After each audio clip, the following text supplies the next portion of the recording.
Yeah. All right, are we ready? I will go ahead and call us to order at 7:44 p.m. and I'll ask our city clerk to conduct the roll call, please. Mayor Source. Present. Vice Mayor Bergenzer. Present. Council members Gordon. Present. Lediju. Matias. Here. Matulik. Present. Paul Maris. Present. All right, thank you. That's going to bring us to the Pledge of Allegiance, and I'll ask everyone to please stand and join council for the pledge.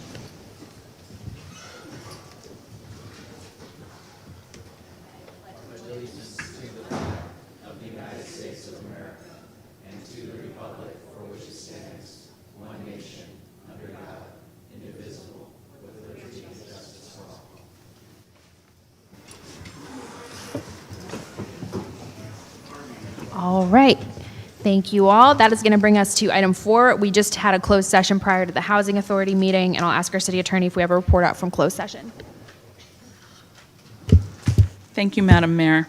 The City Council did meet in closed session this evening immediately preceding the Housing Authority meeting. And on the following items. Item A, conference with legal counsel, anticipated litigation, significant exposure to litigation pursuant to Government Code Section 549, 56.9, D2, 2 cases. With regard to each of those cases, the council provided direction to staff, and there is no other action to, or counsel, legal counsel, no other action to report at this time. Item B, conference with legal counsel existing litigation pursuant to Government Code Section 549, 56.9 D1. The case is Lake versus the City of Vallejo, U.S. District Court for the Eastern District of California, the case number as indicated on the agenda, and the council provided direction to legal counsel with regard to that item. And item C, conference with labor negotiators pursuant to Government Code Section 54957.6. The agency designated representatives, the city manager and the human resources director, the employee organizations. We did not address anyone other than the International Association of Firefighters, Local 1186. Direction was provided to negotiators, and there is no other action to report at this time. The remaining items will come back at a future date. All right, thank you. That's going to bring us to item 5, which is presentations and commendations. And we have a presentation this evening of a plaque recognizing Senator Dodd and retired Solano County Sheriff Tom Ferrara for their assistance during the local state of emergency in advancing AB 1379. And we have our chief of police here with our plaque, and we'll have all of you go back over to that side podium.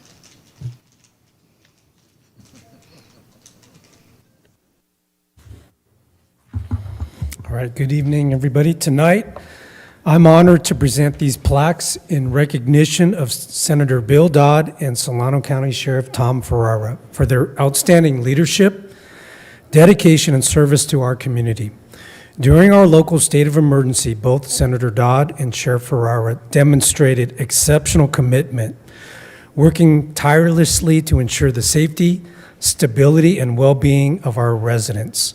Their decisive actions, clear communication, and unwavering support provided our community with strength during a time of urgent need. Additionally, their instrumental efforts in advancing Senate Bill 1379 helped secure critical resources to improve our ability to respond to emergencies more effectively. Their advocacy reflects not only a deep understanding of the challenges faced by our city, but also a steadfast dedication to public service and the protection of our most vulnerable. In recognition for their invaluable contributions, their leadership, and their continued commitment to the residents and the business owners of Vallejo, we proudly present these plaques as a symbol of our gratitude and appreciation. Senator? Thank you very much. Sheriff? And these are signed by City Manager Murray at the bottom, Mayor Source, and myself. Thank you, gentlemen, very much. If you guys want to. Well, thank you very much. This is really an honor, particularly, a year out after leaving office. It's kind of fun to come back and be recognized. Chief Taw, you and your team, the city, and your team and the council were just amazing partners in this. And the sheriff, of course, was another partner. You can't do things like this, and my staff really worked very, very hard to get it across the finish line, and I'm just really proud to be here tonight, and thank you all from the bottom of my heart.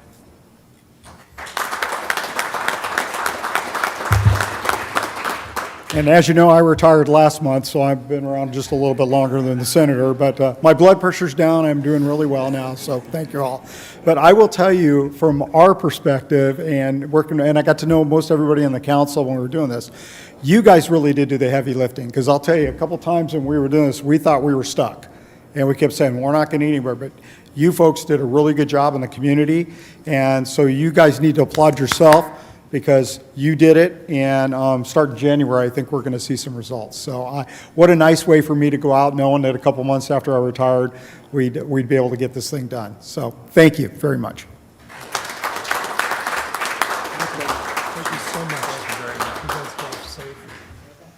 Thank you, and I'll thank you both on behalf of myself and the whole city council. We're incredibly grateful to have this move forward and have your support.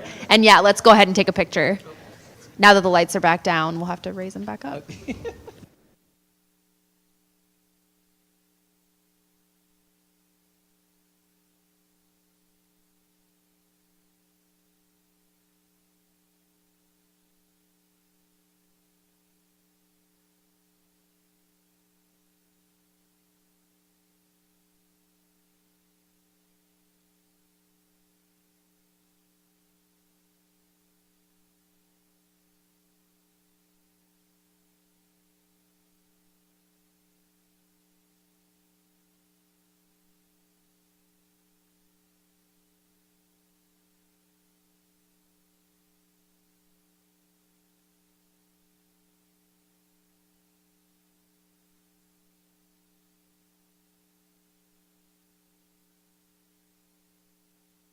All right, thank you all again. That's going to bring us to item 6, which is our first community forum. I know we have many in-person speakers this evening, so for folks online, my guess is that you're going to have to wait until the second community forum. However, if you would like to address the council, please do feel free to raise your hand online, and we'll go ahead and start our speakers. We'll take up to 15 minutes so we can get to our items. Okay, our first speaker is Vincent Williams.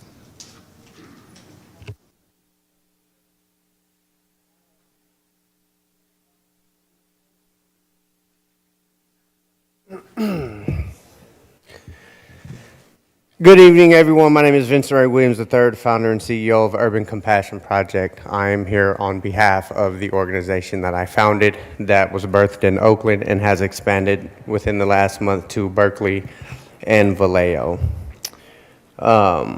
Since our inception, Urban Compassion Project has removed more than 2,400 tons of trash and debris from streets, parks, and encampments, as well as waterways. That's not just a number, that's thousands of cleaner blocks, safer neighborhoods, and restored spaces that people once gave up on. And beyond cleanups, we've connected thousands of individuals to housing resources, mental health services, substance use treatment, and mutual aid support. We've stood shoulder to shoulder with people who needed a hand and watched them as they rose. We've received national awards. I have received Person of the Year for Oakland, and we have done amazing work both in Oakland and Berkeley. Something powerful happened along the way of our work. Our work inspired everyday people to show up. Neighbors, students, volunteers from all walks of life joined in the efforts to do the next right thing for their community. The movement grew because compassion is contagious. When we expanded into Vallejo, we took the necessary step of reaching out to local city government from the mayor down. All of you were CC'd in that first email. We only received one reply. And to that reply, out of all the message we had sent, it was only about 120 Mini Drive, the Army Reserve site. And since the moment we begun cleaning the location, we have been met with not partnership, but with resistance. The first step taken by the city was contacting Solano County Sheriff Department in an attempt to have us trespass from federal property under no jurisdiction. You showed up there, Murray. And so were you, Natalie. And you were the only person who replied to the email. We were asked to leave, in which we did not do. We contacted Recology and told them what we wanted to do, and they said that they would support us. After not being trespassed And despite the fact that the city has no jurisdiction there, we continue to clean up and at this point have removed 81 plus tons of raw debris from that area. We have also conducted outreach and we have already begun linking individuals with necessary services. At a point, Recology was reached out to by the city of Vallejo, which they have informed us as of today, and informed us that they could no longer help because they were told by the city of Vallejo not to support us, not even by putting dumpsters on the street so we could put trash in them. There are neighbors there that need somewhere to put their trash.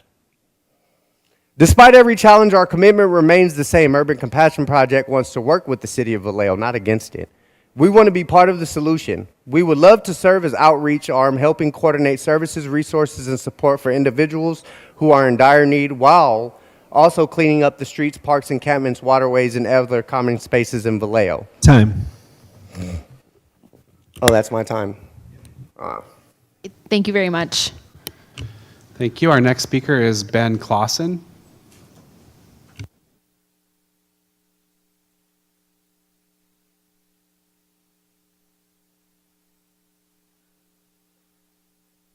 Good evening. So I'm Ben Clausen. I'm with the Vallejo Homeless Union. We've been trying to clean up not only 120 Mini Drive, but White Slough. And from the council, we usually get cooperation. But from the city, we haven't had nothing but pushback. The neighbors of 120 Mini Drive, everybody in that neighborhood wants that place cleaned up. Urban Compassion Project's cleaning it up for free. Why is the city pushing back?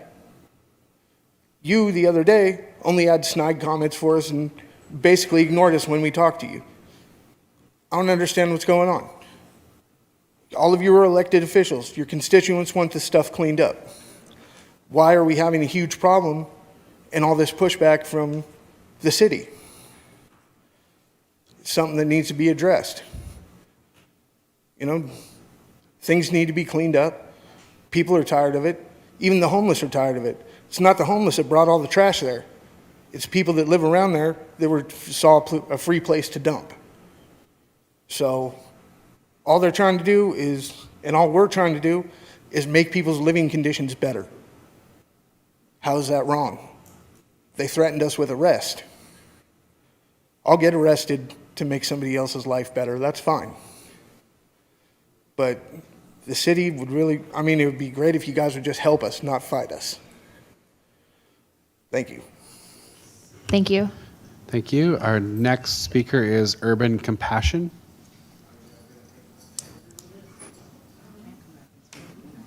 Can you speak twice? I don't know that we can have you speak twice, even though you signed up twice. Is there anyone else from Urban Compassion that is available to take this second slot? There's just me.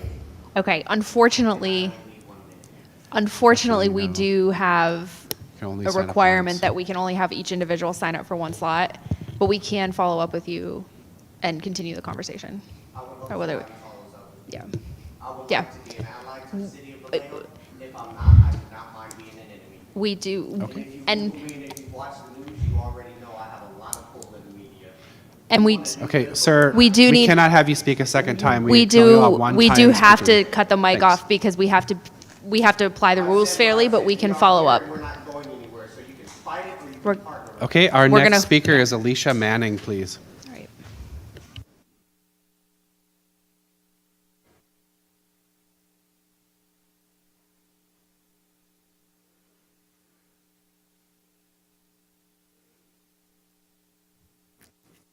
Hi, this is my first time here. And on your lower right, there's a little toggle so you can lower it down, and we'll restart your time once it gets down.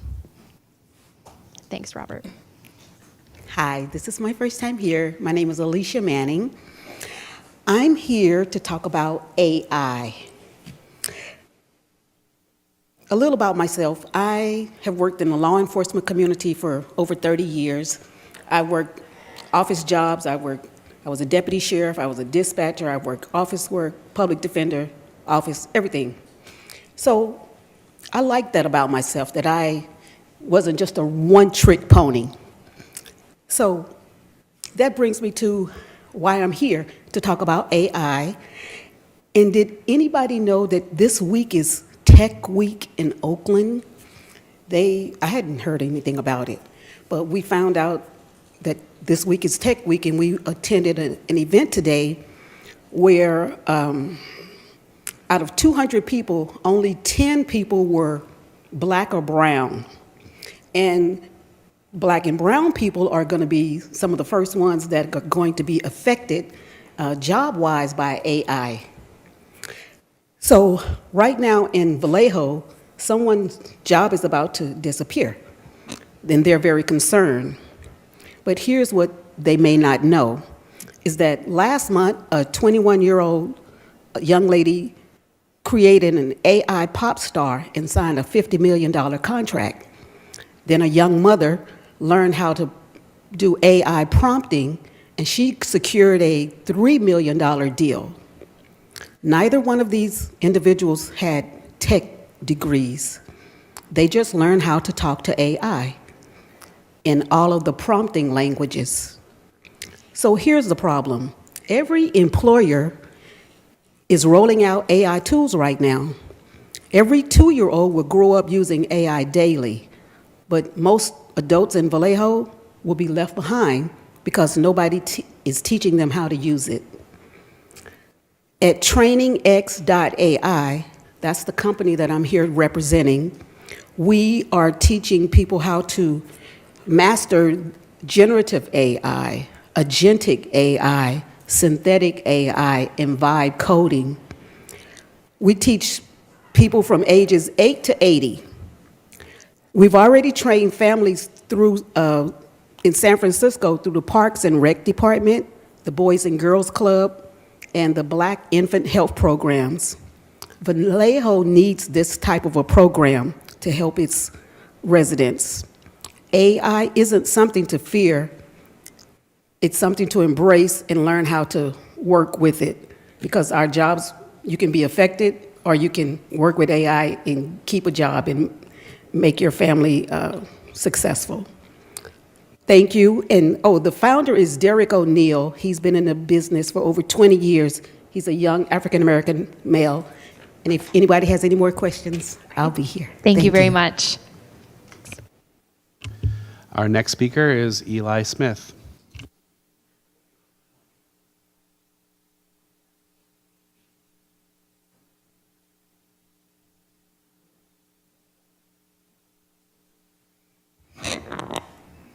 Hi, y'all.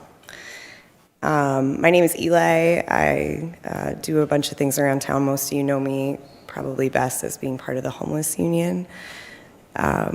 In August of this year, the Homeless Union volunteered to organize a cleanup at the camps around the White Slough and at the base at no cost to the city and in collaboration with the people who live there, and requested that the city help only by providing dumpsters. And they received no response, none.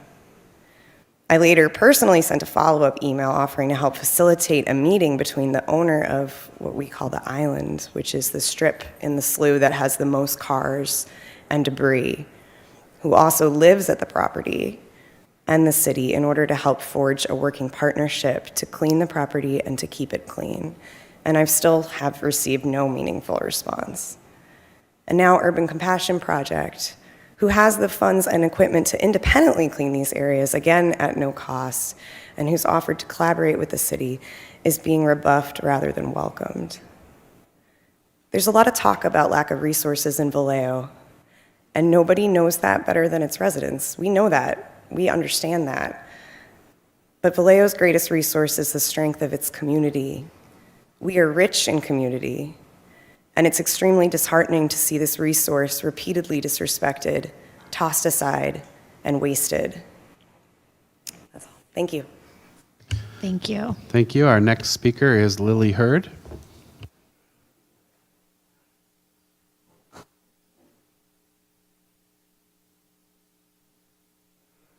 After Ms. Hurd, we have 3 more speakers.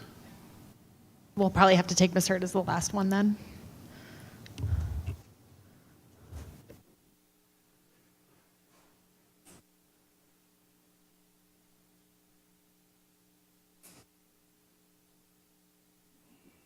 Good afternoon, everyone. I am Lily Hurd, and I don't feel with a crap, but I made myself come out for a specific reason. This is my first time speaking to the new council. In your packet, you should see about 3 or 4 complaints against Section 8 housing. I have a couple more coming, and I want to let you guys know who else can better speak about Vallejo Section 8 but a woman that's 91 that's been doing Section 8 for 55 of those years. No one can top that. If so, please raise your hand. Section 8 does not open at all, as you guys know. You hear all the rhetoric. I will tell you the true reason they are not open. There's no employees. All of the employees that used to work there when I started are gone. They've come and gone. That's the real reason when they say that they have no staff. I give Maria Munoz her prompts. She was here about 5 years ago. She sweated it out for about 2 years, and she came back because they needed some help. She left 3 months ago. It's in your packet. Read it. Everybody has gone. We have one last of the Mohicans left. Her name is Rosanna Roldan. Read it. She is now on leave, and I will keep you posted. She has done a lot of dirty stuff against Lily Hurd. Maybe it's catching up with her. I hope so. Because there's my name, Lily Love, H-U-R-D. I will help anybody on this council to make them a better council person. I'm in that position. Oh, another shout out. A lady that was acting in Murray's spot. Beverly, you guys remember that name? Beverly? She was here a month and a half. She received my complaint, and what did she do? Settled it. Not to the way it should have been, but she settled it. No favoritism. Got on the head of Section 8, Alicia Jones, and she settled it. Not to my satisfaction, and I'm going to fight a few things but thanks to Beverly, she had the right idea, and she wasn't afraid. So you guys read it. Don't be afraid. Call on me so I can help you do a better job. Thank you. Thank you. All right, that's going to put us at time. Anyone who wasn't able to address the council, you'll have an opportunity at the second community forum later in the meeting. We do need to move to our action calendar, or actually first our consent calendar, which is item 7. And I'll go ahead and have Mandy start the clock for public comment on the consent calendar. Do we have any in-person commenters on consent? Yes, we have one speaker on consent. All right, let's go ahead and call them. That speaker is Ray Williamson. Rayvon.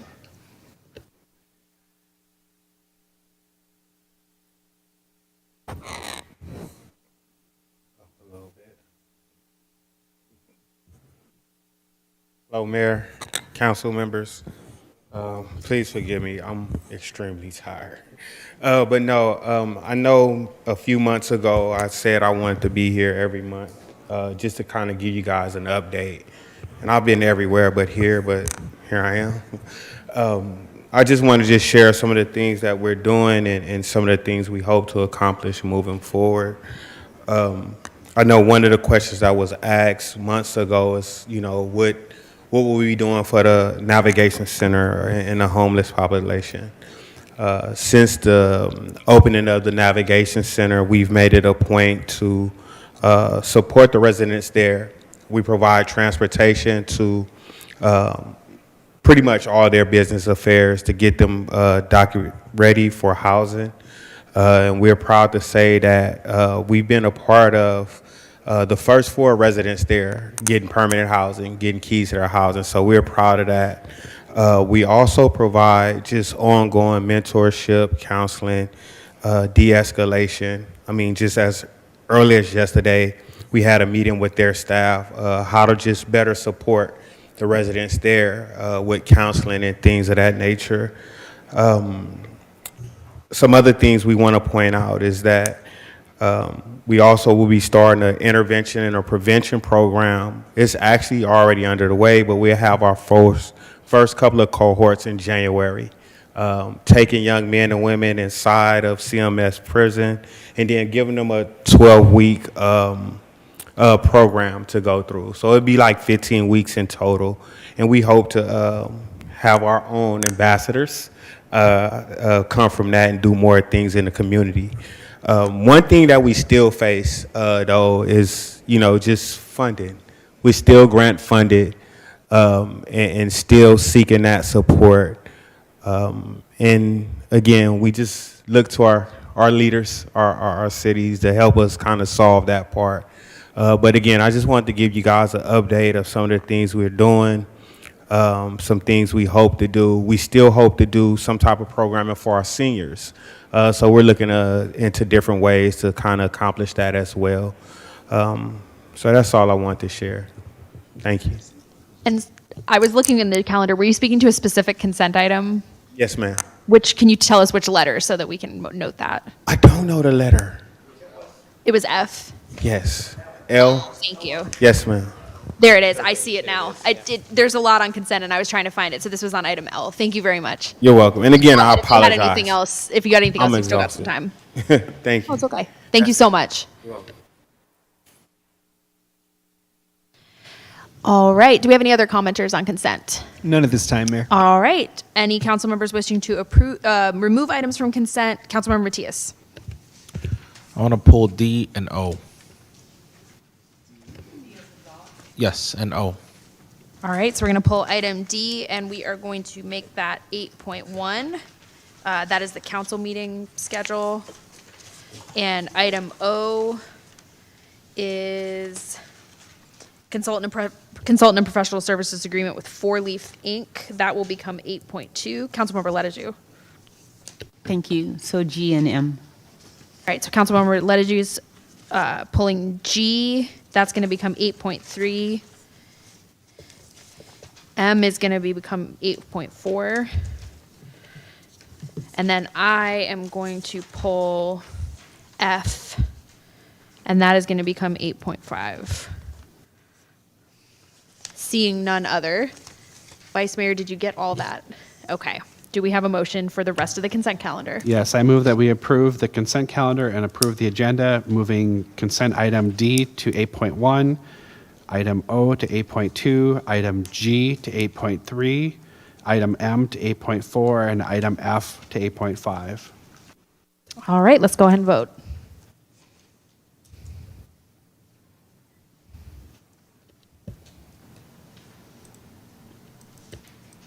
Motion carries unanimously. All right, thank you. That's going to bring us to our new item 8.1, adopt a resolution establishing a schedule of regular city council meetings for 2026 and 2027. Previously consent item D, and I'll turn it over to Councilmember Matias, who pulled the item. So, thank you, Mayor.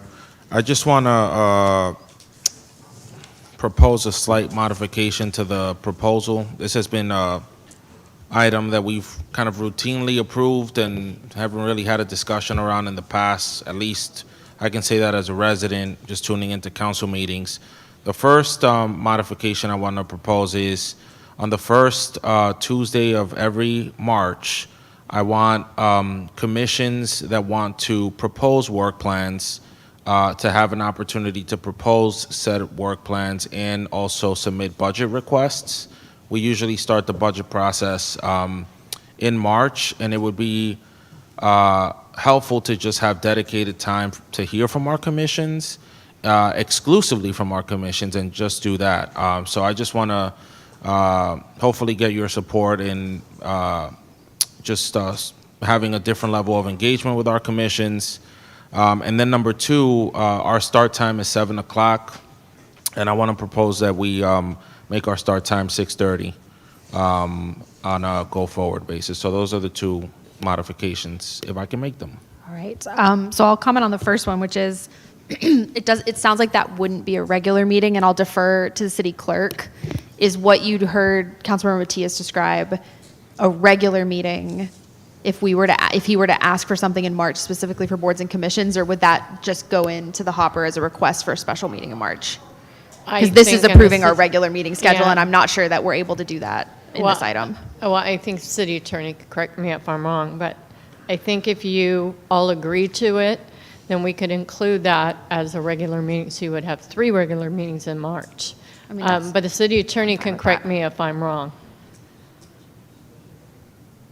So the answer to that is you are correct. The council can, through the adoption of this resolution, add a regular meeting, an additional regular meeting in March. Once you declare it a regular meeting, it isn't on your regular meeting date, but it can be a regular meeting if you declare it as so through the adoption of this resolution. So yes, you can do that. And I'm not opposed to that. My question would be, would you rather it be a special meeting? Because the regular meetings are going to have the community forum and the I'm- presentations and everything. I'm not opposed to that. I'm fine with, I actually would welcome the community forum because the commission has its priorities that they'd be proposing, right? But the community may want to say, you know what, for that ED plan, why don't you guys consider that? And so I would want the community Which to provide wouldn't be, input. community forum would be for items not on the agenda. Yeah. So it would be for like They- the folks we just heard. The commission presentations would each have their own public comment, if what I'm hearing is. We could also have it as a study session. Well, it wouldn't need, we could also have it as a workshop or a study session, but it sounds like what you want is agenda items with the different commissions presenting. Yes. And then to the second item, if I'm not mistaken, I believe that unfortunately requires a change in the municipal code. I think our start time is in the municipal code is 7 p.m. I can look it up right now, but I think it's in chapter 2. I think we might be, Isn't that I think true? we might be stuck with 7, And Dawn has that section right have here. 7 p.m. set in stone. All right.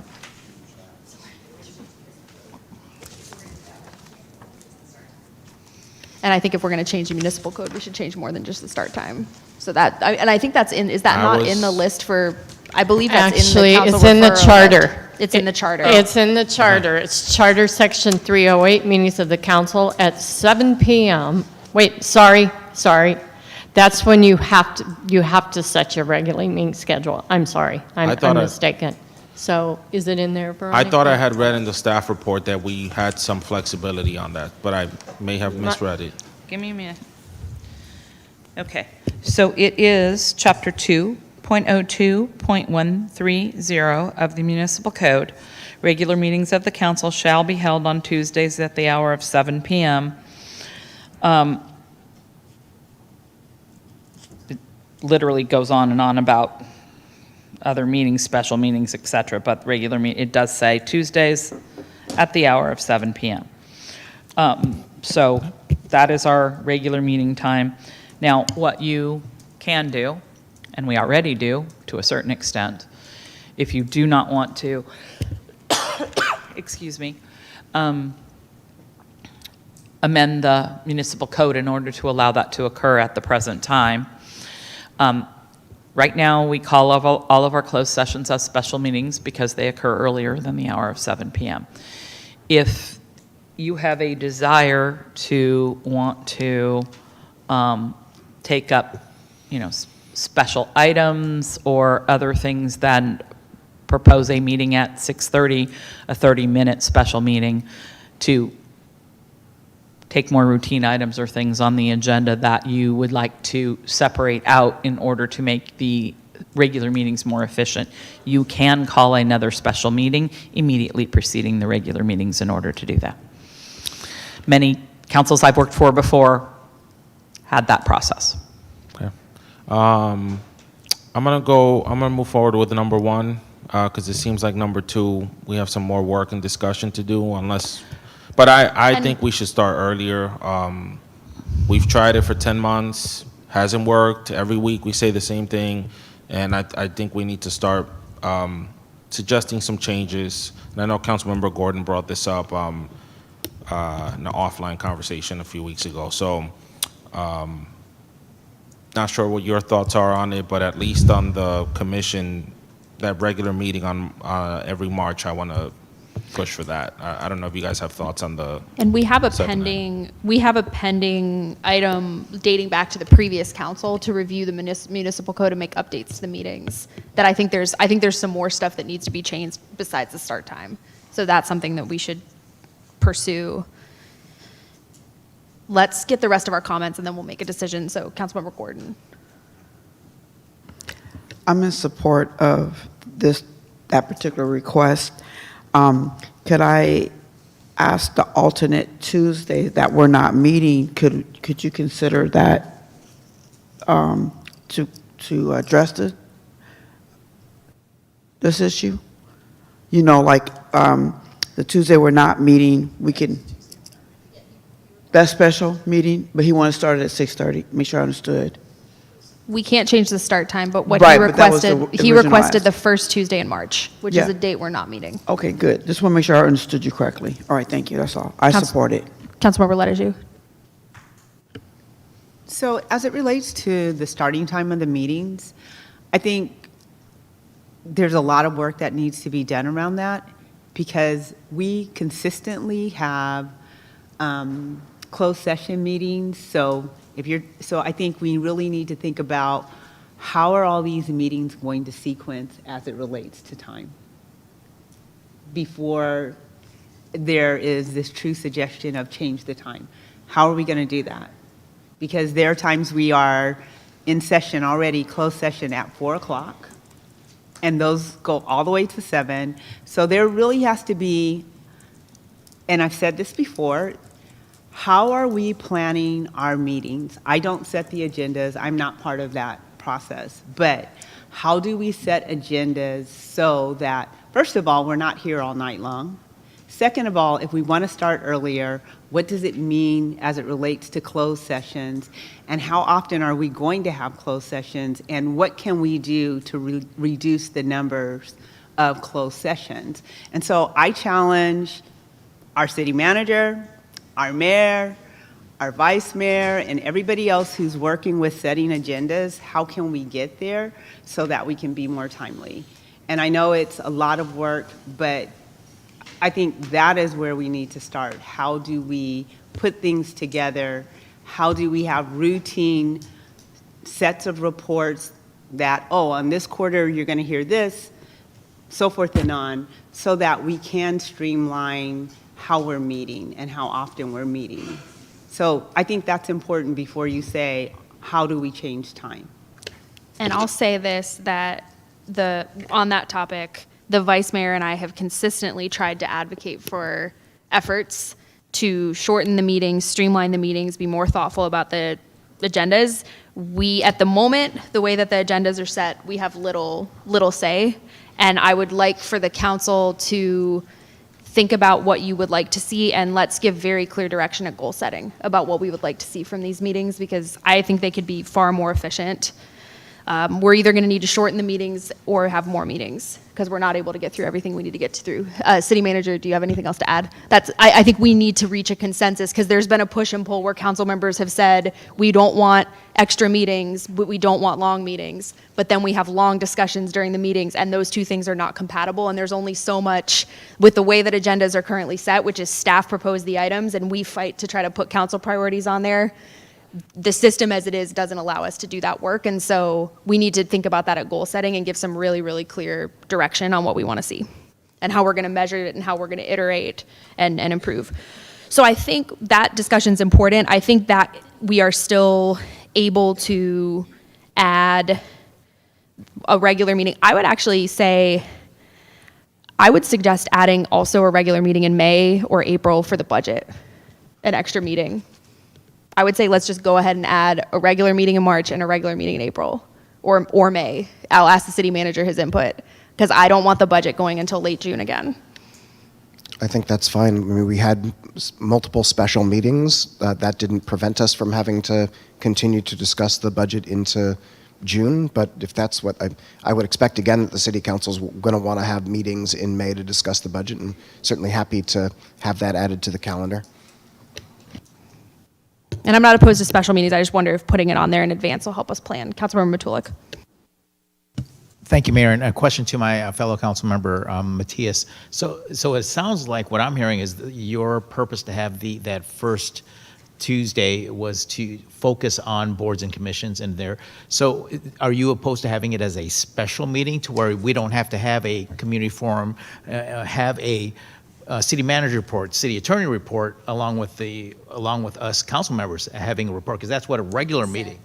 Correct. So if it's specifically just for boards and commissions, I'm happy to do that. But then if you're calling it a regular meeting, you're adding all the regular structured meeting. I mean, listen, I feel like we're getting into semantics here, folks. It's very clear. We need to change the relationship we have with our boards and commissions. I want to have dedicated time, and I don't want to go through 19 hurdles to schedule a special meeting and do this extra stuff. I just want dedicated time to hear from our commissions, really get it to do a deep dive into their work plans if they have one, and also see what budget requests they have. Now, I am of the view, if there's nothing that the city manager has to report that meeting, then he doesn't report anything. We keep it moving. I don't necessarily feel like adding these additional pieces is harmful in any way. It gives the community more opportunities to share their views. If the city manager doesn't have anything, he doesn't need to report it, and then we can call it a day. So if you guys want to do special meeting, let's do the special meeting. I just want that first Tuesday of every March going forward for boards and commissions to have dedicated time. And we get to chat with them and, dig into their work plans. Because listening to that, it sounds like it's just going to be more than just one meeting if you just want to hear for one meeting for all boards and commissions. I would say what I'm hearing is a motion and a friendly amendment, and my suggestion would be that we approve the regular meeting schedule as is and add to this resolution that we go ahead and pre-schedule a special meeting for the first Tuesday in March. I agree. I think actually it would be better to be as a special meeting so that it doesn't get sucked into, we don't get tempted to add stuff to it and it gets longer and there's a closed session and there's this, that way we can start it earlier. We could start it at 6 p.m. To your other point, we could start it at 5:30 or 6 p.m. and have more time. But let's go ahead and put that in, if that sounds okay as a motion and a friendly amendment, let's put that in this resolution as we're setting the regular meeting schedule. We're adding a special meeting the first Tuesday in March for boards and commissions, and we're adding a special meeting the first Tuesday in May for the budget. If needed, we can always cancel it, but we're going to go ahead and pre-schedule it. In 26 and in 27. In 26 and in 27. That's for the next 2 years. Yeah. Thank you. The start time's a good reason to make it a special meeting. Now that I've thought of that, I'm very much in favor of special meeting, if you're okay with it. Yes. Okay. Fine with me. Any objections? Let's vote. Everybody know what we're voting on? I think can we read got the it. motion. Do you want me Yep. to read the motion? We're moving. We have to It's read now, the it's motion. Councilmember Matias. We have to read the motion. Let's read it and we'll add that amendment. Okay, And so we'll I do- move that we yeah. adopt a resolution establishing a schedule of regular city council meetings for 26 and 27, adding the first Tuesday of March be dedicated to commissions regarding their work plans and budget requests, and the first Tuesday in May for budget. And for those both to be special meetings, but we're Special going to go ahead and meetings. pre-schedule them start time to be TBD. All right. With that, we're going to vote. Was there public comment on this item? Manny? Through the mayor, yes, there is. All right, let's call them up I'm going to cancel the vote and we'll call them up. Vallejo Housing Justice Coalition, you have the floor. Thank you so much. I just want to kind of reiterate to everyone here that public comment is not a courtesy. It's actually a democratic obligation. I think we're all in agreement here. And what Vallejo routinely holds meetings that go past midnight, as y'all know, because y'all have the muscle for it that a lot of us don't, sometimes into the early morning, it creates a civic process that's, fundamentally inaccessible to the communities this council needs to serve, right? And so we need to be precise about who gets shut out when meetings are structured this way. I feel very privileged and lucky to come in sometimes or phone in, but that's not a privilege everyone gets. It's our BIPOC working class Vallejoans who hold 2 jobs. It's our elders who can't sit for hours waiting for their 3 minutes. It's our disabled neighbors who literally can't endure that level of physical strain. It's our single parents who have to wake up at 5 a.m. for school drop off. It's our tenants who are on the brink of eviction.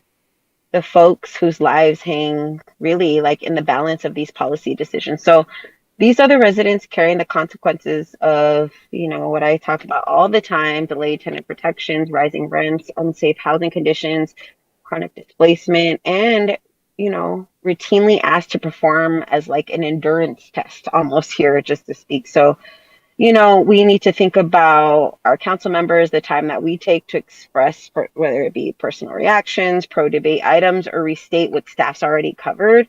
That dynamic is not necessarily neutral, and it's actually inequitable distribution of power and time that contradicts the city's stated commitment to racial equity and affirmatively furthering fair housing, which I'm going to continue to kind of hammer down. So if this council is serious about equity, not as a buzzword, but like as a governing principle, then the structure of the meetings must reflect that discipline. And this really means a commitment to time management and discipline from council members, because we know public time is not personal airtime. Agenda planning that is putting the high impact items earlier, not only when most resourced and least impacted can remain. And that's key there. Recognizing that community participation is not optional. It's critical. It's the core of any legitimate public process. In a majority BIPOC city, let's not forget that. A majority BIPOC city. Because let's be honest, a system where the most harmed can't participate, it's a system designed to protect the status quo. We all know and agree that Vallejo deserves better, and our community will continue to show up with the clarity, discipline, and courage, but the burden of accessibility can't rest solely on our people. It's our council's responsibility to create conditions where democracy, it's not like this marathon that we're trying to get to, but more like this shared table. All right, thank you very much. Do we have anyone else commenting on this? No item? other speakers at this time. Yeah, I appreciate the comments, and we have the motion on the floor. Can we reopen the vote, Dawn, so we can vote?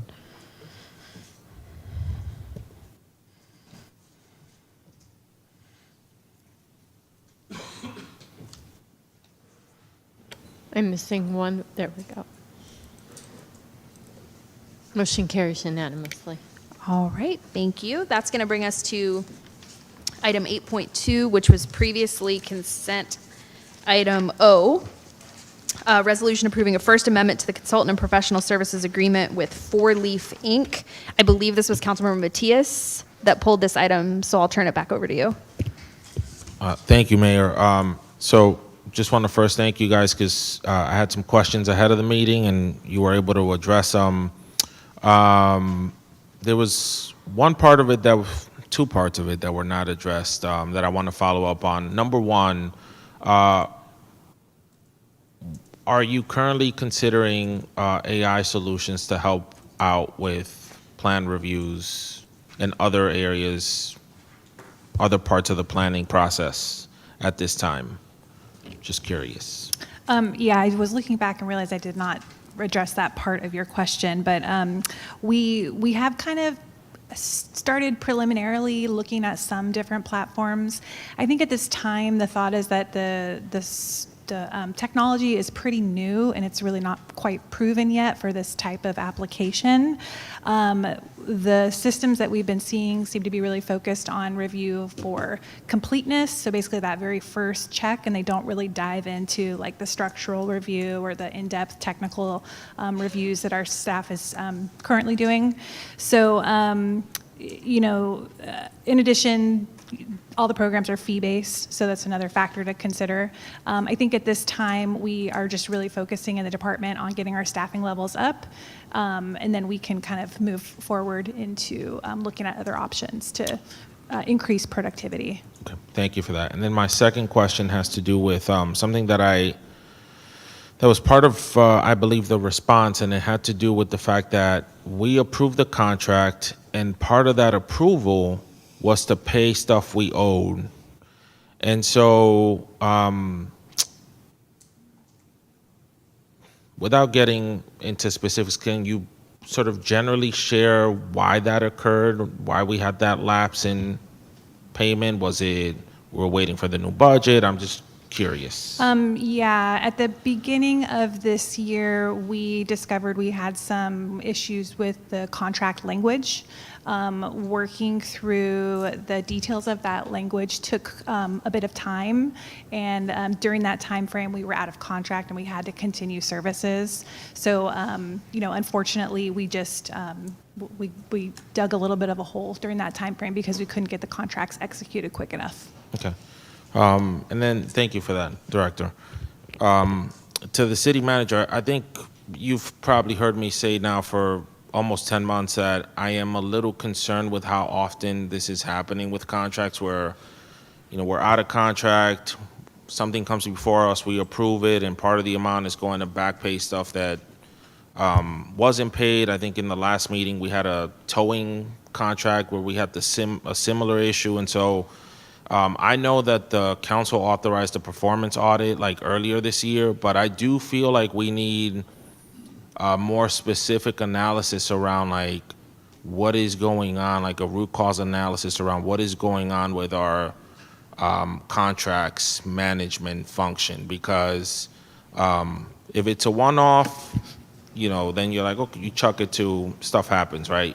But if it's happening this often, then there's like broader systemic issues that I think we need to elevate, and you need to be made aware of to put an appropriate corrective action plan in place. So I'm sharing that to say that I think I've reached the point of wanting to see a more specific study around that, and I would be supportive of funding it because it's come up like way too many times. And I know you've only been in the seat a year and change, but part of my job is that. So just wanted to get your thoughts. Yeah, I totally agree. We have a pretty decentralized procurement process, so although there's some standardization and each contract needs to go through some checkpoints, a lot of it is managed at the department level, and departments have had different practices.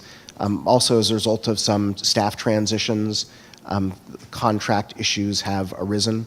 As part of goal setting and work planning, city staff will bring to the council a list of projects that staff has identified would be useful to advance, and one of those for finance is reviewing our procurement process, which would look at all sorts of things, including the templates for standardized agreements, how we advertise, how equitably and broadly we promote those. So I agree that that's an area.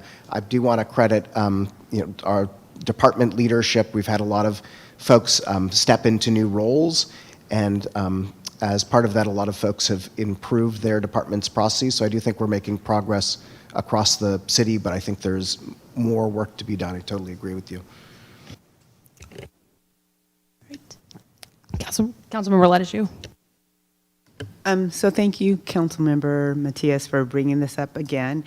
And I will say, and I thank you, City Manager Murray, but I am going to say this because I distinctly recall, at least in the first several incidents, and Reka was still here, and there was a commitment, and we were told on this dais that you had already begun that practice of making sure that we could track and have our procurement process in place. You were working on that so that we really could mitigate this. So based on your comment, it really sounds like we haven't really deeply engaged in that process. And fundamentally, I don't think it takes our goal setting to have that process worked through. It is part of our regular, normal business practices that help us to ensure that we are staying in compliance, as well as it has another fundamental piece in there as it relates to authorization to ensure that funds are being allocated properly. And I could go on and on and on regarding that. And so just as a kind reminder, this is a regular operational process that should be in place. And the real question is, what does it take to implement that process without it being a part of goal setting? It is part of operations. And it is a very important internal control. And I'm quite sure you could agree to that. Yeah, I don't disagree, but the fact of the matter is the city of Vallejo has not kept pace with modern best practices and policies and procedures in multiple departments. So the city is in a situation where it needs to make choices about how to invest its resources to modernize different systems. And so in the case of a department like finance, there are probably a dozen projects, special projects that it could undertake to modernize its practices, and the city staff don't have the capacity to do all of those simultaneously. So I agree, it's a standard process that needs to be modernized, but we have many of those across many different departments, and I do think it's appropriate for the city council to provide direction on how to prioritize those because they can't all be done simultaneously. And we have made some progress. We've updated our standard templates for different types of agreements. We've kind of normalized on some certain practices for platforms we're going to use for advertising RFPs. We've developed some RFP templates, but there's more to do there. There are some pain points in our procurement process that I think need to be identified and remedied. So it's, there are many layers to the onion. We've made some progress, but there's more to do, and I think it could be structured as a comprehensive project. And so what I will say, again, from a perspective of internal controls, is that as the city manager, those are things that you can prioritize and bring to the council. This is extremely important, and we'd like to move forward, whether we've had goal setting or not, because this is a continued conversation. So, with all due respect, I would expect that you could bring that forward and say, here are some things that we need to do for the sake of having really strong systematic internal controls within our systems that will then help us move forward in a more unified way. It will protect assets. Assets are staff, assets are money, and I can keep going on. So I would expect that from an operational perspective on a day-to-day basis. Right, I'm not seeing any other comments. Do we have a motion on this item?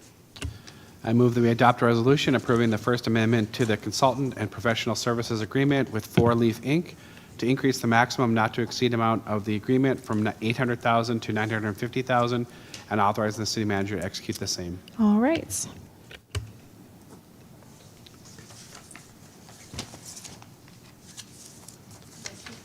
Motion carries with Councilmember Matias opposed. All right, that's going to bring us to what used to be consent item G and is now 8.3, intent to amend the fiscal year budget to appropriate previously approved $160,000 for the first 5 early learning center from fund balance back into the youth budget multi-year operational project account.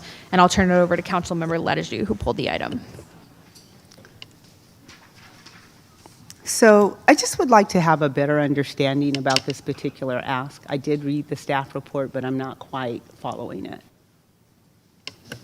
Sure, and we have our youth program coordinator, Victoria Grace Barksdale, online, who will be happy to provide you with background on it. Good evening, everyone. So essentially, this item is going to be restoring funding back into the youth multi-year operational account budget.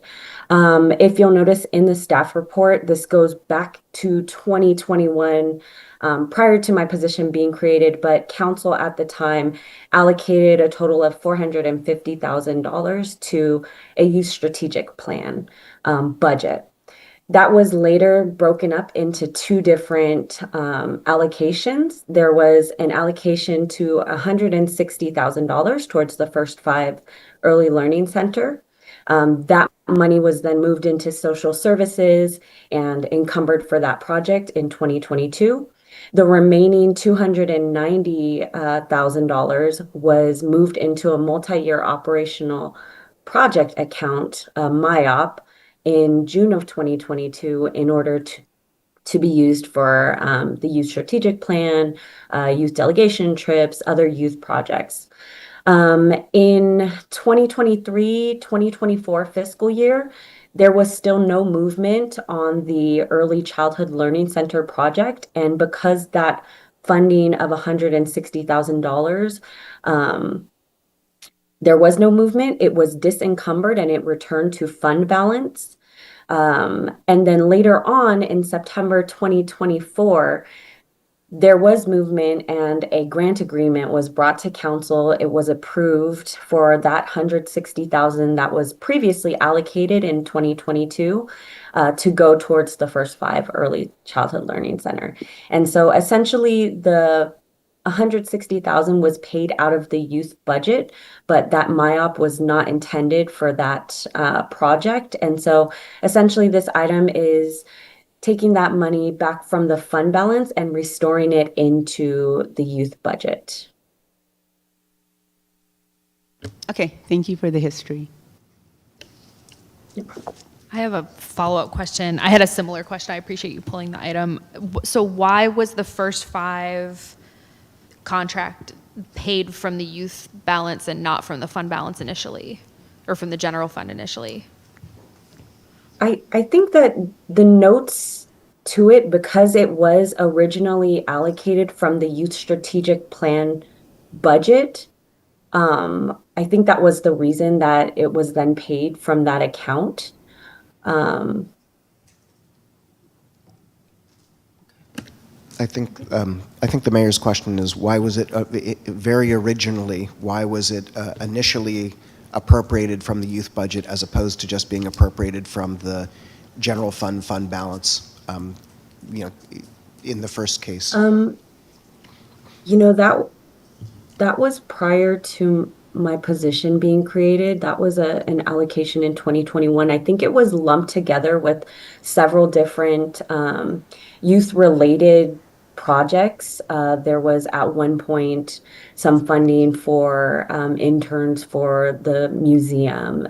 There was the funding Right. for the 160K for the Early Childhood Learning Center. And so originally when youth was a priority from the 2021 council, they kind of lumped that all together. And then later on it was separated out. And so my question actually was, that's a valuable clarification. My question was, if the 160,000 had been moved back into the general fund, why didn't we pull it then out of the general fund and not pull it, and why did we pull it out of the youth budget? It just feels like it's been moving back and forth, and I'm trying to figure out what happened. Yeah, I think and Ms. Grace Barksdale, you can add if you would like. Our understanding is that was really an accounting oversight. They hadn't identified, when it finally came time to support and fund the grant agreement, the thread that it had first been initially transferred to a sub-fund and then returned to fund balance had been lost. And so I don't think people realized at the time that it hadn't been encumbered, had been swept back into the general fund, and people just didn't realize that that's where the funding was currently living. They just reverted to the initial funding source, which was the youth budget. Okay. Thank you. I think there's a broader conversation that needs to happen about how we ensure that how money flows between our funds is we know where our money is and where it's coming from. But I have a bit of a better picture of this one at the moment. Councilmember Ledge, did you have anything else? Okay. Do we have a motion on the item then? Sure, I move that we accept the notice of intent to amend the fiscal year 2025-2026 budget and approval of the previously approved 160,000 for the First Five Early Learning Center from fund balance back into the youth budget multi-year operational project account, step 1 of 2. All right, we'll go ahead and vote.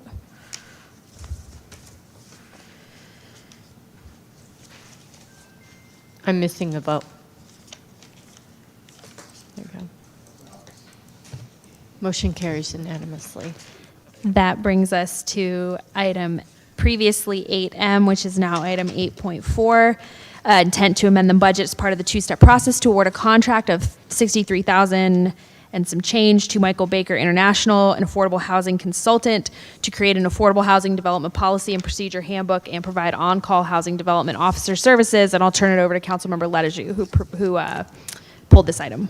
Thank you for this work. So I just want to daylight, this work is as a result of the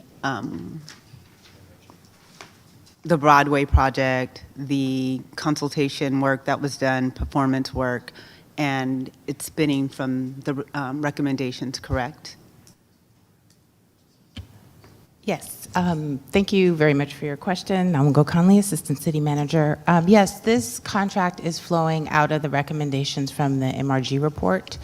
That was an assessment of the Broadway Village project. So in the item, there's two main recommendations that they made. One is to provide a policy and funding guidebook, essentially, that highlights best practices, standard practices, basically a checklist that we can follow. And then the other piece was staffing. We currently don't have anyone on staff that has that sort of skill set to actually carry that work forward into the future. And so part of the ask tonight is to approve the contract for them to do the recommended actions that was highlighted in the RFP, but then also to allocate a certain amount of money for them to do on-call services, which is whenever we receive an affordable housing project, that they can review that on behalf of the city until we actually get staff on hand to do that work in-house. And so, and this may be a question to the city manager versus our ACM. As this work is progressing, one of the things, I read their proposal, and it speaks to interviewing staff, which is appropriate. But I also would like that work to include having conversations with the council as well. In addition to that, I'd like there to be, how are we going to ensure when this is not just a checklist, that we understand staff are literally being trained around this work, and then as we're moving forward, how are we going to level up the skills of our teams so that we're not depending on a consultant to do certain things for us. And I definitely understand the power and the value of having this type of relationship, but it's more powerful when we have a transferable skill sets that are happening through these different processes. It's a starting point. It should not be the end point. Yeah, I think it'll depend a little bit on what the volume of work we experience is. It makes sense to build the in-house expertise if we have a certain volume of work that staff needs to do.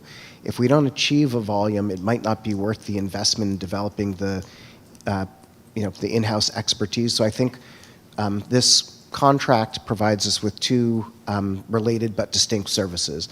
The development of a guidebook that we can use to evaluate future projects.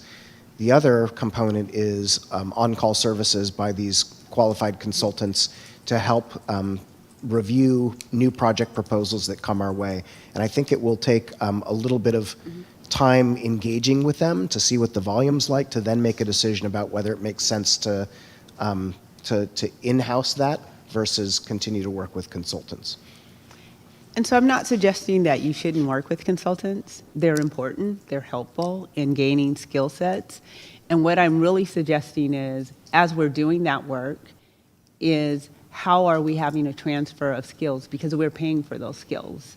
And our staff should gain those skills. Even if our volume increases, you may never have enough staff hours to do that work, but they're able to do that work. And that's really important. And they're able to also opine on the work that's being done by a consultant as well. So I think it's very important how we level up and how we use resources and our consultants for the money that we spend, so that we do have that, we deepen our bench as we go forward in the work that we do.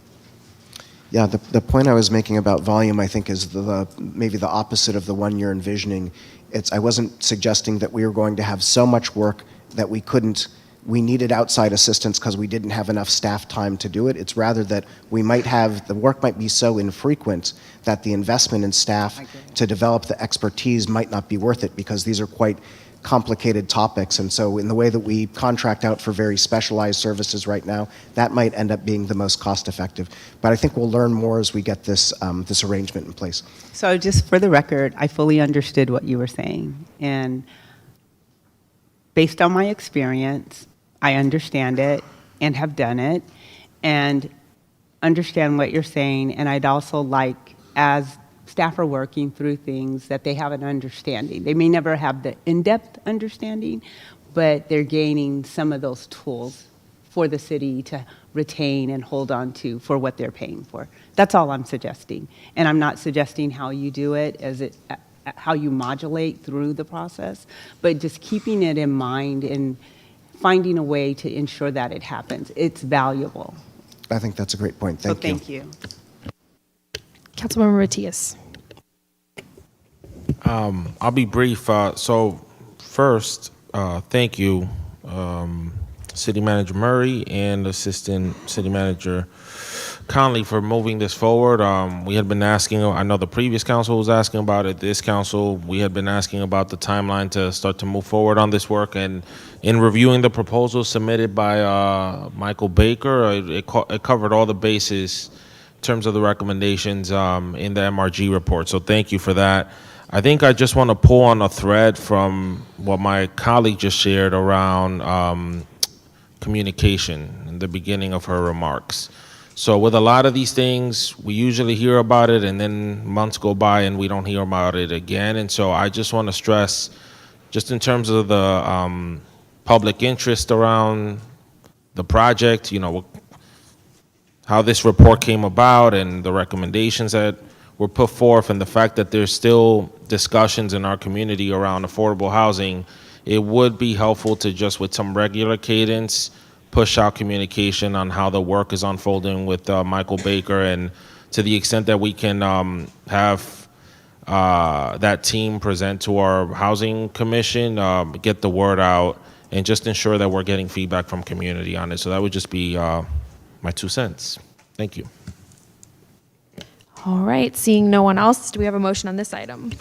I move that we accept notice of intent to amend the 2025-2026 budget as part of the two-step process to award a contract for $63,783 to Michael Baker International, an affordable housing consultant, to create an affordable housing development policy and procedure handbook and provide on-call housing development officer services, step 1 of 2.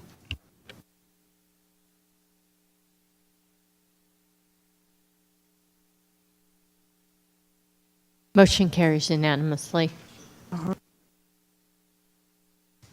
Thank you. That's going to bring us to previously consent item F, which is now 8.5, amendment of fiscal year budget to appropriate $746,000 in Monsanto settlement funds to Police Department Headquarters project, and amendment to the agreement with Indigo. And just as I did on the first step of the process, I've pulled this item because I opposed it in the initial discussion, because I was not comfortable approving additional funding for the design of a police station that we haven't determined that we can afford or how we're going to finance. So wanted to pull it to be able to be consistent with my votes. I'm not seeing comments from the rest of council, so I'll ask for a motion on the item. I move that we adopt a resolution amending the fiscal year 2025-2026 budget to appropriate $746,200 of the Monsanto settlement funds to the Police Department Headquarters project, step 2 of 2, and approving a second amendment to the design professional services agreement with Indigo, Hammond, and Plyle Architects LLP to increase the contract amount by $746,200 for a new maximum not to exceed amount of $6,380,900, and authorizing the city manager to execute the same. All right, we're ready to vote.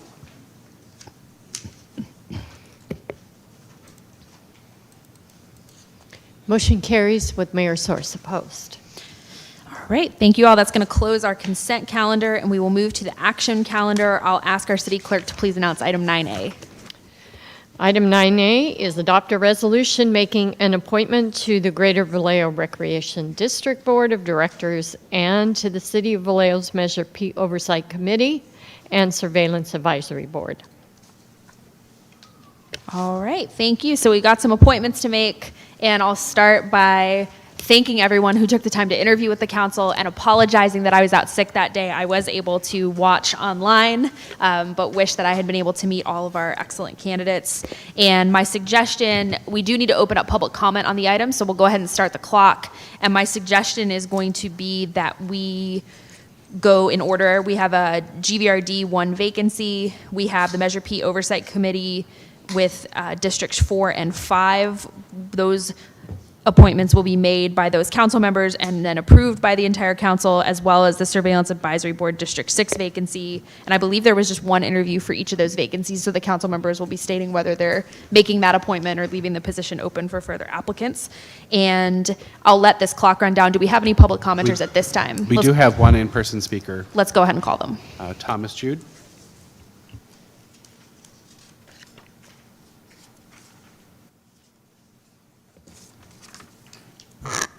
Your Honor, council members, and Vallejo City staff, my name is Thomas Jute. I live in District 5, currently sit on the board of directors of GVRD, and I'm here to speak on my own behalf. Not so long ago, I came across a piece of advice given by a film director to the actors in his movies. He said, look, it's not that hard. All you need to do is show up on time, know the material, and have an idea. Advice that can easily fit in everyday life. I went to GVRD with one goal, one idea in mind: to work to provide positive mentorship opportunities for transitional age youth defined as ages 15 to 24. Why? This is from Sergeant Hollis of the Vallejo Police Department. For the Department of Justice, regarding those ages between 15 and 24, this is the age range with the highest overall offending rates, especially for violent and property crimes. Also worth noting, criminal behavior tends to decline significantly after the age of 25, a phenomenon known as the age crime curve. Each of you has shared that the number one concern of Vallejo's citizens is public safety. The negative perception of our town affects not only our collective sense of well-being, but more notably, the overall desirability for new investment to come to Vallejo, regardless of our land prices. On a more granular level, studies have shown that by providing programming for this cohort, not only reduces criminal behavior, but increases personal outcomes for those who engage in it. And again, I thank the council for the commitment of funds to GVRD for this purpose. But this granular level perspective is what interests me most. We in Vallejo have a colorful history with our police department. I am thankful and offer my continued support to those within the department and city staff who are working to prove the way that we approach this civil necessity. That being said, the workload the police department currently carries is so great as to require the assistance of other agencies. So I ask, what can we do as ordinary citizens? My answer, we can lean in where our young people need us most. GVRD can lean in. I ask you to consider the following when you make your selection for this open seat at GVRD. Send someone who will show up, really show up. Send someone willing to learn and know the material, from park operations to fiscal management to youth involvement in crime. And please send someone with an idea, a goal, a dream for a better Vallejo for our youth and for us all. Thank you for giving me this time to share these thoughts. Great. Thank you. Do we have any other speakers on this item? None at this time, Madam Mayor. All right. In that case, I am going to ask that we start with the GVRD appointment. We'll go down the list. And I don't know if there's a specific order. I cannot remember how we did it last time with the order, but I think we'll have each council member share their top choice. And then if there's a clear favorite, we can make a recommendation for that appointment. Does that sound accurate, Dawn? Yeah, you need at least 4 out of 7 for you to move. And then if we do not have someone with 4 votes, we'll take the lowest vote score and we'll have those council members give their second choice, and we'll do it kind of like ranked choice until we have 4 votes for the same person. Yeah. Madam Mayor, I want to point out there's a misspelling on the last name of Nicole. It's Person. It's not Peterson, so it's P-E-R-S-O-N. All right. Nicole Person. All right, is everybody ready to vote? Councilmember Gordon, go ahead. I just have a clarifying question, and I'm throwing it out there in the wind. Can Don, do you recall the last 2 that interviewed?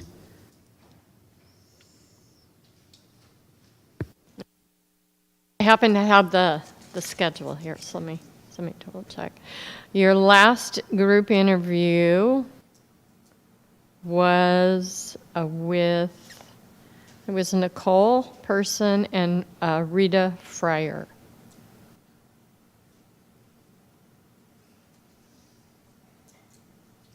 Thank you. I can go first, or we can go down the line. I can go first. I'll nominate Rita Fryer.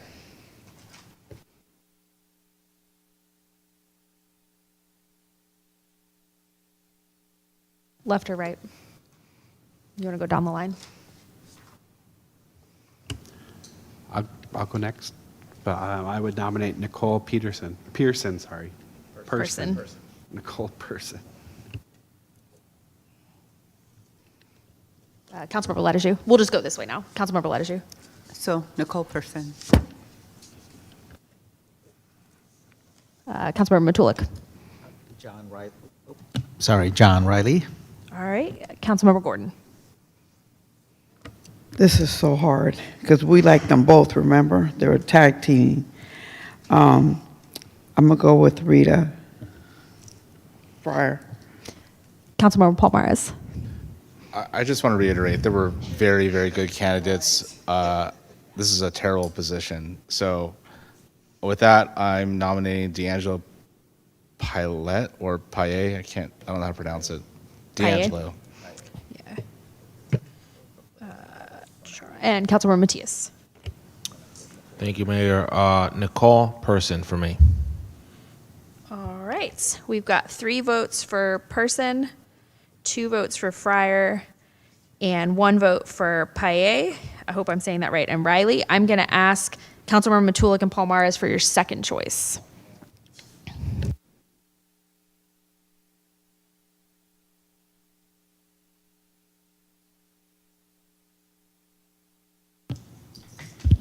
My second choice would be Nicole Person. All right. Councilmember Palmares, go ahead and give your second choice, but we have an appointment. Thank you, JR, for alleviating my guilt. Yeah, I'll go with Nicole Person. All right. We have an appointment. And again, I'm sorry, I want to change my vote. I was trying to go with Nicole. Okay. No. Well, okay, I don't know if that's... Yeah. Okay. All right, we have an appointment. Congratulations, Ms. Person, and thank you again to all of our other nominees. And that is going to bring us to our Measure P Oversight Committee, our District 4 vacancy, Councilmember Palmares. You had 1 interviewee. Would you like to appoint her to the commission? Oh, yeah, that's pretty easy. Ms. Santos? All right, that's our appointment. Vice Mayor Bergenzer, you have a District 5 vacancy appointment. Would you like to make that appointment? Yes, I will nominate Mr. Bunch. And then with respect to the Surveillance Advisory Board, District 6, Councilmember Gordon, would you like to make an appointment? Absolutely. All right, who are you appointing? Are you appointing your interviewee? Pardon me? Are you appointing your Yes, interviewee? yes, absolutely. I apologize. Okay. I that's thought you Ms. said Naran. her name. Nope, but we did now. Krupa Naran. All right, so congratulations to our new GVRD board member, Nicole Person. Our Measure P Oversight Commissioners, it just went off the screen, but Santos, I believe, and Peterson, and then our new, Bunch, excuse me. I got mixed up with the typo. And then our new SAB member, Naran. And do we need to now adopt a motion for all of those? So I'll go ahead and make that motion that we make the nominations I just stated. Yes, you're adopting the resolution, making those We're going to adopt the appointments. resolution, making the nominations as just stated.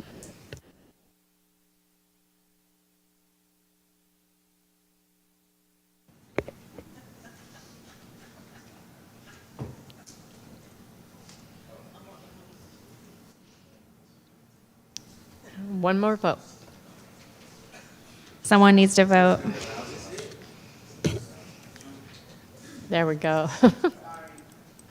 Motion carries unanimously. All right, that's going to move us to item 9B, and I'll ask our city clerk to announce our item. Hold a public hearing to consider and adopt an ordinance adopting by reference pursuant to Government Code Section 50022.2 and California Code of Regulations Title 24, the 2025 California Building Standard Code Parts 1 through 12, and the 2024 International Property Maintenance Code, and adopting local amendments thereto in accordance with California Health and Safety Code Sections 17922, 17958, 17958.5, 17958.7, and 18941.5, and finding the adoption of such codes and amendments exempt from CEQA pursuant to CEQA Guidelines, Section 15061B3. All right, thank you. We have our planning and director and building manager here. Is this a lengthy presentation? And if so, I'll ask the council. No, it doesn't look like it is. Maybe 5 minutes or so. Oh, okay. In that case, we'll go ahead, and then maybe after this item, I'll ask the council if we want a quick recess, stretch break. But I'll go ahead and turn it over to you, Director Pollitt. Sure, yeah. Thank you. Good evening, Mayor Source, members of the council. As mentioned, my name is Kristen Pollitt. I'm the Director of Planning and Development Services, and I have with me Bill Collins, our Chief Building Official. We're going to provide you a brief presentation on this item. Next slide. So, as required by state law, prior to adoption of these building codes by reference, the City Council must first introduce the ordinance, which was done by consent during the last City Council meeting on November 4th, and then also hold a public hearing, which we are doing tonight, prior to the adoption of the codes. Next slide. So to give you a little bit of overview on the process, model building codes in California are drafted at the state level and are generally updated every 3 years. The California Building Standards Commission, or the CBSC, is the entity that is responsible for administration and implementation of each code cycle. But individual cities are mandated by state law to adopt the codes, along with any applicable local amendments each time that they are updated. For this code cycle, the new 2025 codes were published on July 1st of 2025. However, they won't officially take effect until 180 days after publishing, which lands on January 1st, 2026.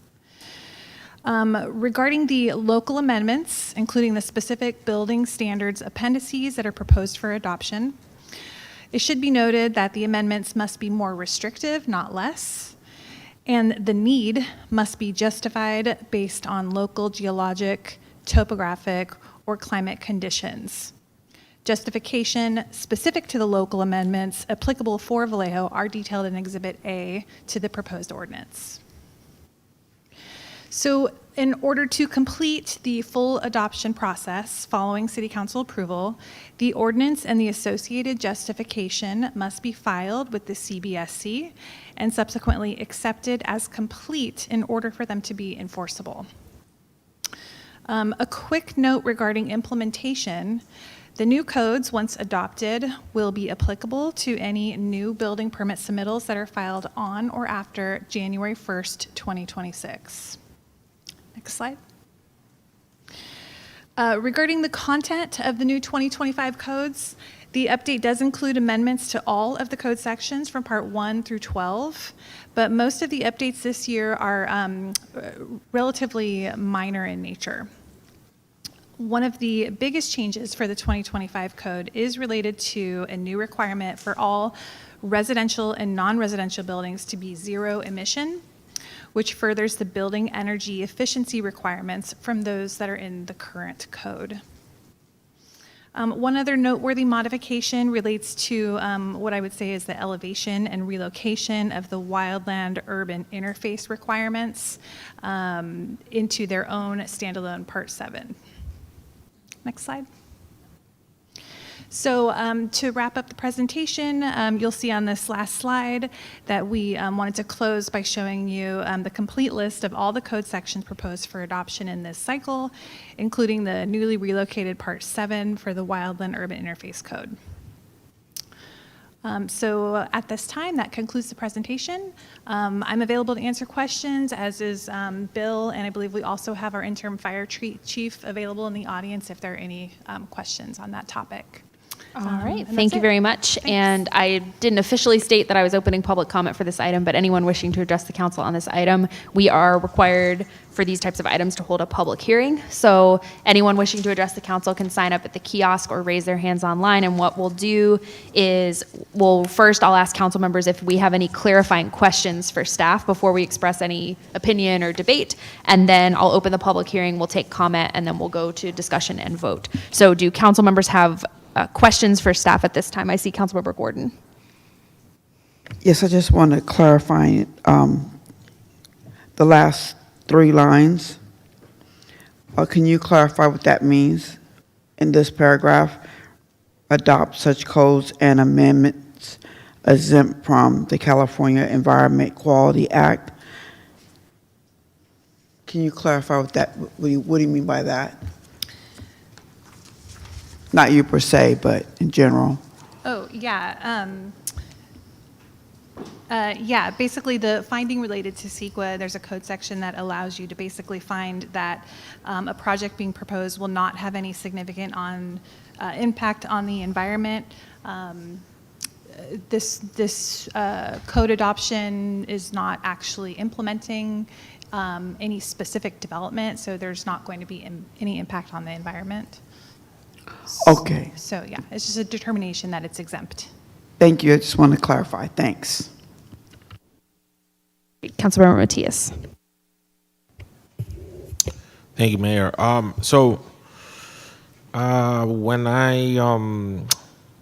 When I was listening to your presentation, the first thing that came to mind was earthquakes. And so my question is, are there any recommendations you guys are making that would be more restrictive of what the state is proposing that would account for the fact that we're more susceptible to earthquakes here? So is there any changes you're proposing at all, or do you feel like it's covered with what the state put forth? Both Kristen and I have taken a stance that we prefer the code to be the state code. It helps out with neighboring people that want to come to work here in Vallejo. They can get a good understanding of what the code is from neighboring jurisdictions as well. So we've taken a less restrictive stance. No, we have not adopted any additional more stringent regulations. Okay.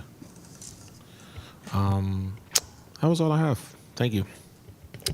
All right, not seeing any more clarifying questions, so I'll go ahead and open the public hearing. And do we have any in-person speakers for this item? Do we have any virtual speakers for this item? No speakers at this time, Madam Mayor. All right, going once and twice. I will close. Well, actually, no. I'm gonna close the public hearing. And now we will have any council member questions or comments. That was a quick public hearing. Any other questions or comments from council? And seeing none, do we have a motion on the item? I have to read this whole thing? I'm just kidding.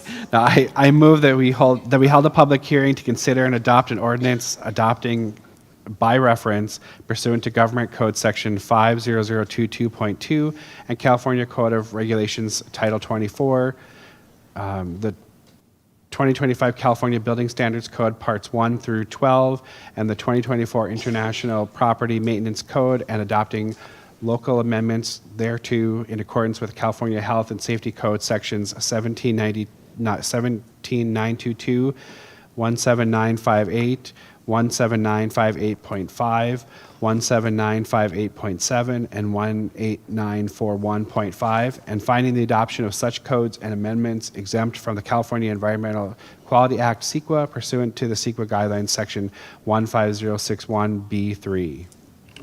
All right, thank you. We're gonna go ahead and vote.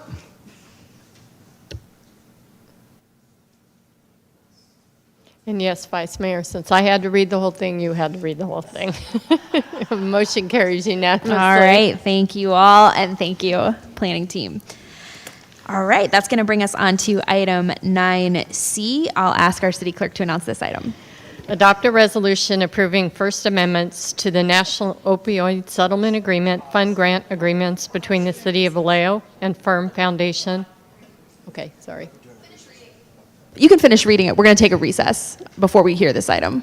Oh, you are? Yeah. Okay, well, I'll stop reading and I'll reread it again. Everyone really, clearly we need a recess because everyone started hollering that. All right, so we're going to take a short recess and then we'll come back for this item.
All right, I'm going to have everybody make their way back.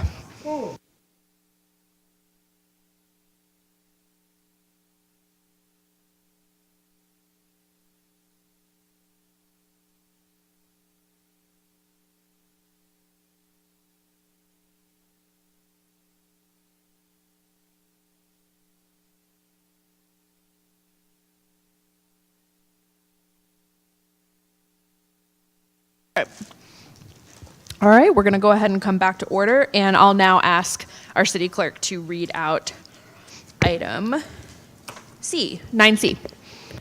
Adopt a resolution approving First Amendments to the National Opioid Settlement Agreement Fund Grant Agreements between the City of Vallejo and Firm Foundation Community Housing and the City of Vallejo and Shelter, Inc. to reallocate previously allocated opioid funding from Shelter, Inc. to Firm Foundation Community Housing for the Broadway project and authorizing the city manager to execute same. All right, thank you. And what we're going to do on the information calendar, we have a Broadway project monthly update, and we're going to call those two items together so we can talk about the Broadway project all at once.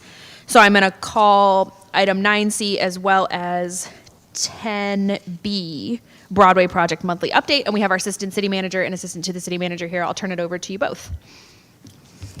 Fantastic, thank you. So before you this evening, we are going to bring forward the amendment update as well as a monthly update for you. The location, next slide please. So some general background for the project that we briefly touch every time. Again, the location for this project is 2441 Broadway. It's 47 permanent supportive housing units. They are studio units for individuals who are chronically homeless. They are roughly 99% complete. Our partners in the project are the developer Firm Foundation Community Housing and the operator Shelter, Inc.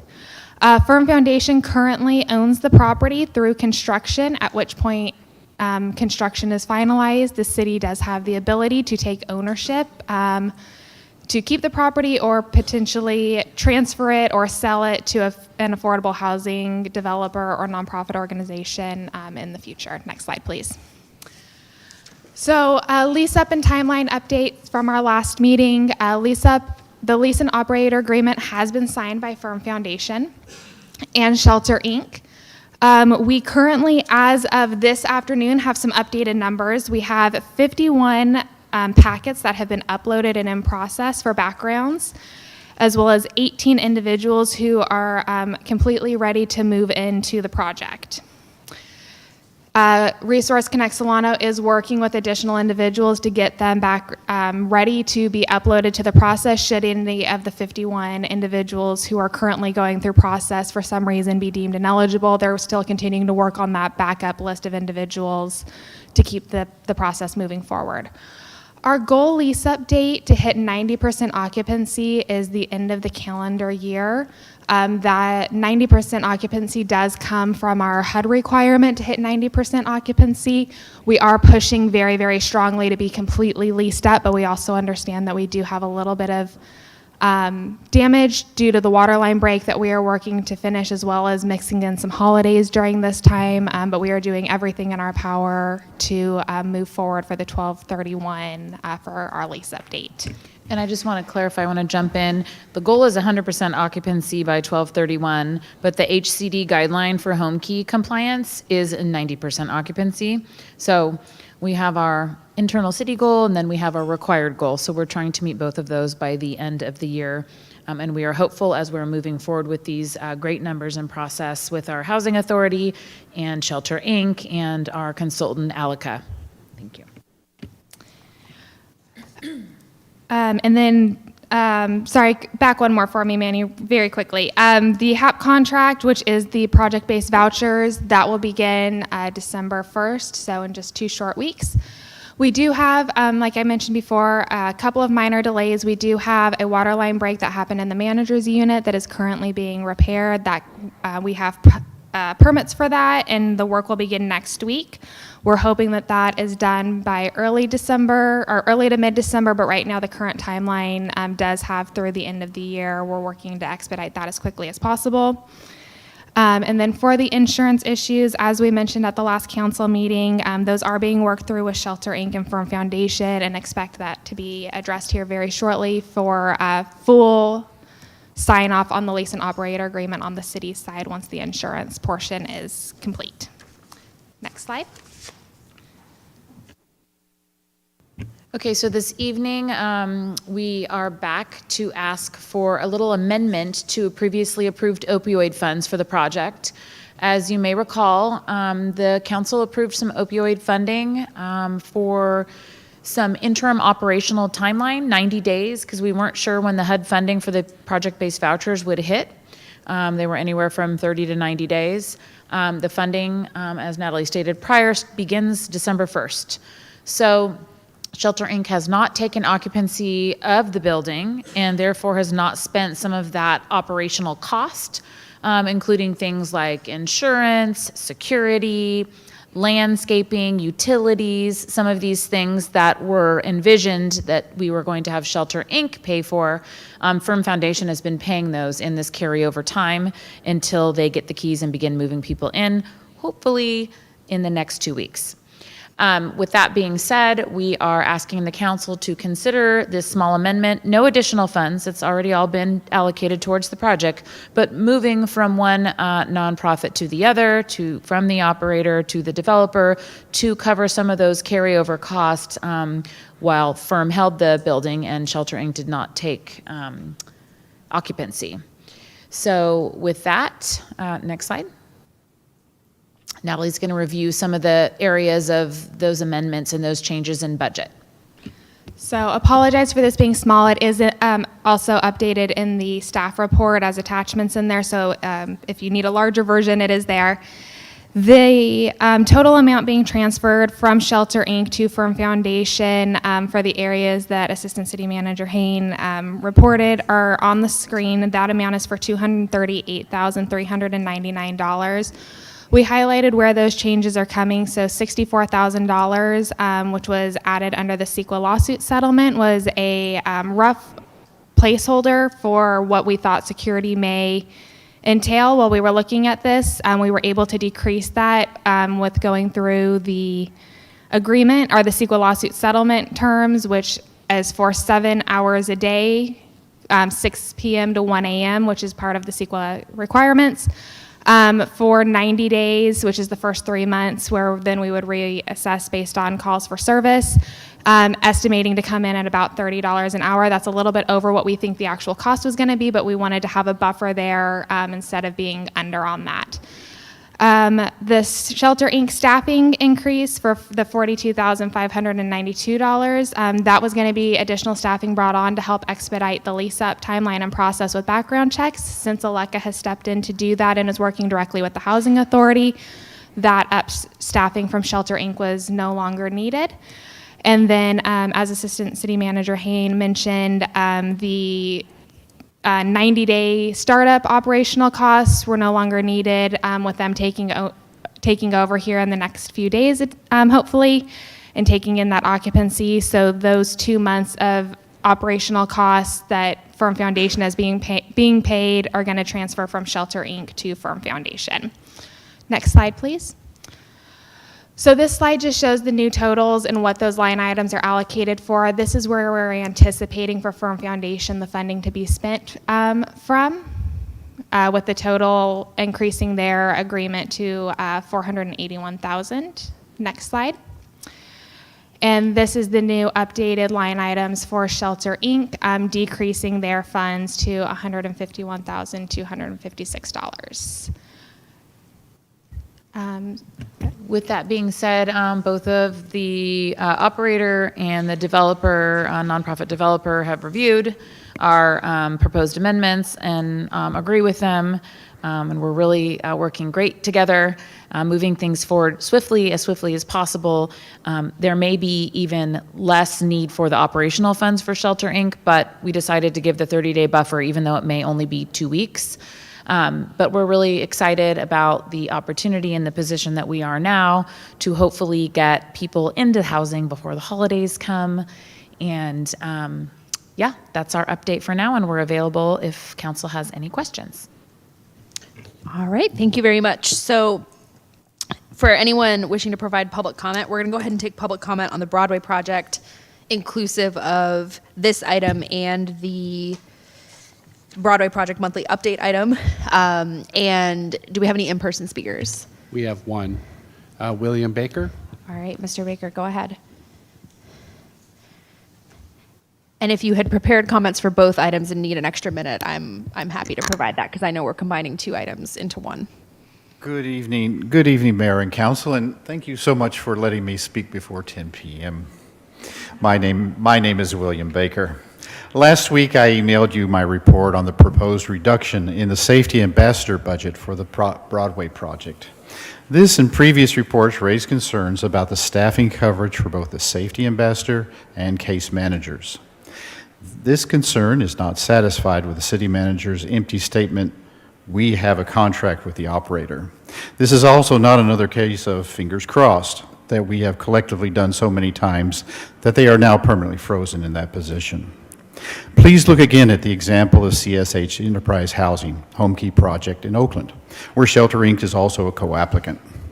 That 112-unit PSH project has an annual security budget of $112,000, or $1,000 per unit per year. This is the same Shelter Inc. that has been adamant from day one that in-house security is not necessary for the Broadway project. I really don't understand how this project in Oakland somehow merits nearly $10,000 a month in security budget when the Broadway project operating budget merits $0. Please, would someone explain the methodology used to arrive at these very different security budgets? Now, even the interim safety ambassador budget is being slashed. Some would say to a ridiculous extent. Over the past 5 months, this budget has been reduced from $137,000 in June to $84,000 in August to a paltry $20,000 in this proposed update budget. I'd also like to include that the SECA Safety Ambassador project begins at 50% occupancy. It does not begin or does not flow from any security budget that's going on right now. It begins at 50% occupancy, begins and continues for 90 days, and based on outcomes at 90 days, it can be continued.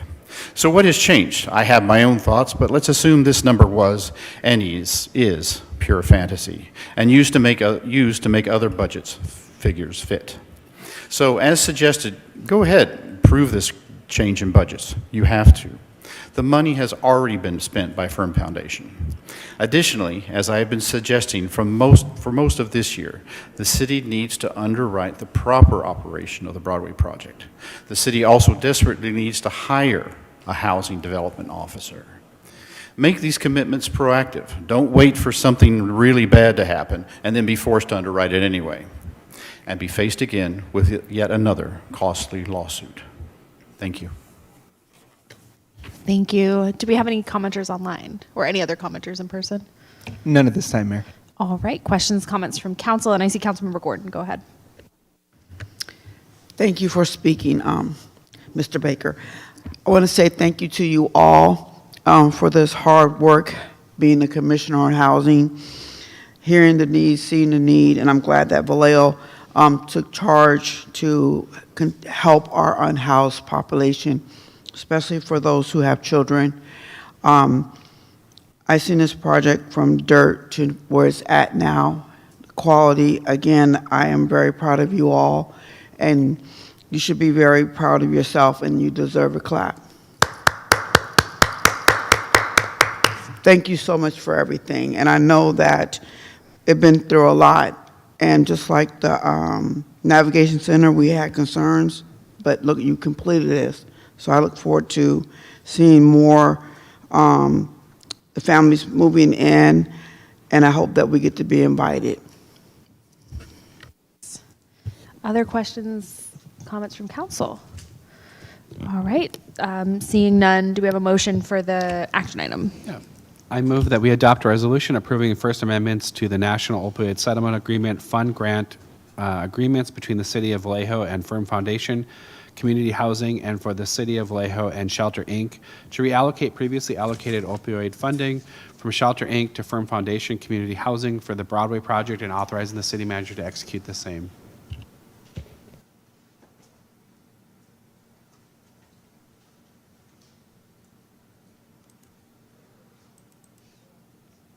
Motion carries with Mayor Source opposed. All right, thank you. That's going to bring us to item D, and I'll ask our clerk to please announce this item. Notice of intent to amend fiscal year 25-26 budget in an amount not to exceed $3,900,000 to fund programs and organizations that are providing services to Vallejo residents who are impacted by the government shutdown, and discuss possibility of declaring state of emergency due to the federal government shutdown. This is step 1 and 2. All right, thank you very much. We'll open up public comment for this item, and we have ACM Conley here to present. And first, I want to thank you for putting the work in on short notice. Obviously, the shutdown has ended, but the need remains, and so we're looking forward to hearing your thoughts on what our next steps might be here. Yes, thank you so much. Good evening, Mayor, City Council members. Nalungo Conley, Assistant City Manager. I do have a presentation, but before I jump into that, I did actually want to provide some context to address exactly what you brought up about the fact that there were rapidly changing circumstances since this item was first published. And so I did want to provide some clarity because I know that there are some questions about how this was actually agendized and to address the very large amount that's there.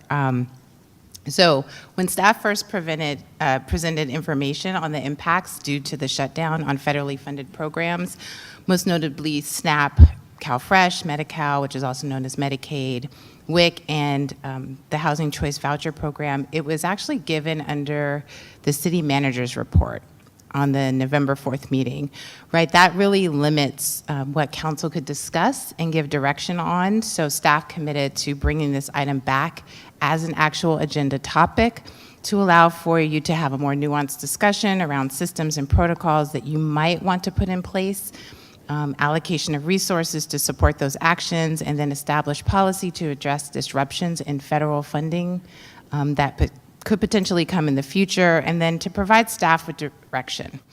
Also, staff was asked to explore moratoriums on key programs and then bring that information back. And then, of course, regarding the amount, the administrative requirements of our charter actually require a two-step budget process. So to allow council to potentially appropriate funds, we did actually have to provide a notice to amend the budget. However, the amount that's specified is only functioning as a ceiling and not a mandate on what you can allocate at this time, if you choose to allocate any money at all. So I just wanted to make that clear that the money, the dollar amount is something that we derived from the proportionate dollar amount that Vallejo residents receive in benefits. So with that, yes, we can start, and next slide, please. So as you are aware, after 43 days, the longest federal shutdown in history was ended on the 13th of this month. The breakthrough negotiations through the Senate allowed for the Republican-controlled House to pass the continuing resolution to fund the government only through January 30th, 2026. So we got a very short reprieve there. Congress must now pass several, so if that's something that you want to track, know that they have 12 weeks to pass those appropriations before we'll be facing some trouble. Next slide, please. So for this update, I think I mentioned this last time, but 54,000 individuals in Solano County receive CalFresh benefits, also known as SNAP. Of those, 36.8%, or I think it's 19,900 individuals, are residents in Vallejo. And so while SNAP benefits were actually fully funded in California as of November 10th of this month, there are still impacts that are being felt to food banks and other supportive services agencies. And then there are upcoming programmatic changes that could eliminate the eligibility for hundreds, if not thousands, of benefit recipients. So unfortunately, the pain, I think, is not over for individuals. And this situation continues to be critical for millions of people across the country. Next slide, please. So before I get into some of the additional impacts that are coming to play, I think in January, staff was also asked to investigate some additional measures to potentially assist Vallejo residents during the shutdown. And so one was a moratorium on water shutoffs, and the other was a moratorium on sewer shutoffs. The city currently has a program under SB 998. That's the Water Shutoff Protection Act. I believe that that was passed during COVID, which then reduces the need for individual cities to do broad moratoriums regarding water shutoffs. So the city of Vallejo has a number of programs that if a ratepayer has some trouble paying their bill, that they can reach out to our employees, and then they could work with them to implement some programs and other supports to prevent a disruption in service. And then as it relates to sewer shutoffs, the Vallejo Flood and Wastewater District, that service is paid through property tax.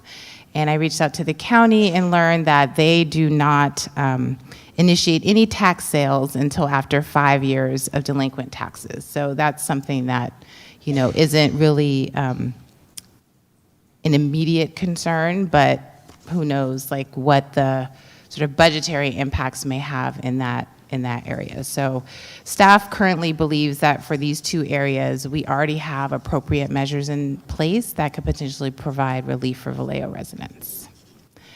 Next stand. So as I said, the shutdown might be over, but unfortunately there are other issues that we are going to potentially have to address, and one is the House Resolution 1, which is also known as the One Big Beautiful Bill, that unfortunately imposes several changes, caps, and reversals of waivers that have been long held standards and threaten to negatively impact, as I said before, millions of people across the country.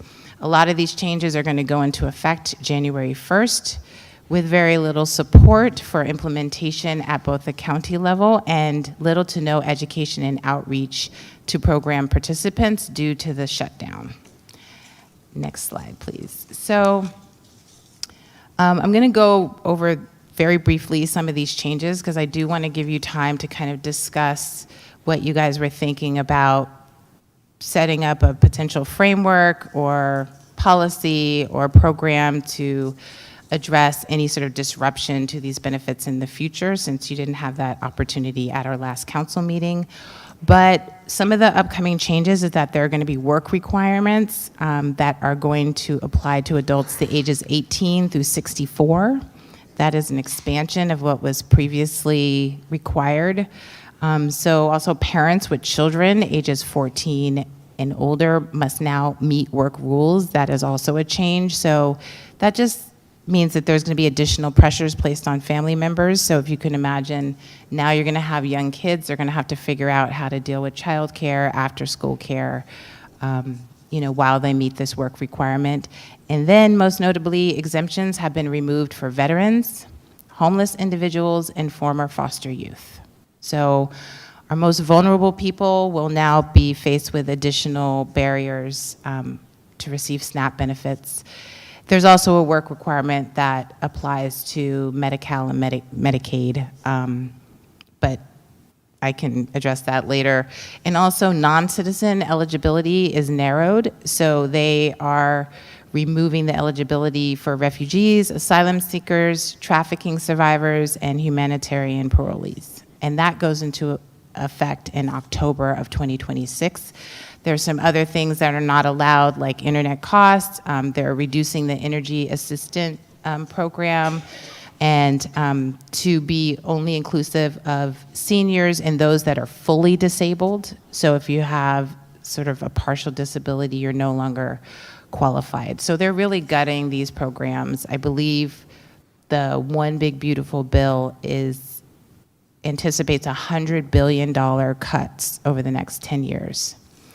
So as you can imagine, it's pretty extensive. Next slide. So just want to be clear, we're not really making a recommendation to sort of use the money that was initially in the notice to amend, unless you'd like to do so. That is a ceiling, but Just wanted to also give you an idea of the scale that amount of money could have on the Vallejo community or the loss on the residents. So if you can imagine, it's not just those individuals who are receiving the benefits, but it's for food and food-related items. They spend that in the community, so that's on a monthly basis. So if there's any real interruptions to the SNAP benefits, it's almost a $4 million loss to our community. So it's pretty significant.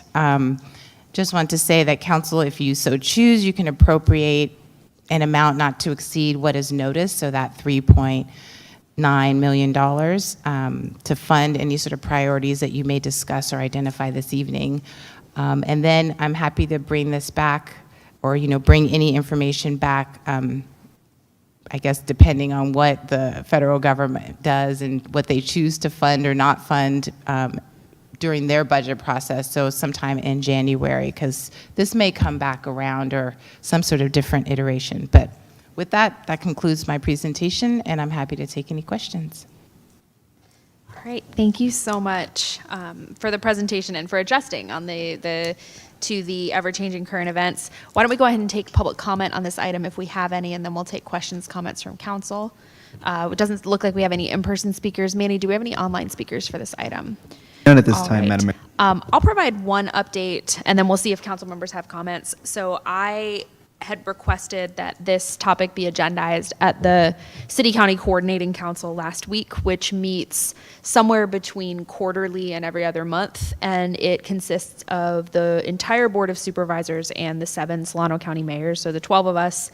And for whatever reason, last Thursday, the attendance was spottier than usual, but we did hear a presentation from the county on the SNAP benefit being restored, being paid out. And we had a bit of a discussion. I think there was a desire amongst some of us that were there to build better systems of coordination to respond quickly, and the county administrator's response was that the emergency response, I just forgot the acronym, Dr. T.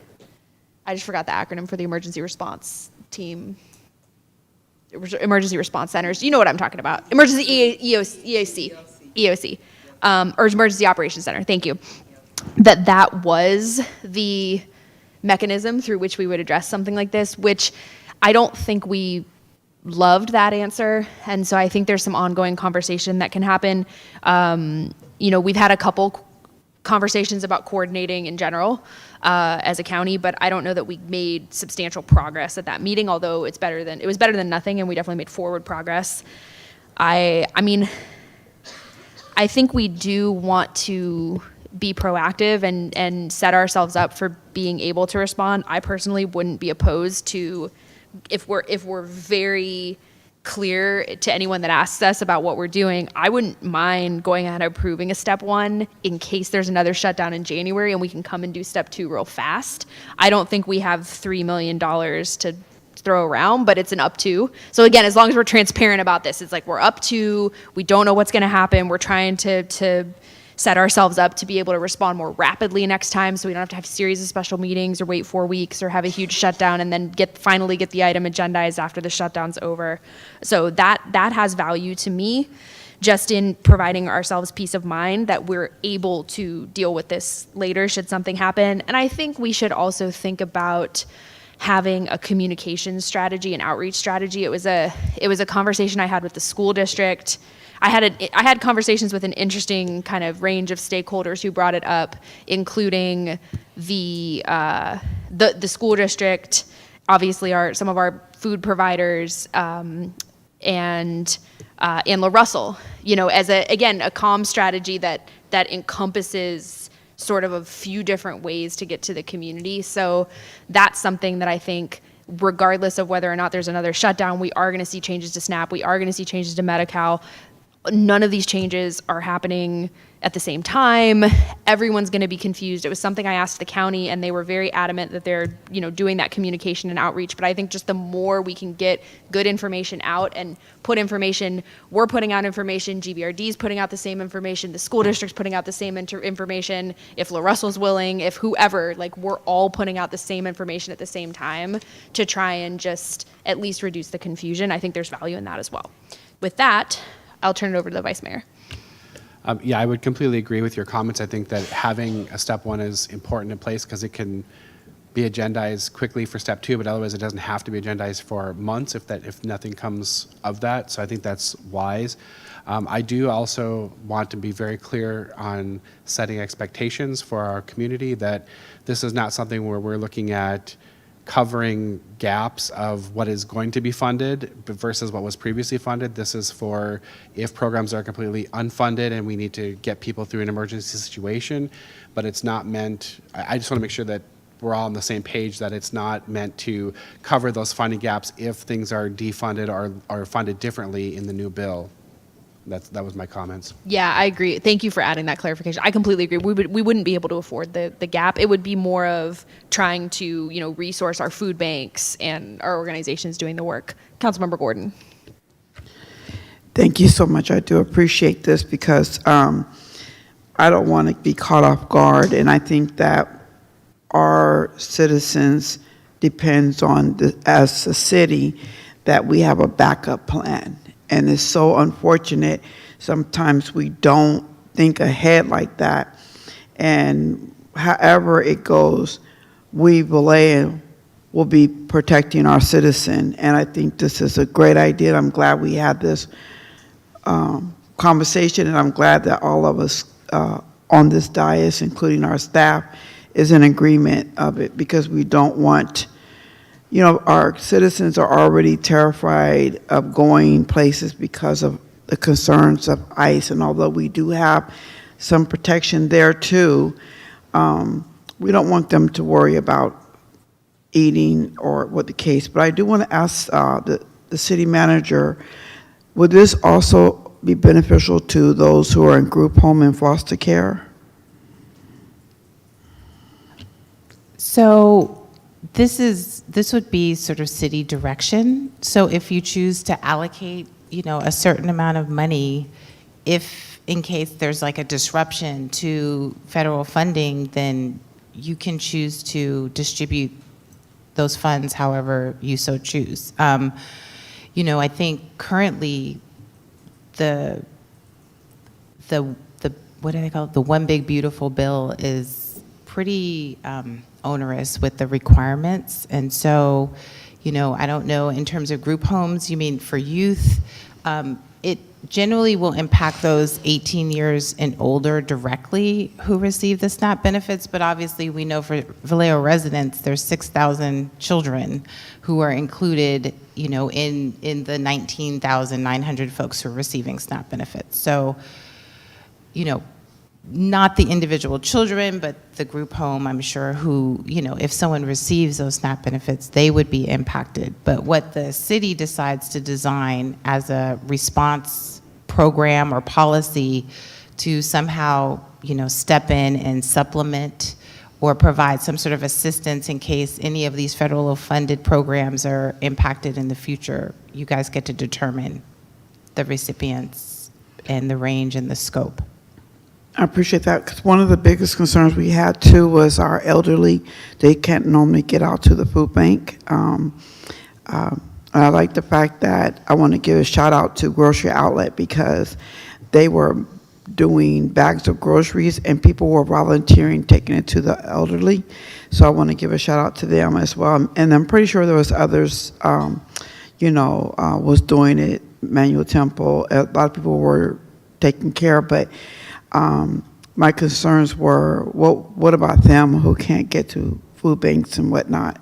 So I think this is a great start, and maybe creating a study session, some type of idea how we want to format this frame is exciting, and I look forward to seeing where this goes. Thank you to everyone involved.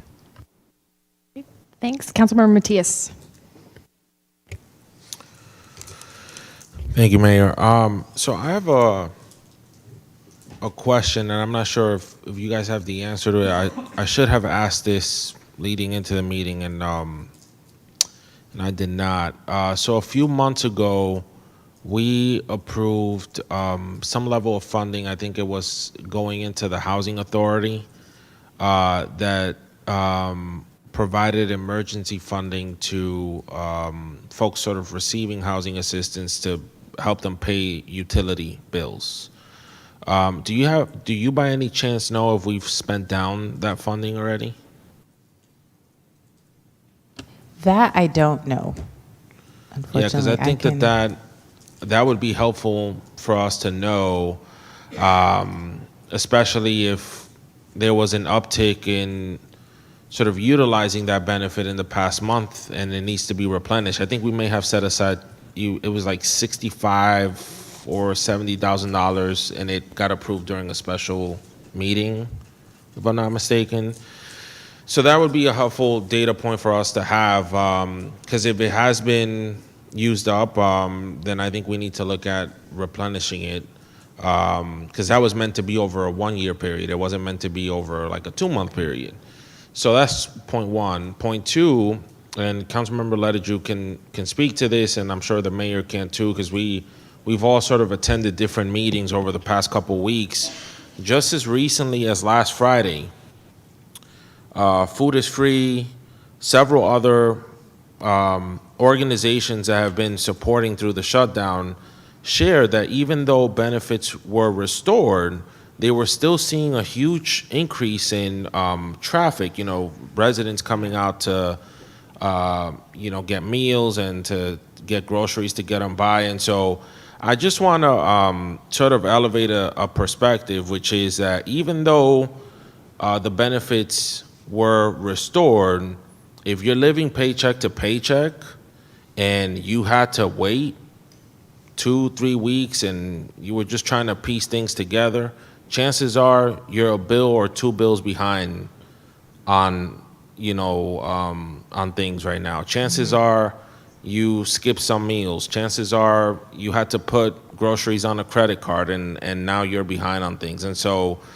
I do think that as a city, and I had done some research coming in, and I think there was 2 news articles I came across. Fresno was one of them. I don't think I thought it was Santa Ana, but I'm blanking on the second city. It was a Southern California city. They set aside, I think it was like $100,000 to just make sure that they were making those funds available, not just for utility payments, but also for groceries, to also help the food bank locally. And so I think in this moment, if there is a need from Food is Free, from the food bank, and that traffic is still elevated, we have a responsibility. And I mean, I'm going to repeat the same thing I repeated 2 weeks ago.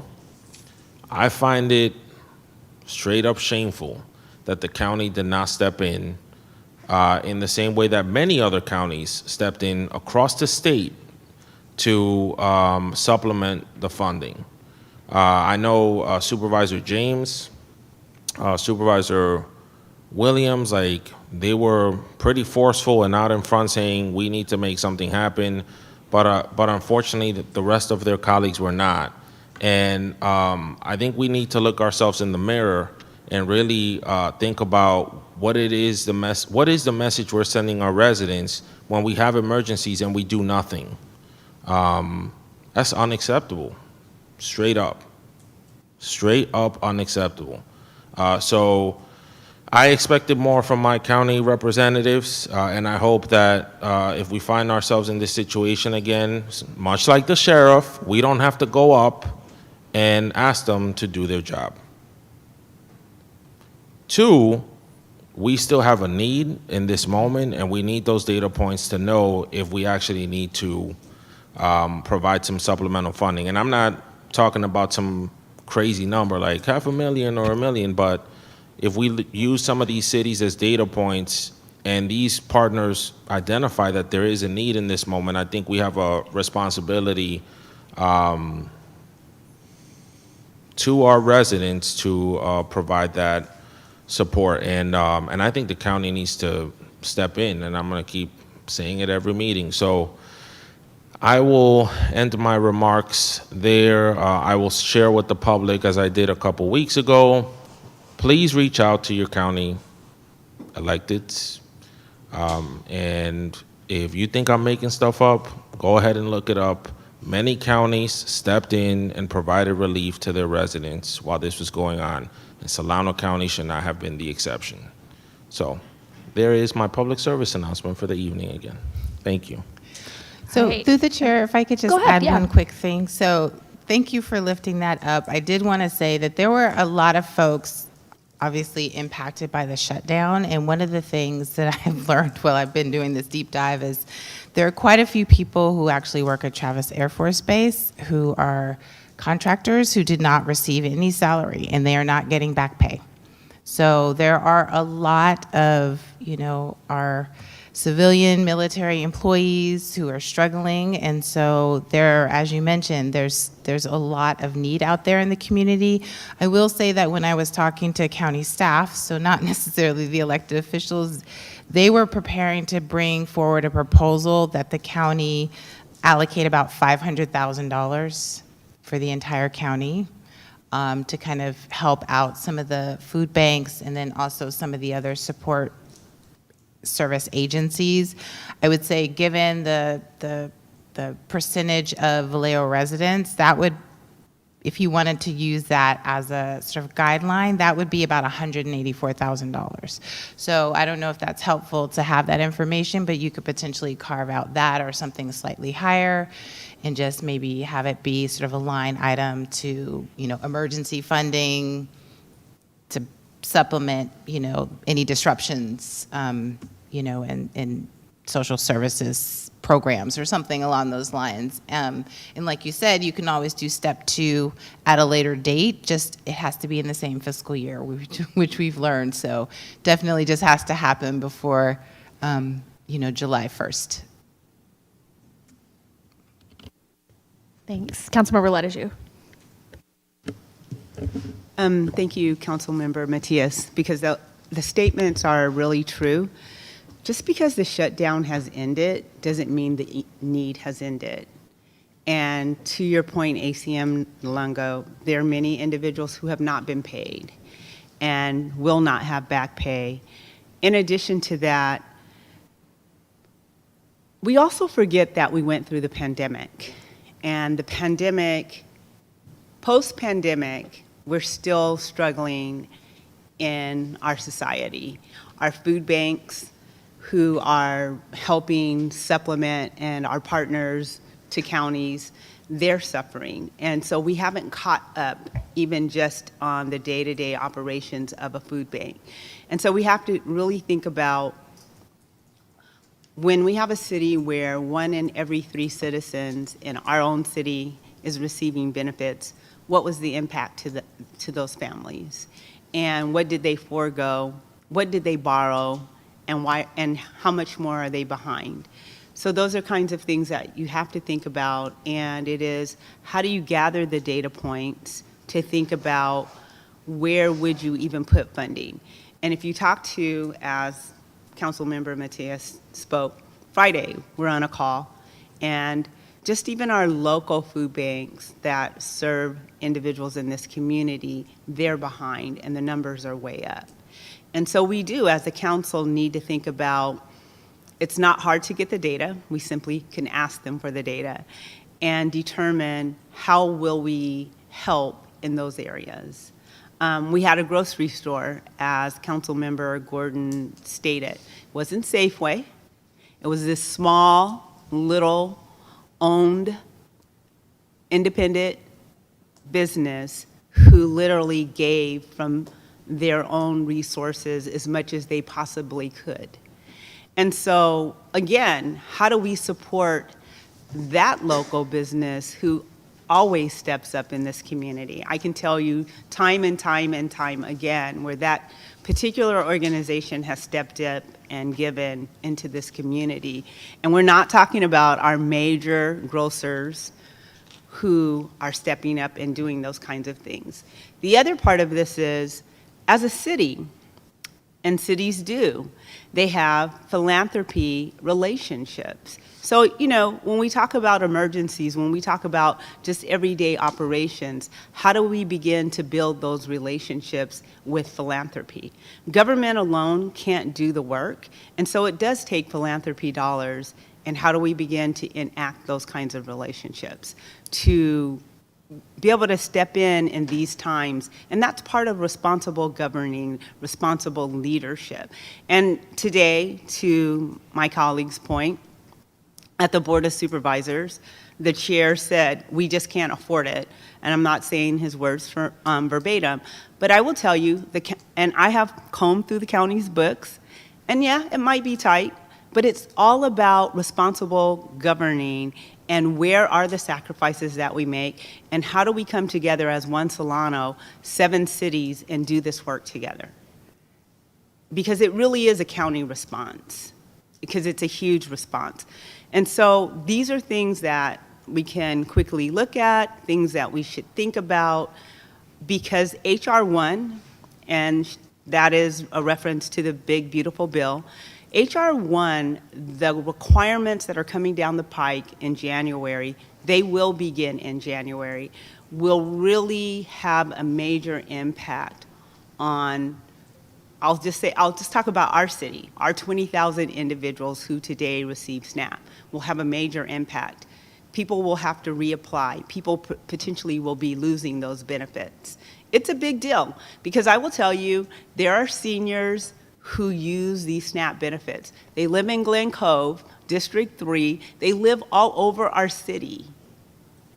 So we need to think about that. Our children, they live all over our city, and no, we can't be the, we can't make up the $11.1 million that are paid on a monthly basis for SNAP into this county. But we can begin to think about how are we going to adjust and think about what's going on, and even work through philanthropy and other ways to help us as a city. So I would just like to leave us all with that. Thanks. Councilmember Palmares. Thank you. Thank you, ACM Conley. So I'd like to extend my appreciation for helping out with the communications during this crisis, you and the other staff members. Really appreciated that. And I also want to echo that I support the mayor's idea about kind of saving this for a step 2 for later, if and when we do need to use that. And I also echo the vice mayor's opinion about just, the limitations of what this is for. I think my only guidance for this is, I don't want, if we ever need to use this, I don't want the amount to be arbitrary, and I want the amount to be felt.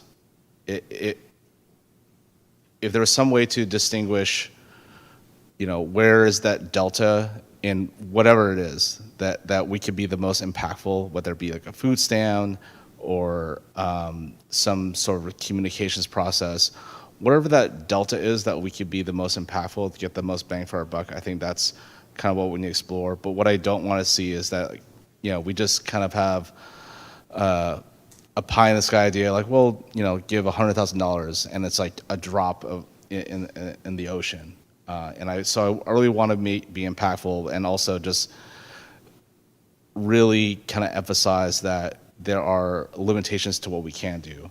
We're not going to spend millions of dollars in this. That's flat out a no. But if we are going to give something, it's going to be impactful. So that's kind of my only guidance for that. Thank you. Great. So through the chair, I just Go want ahead, to yeah. sorry, I just want to add one more thing, because I feel a little like a doomsayer here. But today we just talked about SNAP, but just to put it out there, there are major impacts, like I said, to Medi-Cal and Medicaid that really will impact who's receiving coverage, what they cover, what the state is going to be reimbursed for. So I imagine it's in the billions of dollars in terms of the impact to the state of California, and I imagine the only way to actually balance that would probably be to cut back services. There's also going to be major impacts to housing choice vouchers. So, we'll just really have to pay attention to what those appropriations look like in January to see ultimately, the sort of level of need. So I think maybe postponing that step 2 to kind of really identify where you want to best, step in and potentially, as you say, leverage, whatever appropriation or target that help. Because it may not just be sort of SNAP, right? I mean, it may be a whole suite of services that are going to be cut. So you'll, probably want to engage in some more discussion about where best to put your help in the future. Yeah, thank you. And I actually do have a clarifying question because when I was originally thinking of passing step 1 of this through January, the language in this particular intent to amend is specific to the government shutdown. And I was thinking that's still valuable to push forward because we may have another government shutdown starting at the end of January. I don't know if there's a way for us to edit this to potentially also step 1 funds in the meantime for other related uses. If not, I think we should start that process as well thoughtfully. And one of the things I was going to suggest I think Councilmember Matias brought it up first, the point about our local food bank, specifically Food is Free, they ran in the red to support folks that first week of November, and they need to pay bills and staff time and things like that. So I do think we have a role to support and help them come out of the holiday season and this continued need, and not continue to have to do this labor of love underfunded.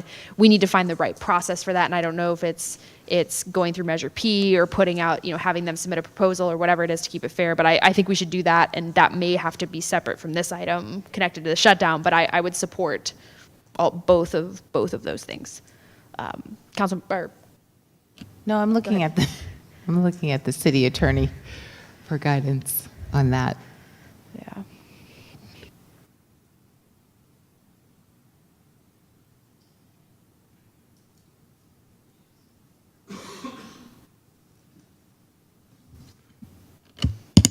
So hold on one second. I'm thinking and reading both at the same time. Because the question, if I understand it, is the item as described in Organizations that are providing services. Yeah. That could be okay, actually. So that was what I was looking at. The question, as I understand it, is it broad enough to cover anything on a backfill here relating to the shutdown or losses during the shutdown that you may want to look at on an ongoing basis? Is the step 1 broad enough that step 2 could cover those types of things, types of things? And I would describe it almost as ongoing fallout from the shutdown, or to the organizations or the community. I don't know if that's captured that are in here. providing services impacted by the government shutdown. So I think from a step 1 perspective, it's probably broad enough. Although, when you go to step 2, you're going to need to be thinking about how broad really is this, and how, if you're looking for a process that you're trying to establish for people to apply for something, then I do think that's kind of a different agenda item than just moving to step 2 of budgeting something, and we would have to agendize that step 2 as the budget step 2, but also whatever process you're thinking about. So that's, I think, considerably broader than just what this item originally envisioned, but I do think that as step 1, it's probably broad enough. All right. Thanks. That leaves us with, I guess, a couple options. I'll go over to Councilmember Letters and then back to the Vice Mayor. Just really quick, which ties this in. One of the things that I want to make a motion for is, as we continue this journey under this administration, I would like to see on our agenda federal impacts. I would also like an opportunity for our lobbyists to literally present to this group. And I would like for a way, when we have this agenda item where we see a lot of shifts, not just receiving emails, but that it's discussed in the city manager's report. I think it's really important, imperative. And when we talk about our medical, when we talk about HUD, we have a housing authority here. I've said this for many months, and there's going to potentially be some real choices that will occur for the housing authority with existing individuals with subsidy. And there really needs to be some work done around analysis of, if you're not funded at certain levels, what does that mean, and what is the shortfall for those dollars? And I have yet to see that, and it's going to be critical as we keep moving down this road. And so I think if we have that on the agenda as a point somewhere on the agenda, then we can talk about it as it arises, and it becomes a really important topic. All right, Vice Mayor, go ahead. I just want to bring some reality back to some of this discussion, because I think it's a great discussion, but I also know that whether we appropriate $4 million or $20 million, this money comes from the reserve, right? We have no funds currently for this. So that means if we want to approve something other than, moving forward with the step one, we also need to have the discussion of what we're cutting back on, what programs we're going to alleviate or not do, or what action items for the staff that we're not going to have them do in order to have the funding available. Because this is right now writing a check that we can't cash. So if we're going to move forward with this, I think we just need to keep that in mind, that this is not just a pie in the sky. We don't have unlimited funds to cover when federal employees are not being paid and those types of things. I mean, I feel for them.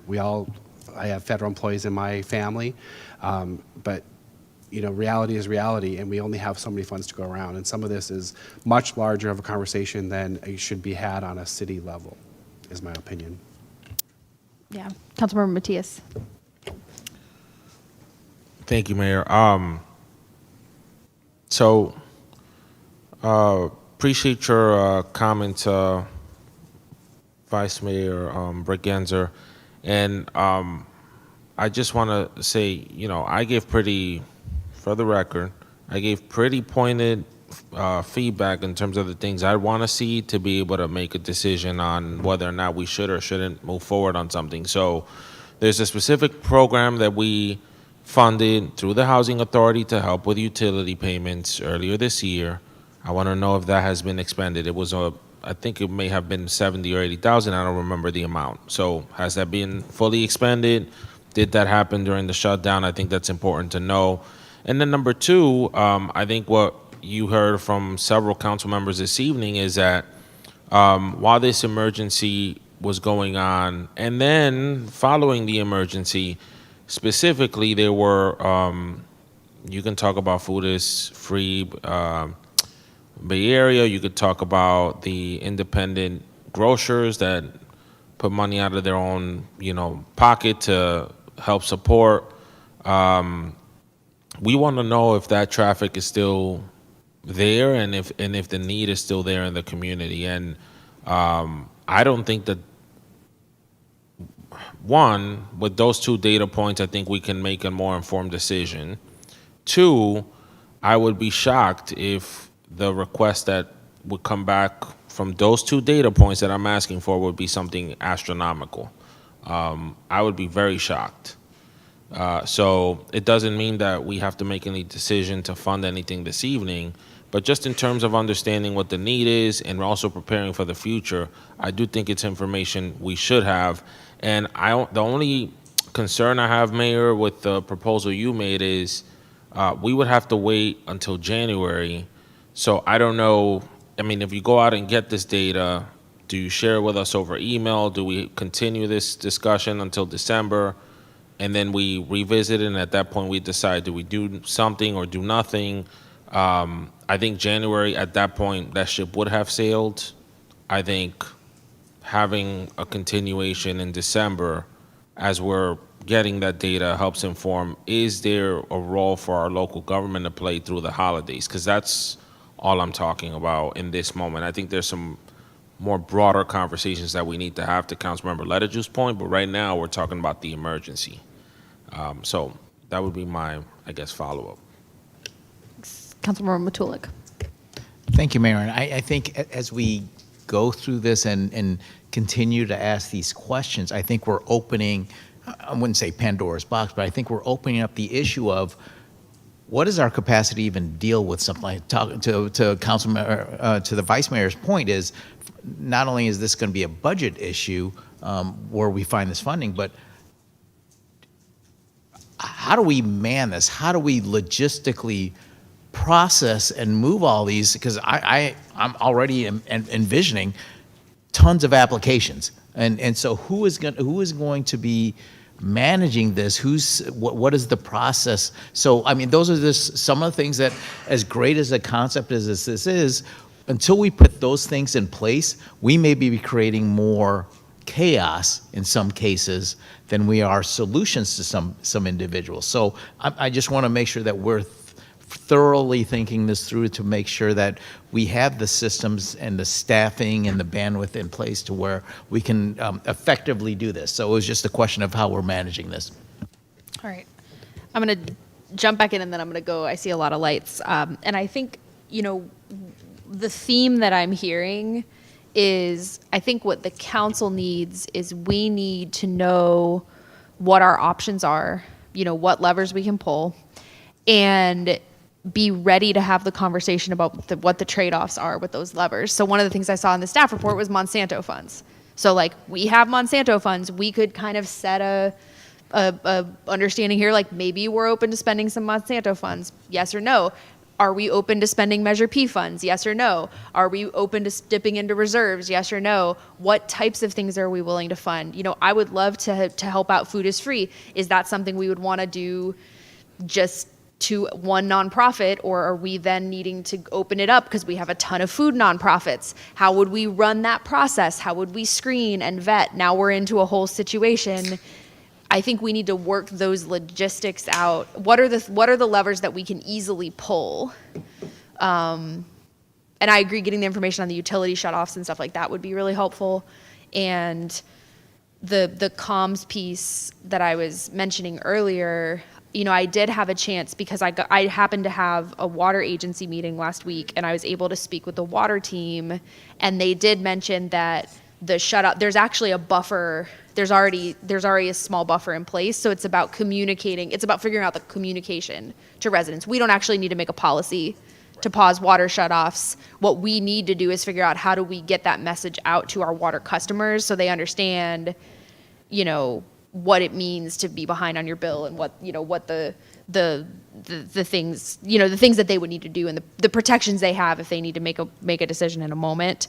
And then we obviously need to have the housing conversation separately, because the eviction, and that's something that we have on the future list that we honestly probably should expedite pretty quickly, the tenant protections, because that was in our housing element and has been sitting for a while. And I would be in favor of expediting that with the federal government situation in mind. And with that, I see council members Ledeju, Matias, and Gordon, and then after those three, I'm gonna try to move us towards some resolution on the item. Councilmember Ledeju. So just really one quick point. I don't think we're saying activate anything, and I think, frankly, it's a real easy task because we're not fundamentally, am I going individual by individual? There are systems already in place that feed people all throughout our city that you can engage. No different than many counties did, unlike our county, where they really propped up, made their food banks in the different communities. So there's always ways to do it without encumbering resources. And the fact of the matter may be that whatever that dollar value is, it's within a limited band, and it is really a response that says, I see you, community, and I am doing responsible leadership. And that is really, fundamentally from my perspective, that when I wrote that letter, when we penned that letter, that's what I'm speaking to, is responsible leadership. And it is true, at the local level, No, I can't solve this. You can't solve it. We cannot solve it. We don't have enough money to solve it. But it is, how are we responding in the moment? And how do we make sure that we have data consistently and constantly when we already knew that we had an issue? And it took us, the issue, quote unquote, has been quieted because funds are released, but we couldn't even respond because there was no data or a place for us to respond appropriately, despite the fact that our county did not respond appropriately. And so for me, this is what this dialogue is about more than anything, is how do we be responsible, how can we be responsive leaders in this time, in this political atmosphere? And we're gonna miss it again on the boat with the housing, I can guarantee you, if we don't act. And it's not that we're gonna fix it, but the reality is there are ways to deal with it if we start doing the data analysis. So we can talk about it and we're ready. And this is where I'm coming from, being not reactive, but proactive. Councilmember Gordon. Thank you so much. I remember when we was in the military and we were in the same boat. It didn't matter what your rank were. We were in the same boat and we needed help. And whereas you might have gotten a couple 100,000 or 1,000, whatever the case may be, it was something better than nothing, right? So we had made 1,000. They gave us 500 just to get us, tide us over. And it made a difference for our family and others. And we had like Salvation Army in place, Red Cross in place, and they were the distributor. So the city allocated monies to them, and then they were the ones who allocate monies, whether it had been a gift card or however it may be. But I remember a while back, I think I heard Mayor Source point out that we shouldn't rely on, everybody to help bail us out. And so what I'm looking at is as us to better prepare to help our residents out and to have this money set aside for those days. We do it in our own home. And look, I'm on medication that as of January 26th, they will no longer be available, and they're lifelong medicines that I need in order to survive. I'm starting to take an effect of it now. So I'm trying to figure out how I'm going to pay those, how am I going to buy those medicines that I need. So it's like you said earlier, ACM, that it's not only the food component, it's other components that our citizens are going to be faced with. And I think that's what we get to do. We get to help on this dais think about those individuals who rely on us, who put us in this seat. Not where we sitting right now, but where they're at now. And I think that's the blessing of us sitting here, that we get to do something to set money aside. And we can pick Salvation Army, for example, Red Cross, for example, anyone that would it's kind of like how we do the operation for the navigation center, looking for nonprofit agencies to help allocate this money aside, or how we do for our that Shelley gets to do to make sure our community's morale is up. So I think having this money set aside for something in this nature is a blessing in disguise, because it really did help us when we were in the military in this situation. And I just want us to think about that. That's what we get to do on this dais. Councilmember Matias, and then we'll move to close the item. Yeah, I'll be brief. ACM Conley, you got my direct feedback. I think what you're also hearing from the group is, in the event that this were to happen again, what are sort of the contours of a program, right? How could we deploy resources in the most efficient and most expedient way possible? I don't think anybody up here is talking about a grant-making program. Let's just say there was some disaster or something at a local government level. What would need to be true for us to, replenish that program I highlighted earlier that's housed in the Housing Authority, and maybe put money in a food bank? It's very easy. There's no overcomplication of this, at least from my vantage point. And then the second thing, just to follow up on something Councilmember Lettigius said, and it's something I want to leave you guys with. I've been here 10 months. We've voted on things multiple times where we've had to cover for cost overruns, and that's like sunk money. It's money you're not getting back, money that we had to cover for mistakes that were made, and that's money we're never getting back, right? Whereas something like this, and this was actually a conversation that I think you guys had when the ARPA discussion came up. When you put dollars back into the community, that's pure economics 101. It has a network multiplying effect. So it's not just helping folks get through an emergency. You're also putting money back in their hands. That money goes into the local community. It helps with sales tax revenue. Y'all know the drill. So I think we have to make a distinction between some costs that we've voted on where there hasn't been any multiplying effect. That's just dead money. And then investments we make that are not just benefiting the people who we're here to represent, but that's also going to help us cover revenue shortfalls, which is also part of what we're here to do. So just something for you guys to keep in mind, sort of from a program design standpoint in the future. That's all. Yeah, thanks. And in addition to that multiplier effect, the economic multiplier effect, it's also a public safety issue. You reduce the need for crime and desperation from hunger. It's youth development because we have so many children. So it hits on many priorities. I'm going to ask ACM Conley, is there anything in particular that would be helpful direction? And then I think I would still be in favor of moving this step 1 of 2 just so we have it for the future. Is there anything else you'd like direction on?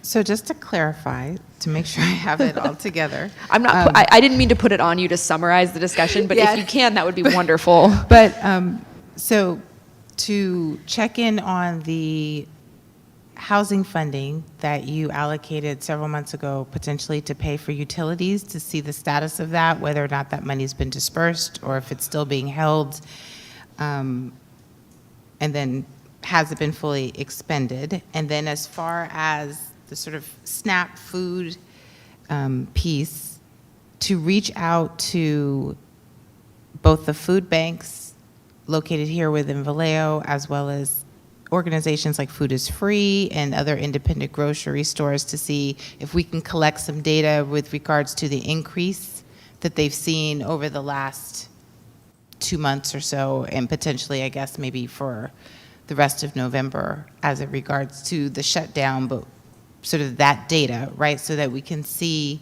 what their increase in costs have been. And then to potentially investigate how could we provide them with some sort of support? How could we set up a responsive program that isn't necessarily a grant program, but how could we figure out how to disperse funds to them expeditiously as a response? Does that seem Yeah, I think that to gets cover it. Okay. I think that captures it. Thank you. And when do you want to see that come back? December are we trying to do it sometime in December? If December's possible, that would be great. Okay. I think that because a huge part. No. Vice Mayor just clarified. It wouldn't be step 2 coming back. It would be the update on the options. Because I think what we're trying to do here is we're trying to we're still responding, obviously, to an ongoing situation, but we're trying to be proactive in having the conversation and getting some of the discussion out of the way so that when we have an acute need, we don't have to then have the strategy conversation. We've already gotten, 75 or 80% of the strategy conversation done. So yeah, if it's possible to bring it back in December, that would be fantastic. Okay. Can I just Go ahead, really Councilmember quickly, I Letter. apologize. ACM Nalongo, we do have the data as an example from Food is Free. We got that data last Friday. So Okay. there's no reason why we can't give you data really quickly. We already have it from the meeting. Okay. So that will be helpful for you. Absolutely. Because I know you weren't able to attend. Yeah. So December, it would be info item, correct? Not action. And then we would agendize it as action for January, or did you want it to come back as action in December? I think it might need, we probably want it to be action just in case we want to take some action, but the step 2 of the budget, I think we would only bring that back if either the government shut down again or if we decided in that action item we want to put funds towards XYZ. Okay. Does that, I'm seeing some nodding, I think that captures where we left off, right? Okay. So Okay. not step 2, just a regular action Just an item. update and providing direction on it. Yeah, but maybe as an action item just in case we want to give some more substantive direction than an info item. Through the mayor, we do have two Oh. members of the public that did Thank want you to for speak. the reminder. Did we take it early? We might have taken it at the beginning of the item, but let's call them because I want to hear from them. Yeah. Melvin Cohen, please unmute yourself. You have the floor. Oh, well, thank you. Good evening, Mayor Source, council members, City Manager Nalongo, and City Manager Murray. Want to thank you all for the conversation this evening. And so it's just very critical right now. And so earlier today, I submitted a coordinated stabilization proposal developed with frontline partners. So Food is Free Solano, 211 Solano Impact Care, the Solano Community Foundation, the Justice Collective, Motel 6, as well as Enough Housing. And what I did want to raise was with 211, they did experience congestion. And they definitely need additional operator support, and individuals are contacting them for food resources, housing, as well as missing persons. So there's just a number of needs that Vallejo residents are having right now. So it would be good to have a conversation with the folks with 211. I also want to emphasize that Vallejo does not need that Vallejo needs food distribution resources. We also need food distribution infrastructure. Staffing, refrigeration, storage, vehicles, logistics, and outreach to ensure residents can weather HR 1 and any other future federal disruptions. Today alone, I had talked with Food is Free Solano, which experienced the second highest number of families ever at the Vallejo site. So that was today. And so that level of demand requires infrastructure, not one of events or small enhancements. The proposal submitted today provides the city with a ready-to-implement framework that stabilizes families, protects seniors, expands HR 1 outreach and recertification support, and reduces displacement. It also positions Vallejo to leverage major state and federal funding opportunities. There are a lot of funding opportunities that are coming up. We do not want to miss those. So that way we have financial resources to move when we need to. And with the continuum of care funding coming up, as Councilmember Ledger was sharing earlier, there are some huge issues that are getting ready to happen regarding our supportive housing system. And so we definitely want to be ready to address those. So given these changes, Vallejo, we have to take proactive steps now to prevent avoidable homelessness and deepen our food and housing safety net infrastructure. And so I respectfully ask the council to consider the proposal, other proposals that are coming up, but we definitely want to make sure that we're not waiting at the last minute trying to figure out how we're going to address the need when we have the opportunity now to build an infrastructure to really start to support our folks. And we have to take advantage of the funding opportunities. There's a lot of grant opportunities that are out right now. We do not want to miss those. Thank you all so much, and good evening. All right, thank you. Next speaker, Vallejo Housing Justice Coalition. Please unmute yourself. You have the floor. Thank you. Good evening, Mayor and council members. I would just want to uplift what my colleague Melvin had just shared now, and just reiterating that, when rent, food, medical coverage, and utilities all become unstable, and at the same time, you create the perfect conditions for mass displacement. That's what we're seeing now in Vallejo. Across the country, I think we need to look to what leadership looks like, specifically in the ways in which it's different and ways I've lifted, such as the way that Atlanta Mayor Andre Dickens just paused both evictions and water shutoffs to the end of January to protect residents during the shutdown and federal uncertainty. Atlanta understands that families can't simply shift or adjust when SNAP healthcare coverage and basic supports are disrupted. When every safety net program is unstable at once, people don't adjust. Folks fall through the cracks, and we see that. And here in Vallejo, we continue to separate what must be held together. We talk about, protections in different ways, but we avoid eviction protections, the most severe shut off of all. Losing your home is losing safety, stability, and dignity.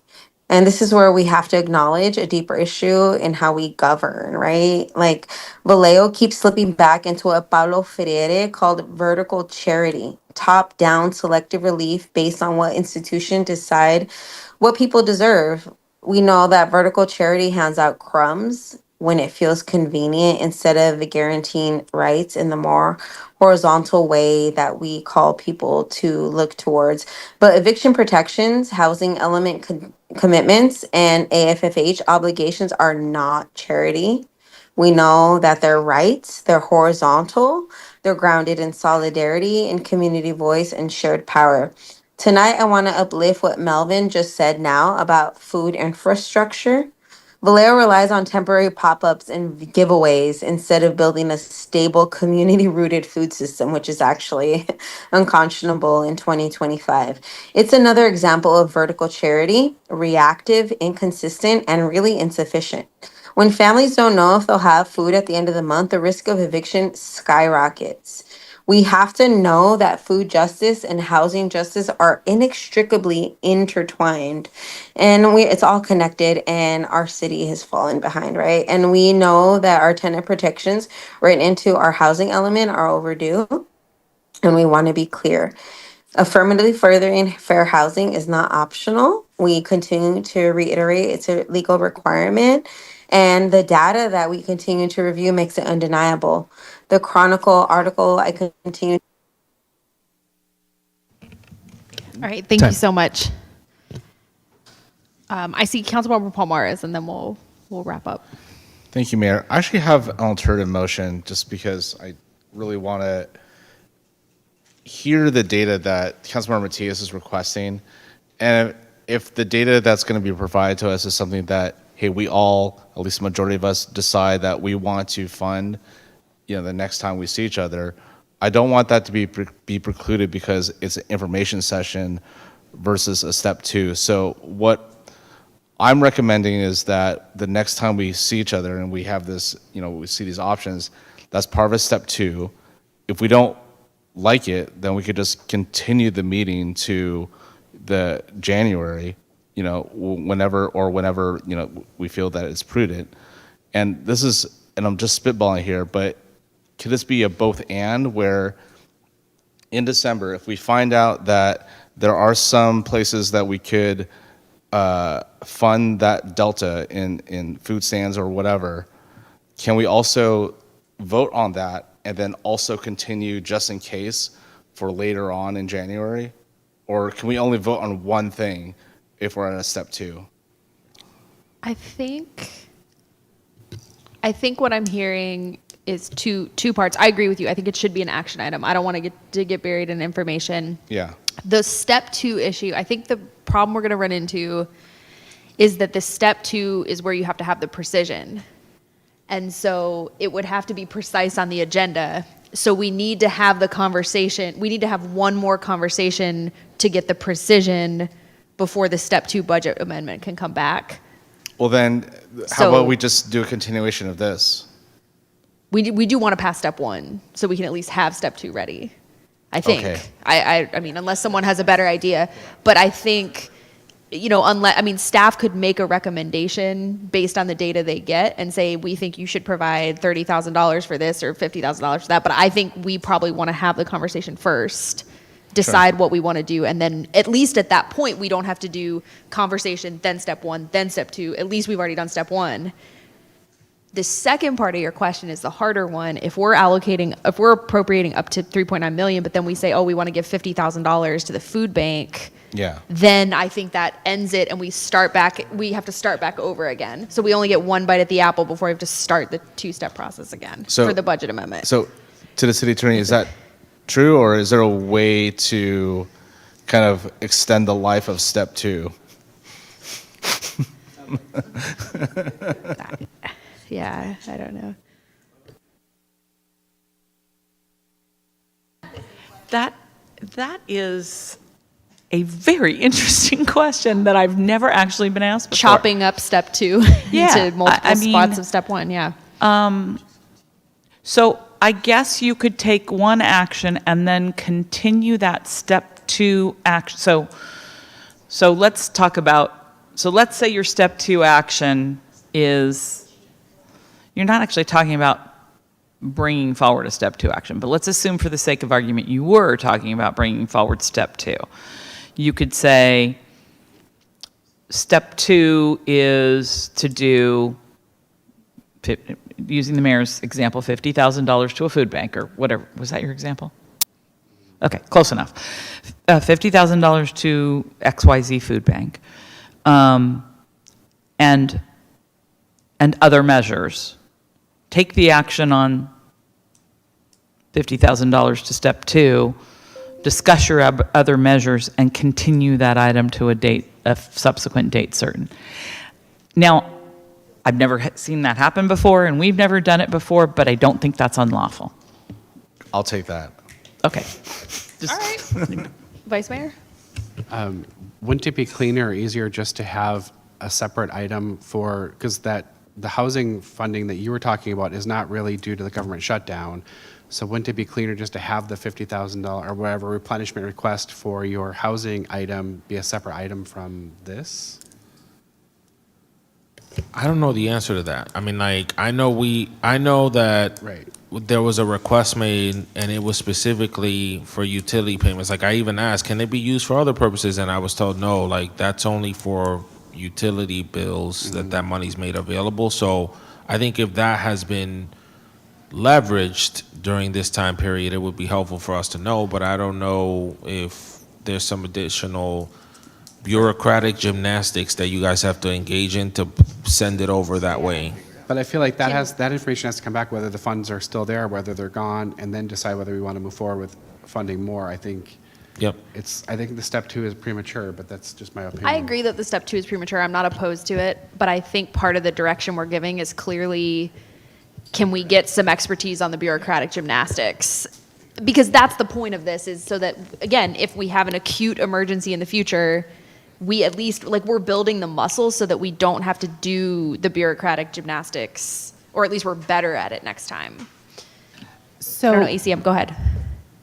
So if we can bring an item back in December, we can check with Director Jones to bring the housing choice voucher information back. And we can probably either, include the information about the utilities in that presentation. And so if I hear you correctly, you want to bring that back as a step 2 with a dollar amount, or you just want to bring it back as a regular action item to discuss and then defer step 2 after that discussion? We're slightly divided. I think the Vice Mayor and I want the latter. I just heard Councilmember Tulik nod or affirm, but I think we're unsure. I think we're unclear. Okay. I mean, Could we split would a our majority of the council? Could they split the resolutions? I mean, for step 2, could you allocate and do, say it's part 1 allocation and then part 2 of an allocation not to exceed a total amount? I think this is what we have to figure out. Councilmember Matias, go ahead. Okay, No. so hold on, folks. If ACM Conley comes back in December and says, here's all the data points. And we, at that point, we have the conversation and we say, oh my God, this is actually an emergency. We must do something. We can just pull the step 2 item forward and then make a decision the following day on it because we already went through step 1. I don't know, the whole thing we're trying to solve for 2 things. How do we make sure this doesn't happen again? So we're engaging in the sausage making real time. But then 2, if there is an emergency, then we have to respond to it.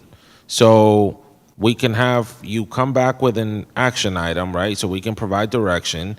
And if part of the direction that evening is we want to get this money out, then we have to figure out how we move step 2 forward. And that's the 9th and the 6th. That could be the 9th and the 16th. If we have the conversation on the 9th and we say, hey, we want to do step 2 on the 16th. Done. All right. I'm comfortable with that. I think that makes sense. Otherwise, we're going to just spin. We'd have it's 3 weeks. It's 3 weeks, so it's not, it's not ideal, but it's not next week. Through the chair, are we voting on this? I think we're just about ready. Motion? Yeah, do you want to make the motion or do you want me to try? Sure. I will move that we accept the notice of intent to amend the fiscal year 2025-2026 budget in the amount not to exceed $3,900,800 to fund programs and organizations that are providing services to Vallejo residents who are impacted by the government shutdown and discuss possibility of declaring a state of emergency due to the federal government shutdown, step 1 of 2, with requesting data points to come back from housing and the utility portion in the first meeting in December. All right, let's vote. Thank you all. We got there eventually.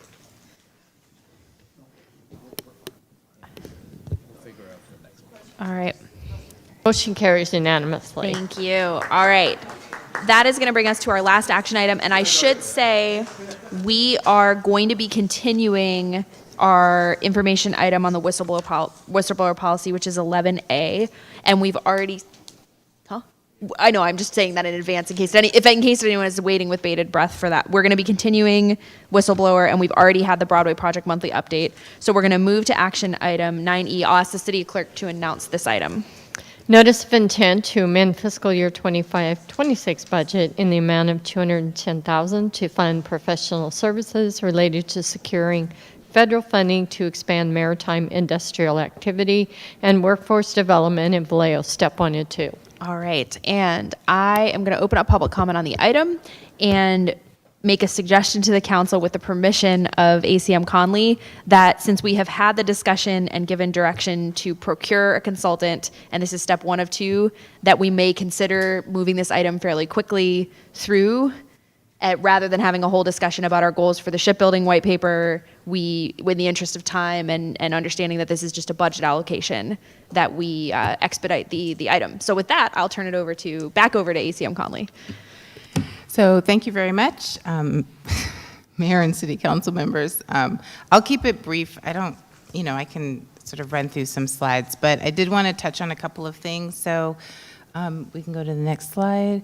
So as mentioned, this is bringing back the item of ships. I believe that you heard it back in the end of September. So just to refresh your memory, it's the Shipbuilding and Harbor Infrastructure for Prosperity and Security for America Act. It created bipartisan support for the revitalization of the commercial and military shipbuilding industry nationwide.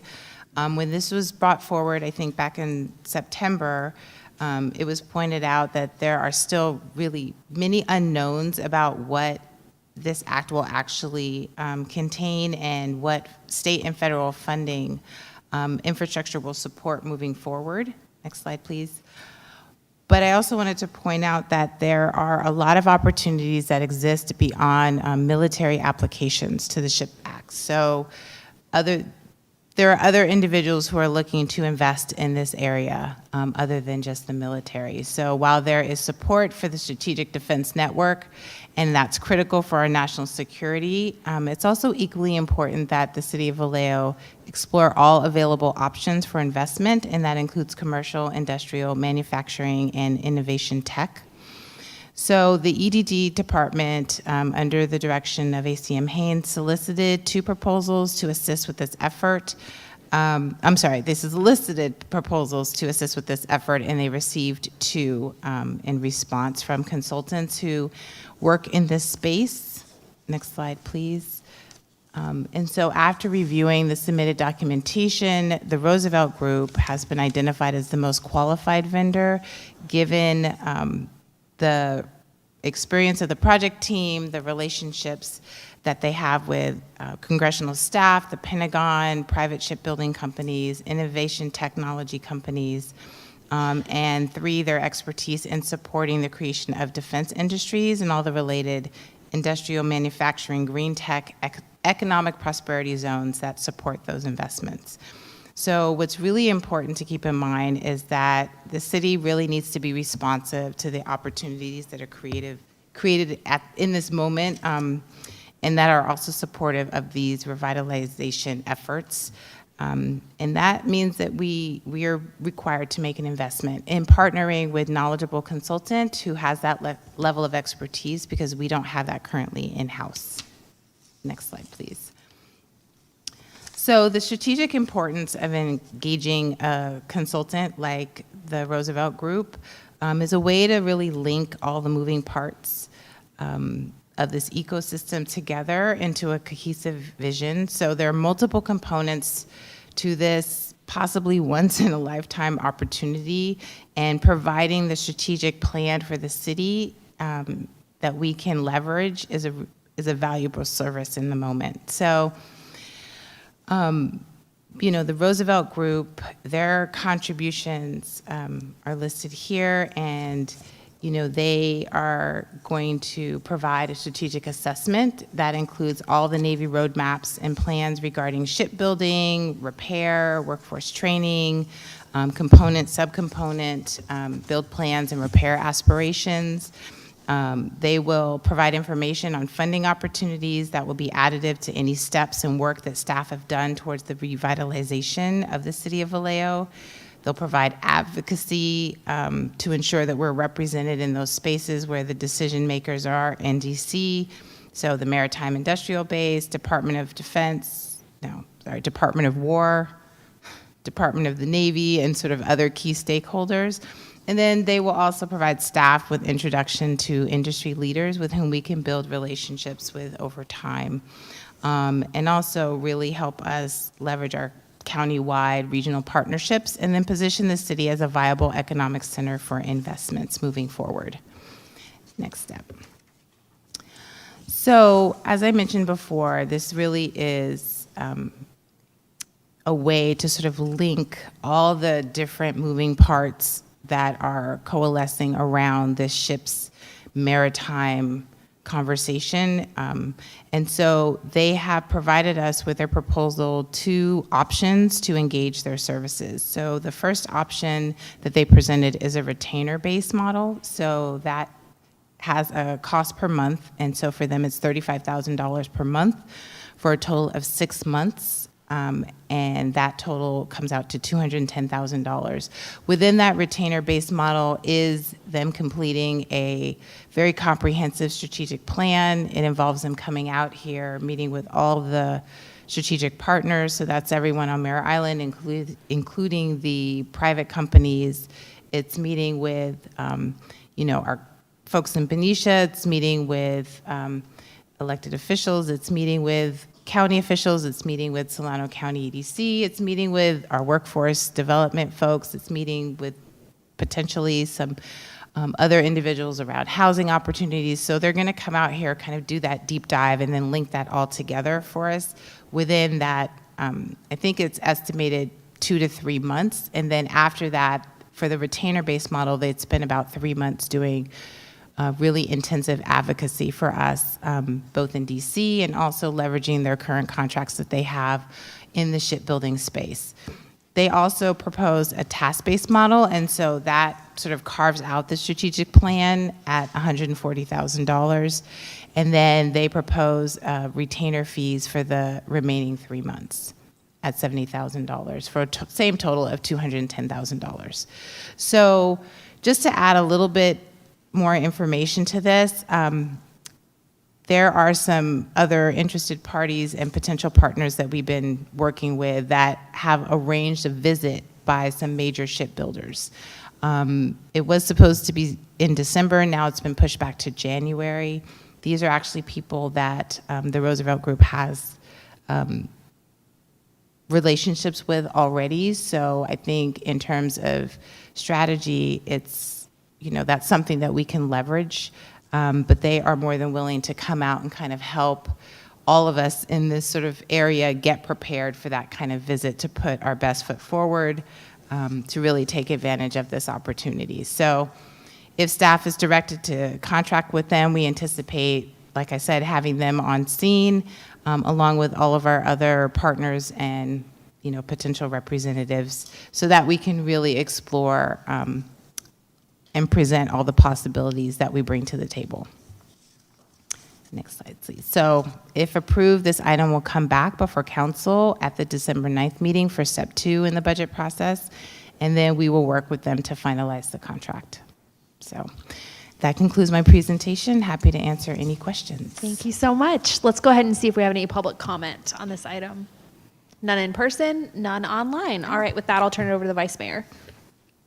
I'm 100% for this. I can tell you right off the bat. I do have a question. Do we know for sure that the Roosevelt Group is not already working with our partners with California Forever or the other organization? They're not working with California Forever. Okay. California Forever, I don't know the extensive list of consultants that they partnered with, but they haven't partnered with the Roosevelt Group. They actually have, the Roosevelt Group has current relationships with, I believe, 2 of the major shipbuilders that are coming out here. One is from South Korea and one is from Sweden. Okay. They partner with them not actually in the area of shipbuilding. These are large conglomerates, so they have a wide range of investments, but they already sort of know what they're looking for, and they're very interested in Vallejo. They actually have agreed to come out here and tour Vallejo, Mare Island. They want to go to Cal Poly, so I think that really speaks well of the fact that we've done sort of little marketing in this area, and already, they're major shipbuilders who actually want to come here and see what we have to offer. In addition to the Navy also being, supportive, and I think we all know that, Representative Garamendi is, Absolutely. we have his full throttled support, so. Absolutely. And then I don't know, but is the timeline of 2 to 3 months for them to do their assessment, is that too long for, do we have any idea when the SHIPS Act may possibly pass, or that might move forward? And Yeah, we reached out to the lobbyists to see if they've been hearing anything. So it's actually not, the SHIPS Act actually isn't, what am I trying to say, isn't restricted through the continuing resolution. So they can actually pass it at any time. So far, they haven't heard any chatter around doing that. I think at least in the first month of January. I think right now they're just trying to get the regular appropriations across the finish line. We're not so much focusing on that passing, because there's nothing that precludes us from getting investments from private shipbuilders in this space outside of the SHIPS Act. In some ways, the military has already sort of look to Vallejo for potential investments, and so they can also do that outside of the continuing resolution. So that's, I think, more of a formality. It includes a series of other appropriations and bills that actually reduce some of the restrictions around doing sort of the maritime defense work. It also, I think, strengthens something around the merchant marines. I haven't really done that deep of a dive, but it's around encouraging more workforce development in that space and potentially offering, I heard some tax credits, but I'm not sure. So we'll just have to see what the specifics are. But I also know that some of the recent tariff agreements that have been negotiated actually carve out several $100 billion to invest in sort of maritime and defense industries. So there's a lot of opportunity there. Great, thank you very much. Councilmember Palmares. Thank you for the presentation. So I also support this. I do wonder, so beyond the assessment, are we requiring any milestones as far as like what their work entails? I mean, if they're doing advocacy, like what are we, like how are we asking for, proof that they're making progress with that, I guess?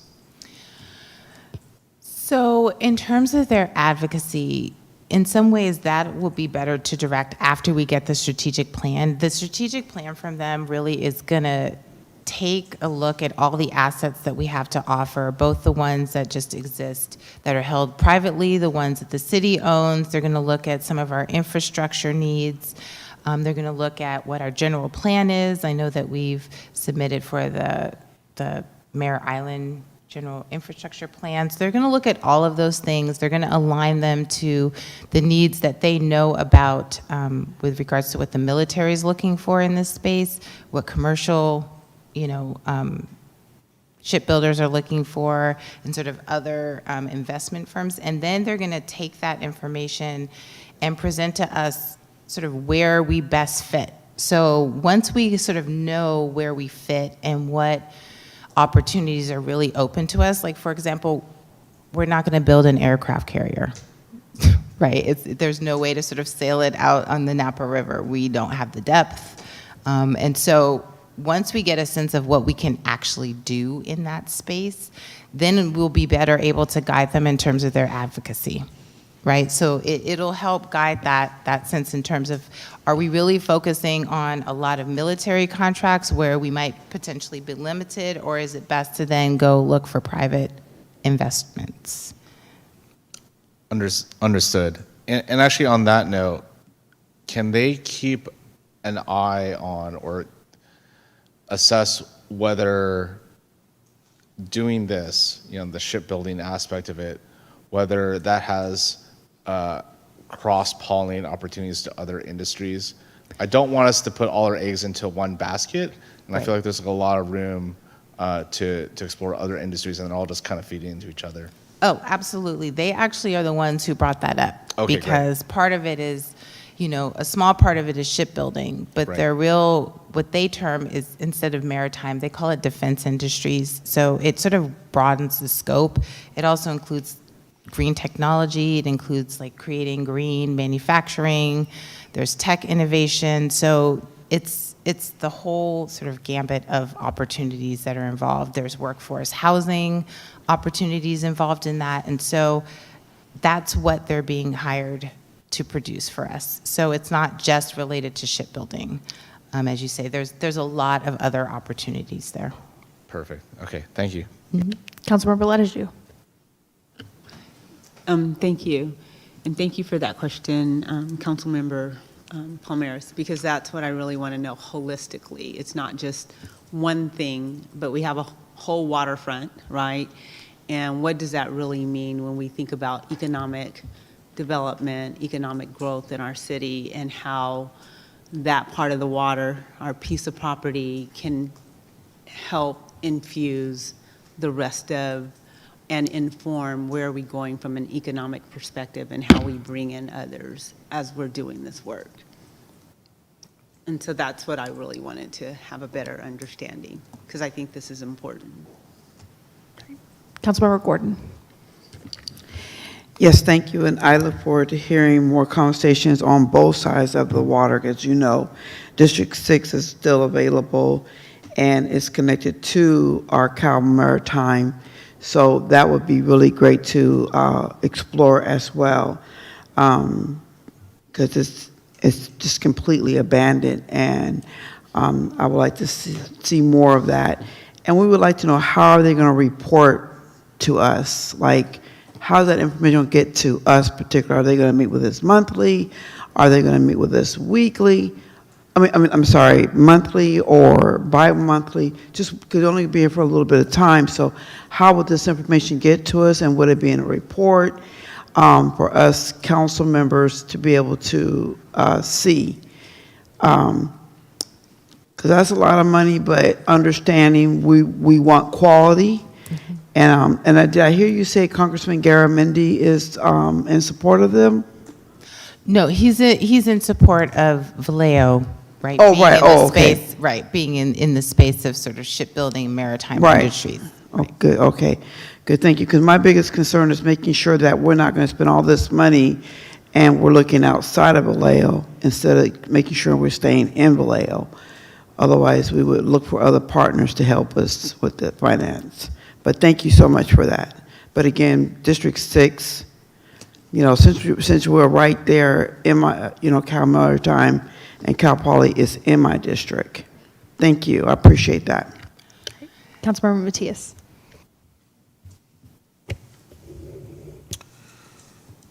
Thank you, Mayor. Just want to thank you, Assistant City Manager Conley. There's an open question I have.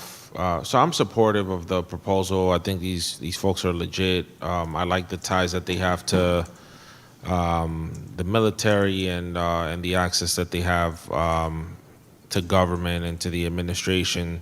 So that's a plus in terms of really identifying some opportunities and positioning, providing some opportunities for us to best position ourselves over the next couple of years. The open question I have, and I think you sort of spoke to the fact that they're going to be looking at our general plan, they're going to be meeting with the businesses on Mare Island, but what we're in effect doing here is like we're taking a policy position, and we're saying this is what we want to do with Mare Island. And I think that there's a party that's not a part of there's actually a couple of parties that are not part to that conversation. The Mare Island Company, the Mare Island residents, and so I know that there is a strategic plan that they're going to be working on, but I also want to make sure that this is dovetailing with all the different conversations we're having. And I think the open question mark I have is these folks are all defense folks, and so just ensuring that those other perspectives are accounted for is something I'm going to be specifically looking for, because they're bringing the Mare Island specific plan next spring to us. We just had a presentation on infrastructure, right? And so a lot of these things are interconnected, and we're gonna have to make some decisions. So I think in effect we're making a decision with this expenditure, but in what we get back from them, I want to call out that I'm going to be looking for those pieces in terms of the things that those folks want to do there, given that they own a good chunk of that land. I mean, especially the Mare Island Company. So that's my thoughts. Yeah, no, so thank you for that question. I want to speak to sort of what you asked and then also what Councilwoman Gordon was saying about, outreach and how to bring that information back. So what they're doing, their strategic plan is just a blueprint, right? We can pick and choose what pieces that you want to actually move forward with. You can decide what you'd like for them to actually look into sort of potentially securing funding on. But you're right, I do think that, I haven't had discussions with Mare Island Company, but I've been in a lot of different meetings where folks have been talking to them about a lot of different pieces. So there's the workforce development piece that's going on, there's some other infrastructure conversations that are going on. And so they are aware, and I would say supportive. I don't know really how they feel about potentially shipbuilding, like on a larger scale. But you're right, the part about reaching out to the residents of Mare Island is something that I haven't done. And so I think once we kind of get an idea of what this looks like, that's when we need to really do that heavy outreach to figure out what folks are in support of, right? Because you can choose like the scale and the scope of what we want them to advocate for. So if we want them to say, like, if everyone's supportive of like a big shipbuilding thing, what we can support, and the residents are supportive of that, then we can have them sort of advocate for that kind of investment. If residents are less supportive of that and they want to sort of tone down the shipbuilding and maybe focus more on innovation tech, or they want to focus on manufacturing or sort of more an industrial component or doing pieces, then that's something that we can have them advocate for. But I do think that that kind of outreach and input from community is vital. So this is sort of step one in that process, just to kind of get the landscape and the picture of what we actually are bringing to the table. And then from there, I think we can really chart our way forward. Thank you so much. Appreciate it. And I think we're ready for a motion. I move that we accept the notice of intent to amend the fiscal year 2025-2026 budget in the amount of $210,000 to fund professional services related to securing federal funding to expand maritime industrial activity and workforce development in Vallejo, step 1 of 2. All right, and we're ready to vote.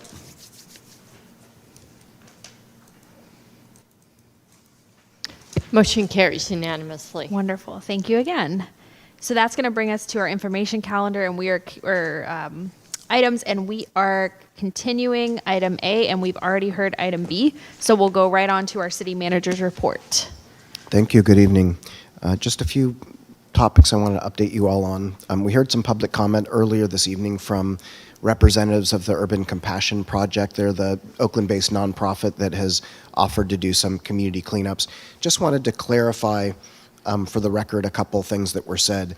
Essentially, the nonprofit approached the city asking for our endorsement of them to do a cleanup of the Army Reserve Center.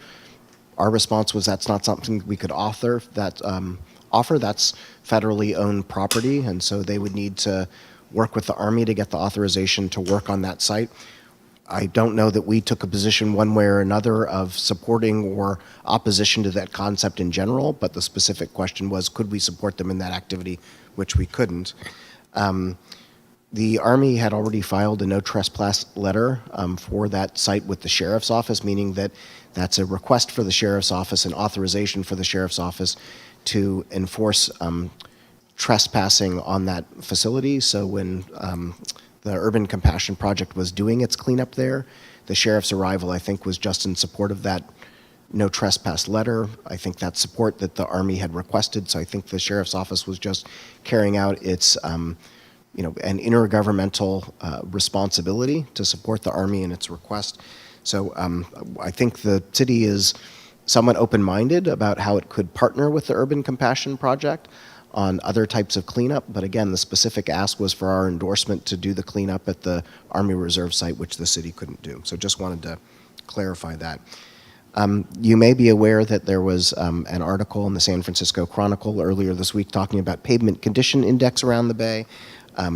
Vallejo was highlighted as having some low pavement condition index scores. Just wanted to provide you all with an update. I think the article talked about some other communities that have increased their pavement condition index scores over time, in part due to some additional investment. I think they mentioned San Francisco as a community that's increased its pavement condition index over time, scores over time, in part because of some voter measures. As you all know, voters in Vallejo approved Measure P back in November 2022. City started receiving funding from Measure P in April of 2023. The city made a modest investment of about $5 million last fiscal year, but in the current fiscal year, the city council has appropriated approximately $9 million in Measure P funding for street work. So that's underway this fiscal year. The contract for about half of that work, which is some slurry seal and some concrete work on ADA ramps and other things, has already been let by the city. So you may have noticed around town that a number of intersections are being prepped with the concrete work. Due to the weather, the slurry seal is going to take place later in the fiscal year, in the springtime. At a council meeting in December, another contract will be brought forward for council's consideration and approval, which is the grind and overlay component. That's a more substantial rehabilitation of the pavement. So that work also will be completed later this fiscal year. So in this current fiscal year, the city is going to be investing about half of Measure P funding towards roads. In all of these instances where a local measure is passed that's for a capital project, there's a required period of time to up ramp that effort. You need to know that the measure is passed, you need to start receiving the funding, you need to do the engineering work and the design work, you need to go out to bid, get the contracts. So there's a little bit of lead time required to start getting boots on the ground, but we're now hitting our stride this fiscal year, so I expect that community members will be seeing a lot of additional street work later this fiscal year. And in the coming fiscal years, our plan is to again propose to the City Council that it appropriate half of the Measure P funds, about $9 million per year, towards roads in future fiscal years. So I think there'll be some very visible impact over the coming fiscal years. Just wanted to mention that. And then finally, we've had some conversations, we had many conversations about council referrals. The council referral item will be coming back to the City Council for a council meeting in December. But we've also had a broader conversation. City staff received direction from council through all sorts of different mechanisms. There's council direction that's provided during city council meetings. There are council member requests that come up in other venues. And the city really doesn't have a comprehensive system for tracking those requests and the fulfillment of those requests. And so a number of council members have pointed the need for that out.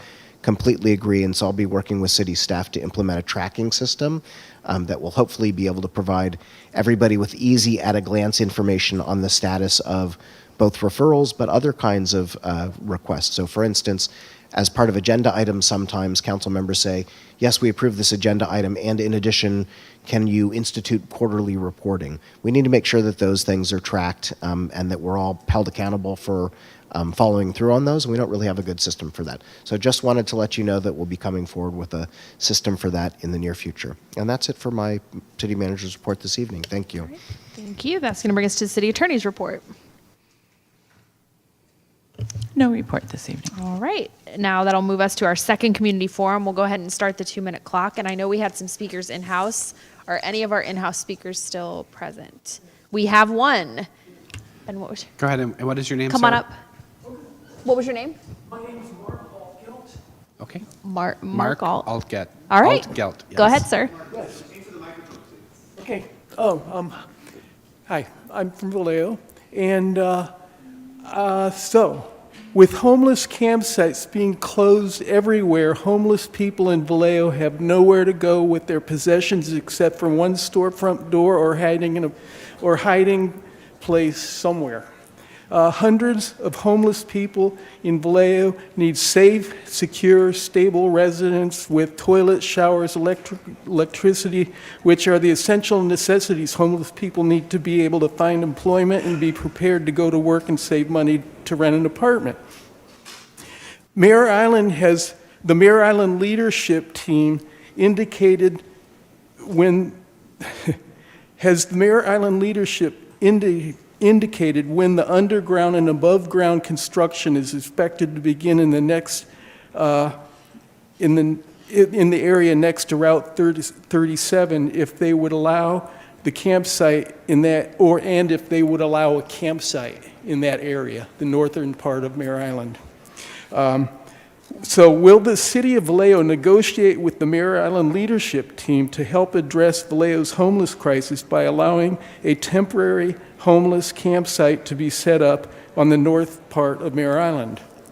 My proposal for a campsite on Mare Island includes an area the size of a football field that would accommodate 220 13-foot by 16-foot individual campsites.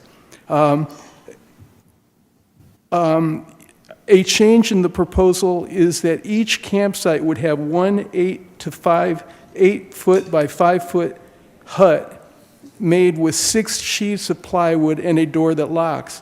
Also, each hut would have one electrical outlet with a ground fault circuit interrupter, a ceiling light with a wall-mounted switch, and a radiant wall heater for ceiling. And that would eliminate the need for warming huts, because these would be heated little apartments. An alternative temporary location for a homeless campsite could be on the county fairgrounds until construction begins. Also, the large open commercial area on Snowman Redwood could be used for a homeless campsite if the City of Vallejo could make an agreement with the owners of that homeless campsite to put a campsite on that land. If that is not an option, will the City of Vallejo please consider beginning the process of obtaining eminent domain for that property for building affordable housing there? There is an extremely limited affordable housing in Vallejo, and the majority of homeless people could not afford the affordable housing even if they could move there. It's too expensive even for homeless people. Time. Homelessness is an emergency health crisis because preventable illness is the leading cause of death for people without stable housing. Right, we've hit the time. If you want to wrap. That's it. Okay, thank you very much, and thank you for staying with us Okay. late into the evening. We appreciate it. How about online? Do we have any speakers online? All right, with that, we'll close our second community forum. That's going to bring us to our request action for future agenda items or special projects. Councilmember Lejeune. Thank you. So one of the things that I'd like to send for a referral is around limiting parking hours around the waterfront on Cortola, and just to have a relook at what are the parking requirements. I know generally it's 72 hours, but could down that stretch on Cortola, right in front of the park waterfront, could we consider having a much shorter period of time right there in the waterfront area? So I'd like for that to be looked at, and I know that we've talked about time limits for parking and overnight parking, but I think we need to definitely in front of that particular area consider that. In addition, and it may not be conducive around, I think it's City Park, just because we have a high level of sex trafficking, sex workers, so forth and on.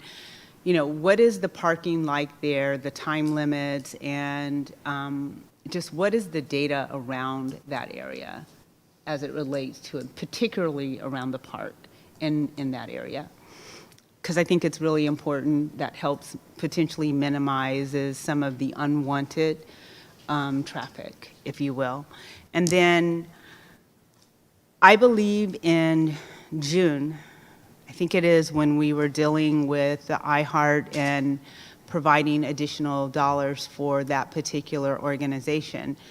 If I'm not mistaken, Councilmember Matias had asked that there would be a reporting mechanism back, an official reporting mechanism back around the work being done by iHeart. And I don't recall that happening, and it needs to be formal on a consistent basis. I know it is in the notes, so City Manager Murray, if you could please check on that. It's really important. That's part of managing that's part of contract managing for nonprofit organizations that our organizations we're giving dollars to that are serving our community. And then additionally with that is, I said this earlier, and I would like to ensure that while we are going through this period of time with our federal government, that there is an ongoing agenda item around having updates about the federal impacts for our community.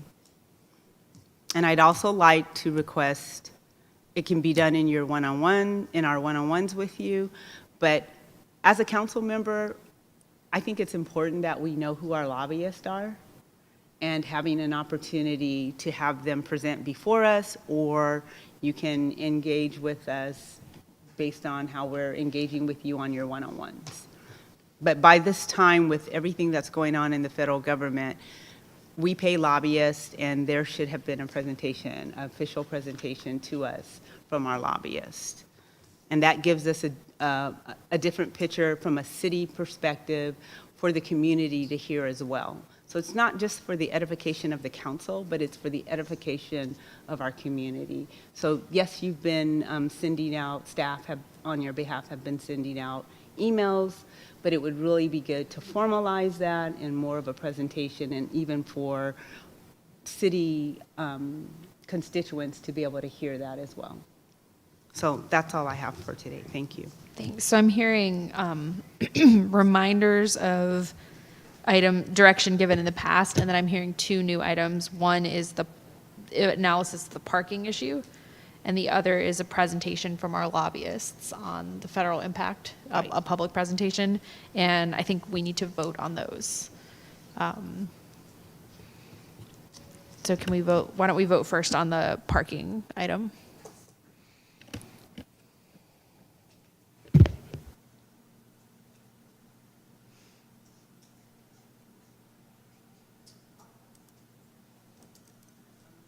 Carries unanimously. All right, and then let's vote on the lobbyist, bringing in the lobbyist to present regarding federal impacts. Excuse me if I may, I think there were two parts to that. One was a presentation, but I think Councilmember Lettish, you also requested a regular agenda item. I don't know if you would like that to be on a monthly basis, or what regularity did you have in mind? I would like for it to be on the agenda so that if something arises that's extremely important, that you're able to bring that forward and daylight it, and if need be, there's an opportunity to have a discussion, versus if it's in your city manager report, theoretically, I don't believe that we are technically able to really comment on it or so forth and on. So I'm just trying to stay within the framework of the rules. And I did the lobbyist separately, but I don't think that one needs I don't think, that one's already been through the two-step process. That's a request for ongoing updates. So why don't we vote on the lobbyist presentation, and if we want to lump the other item in, that's fine. But I think we already gave clear direction on the federal item and on the iHeart reporting. Did everybody vote?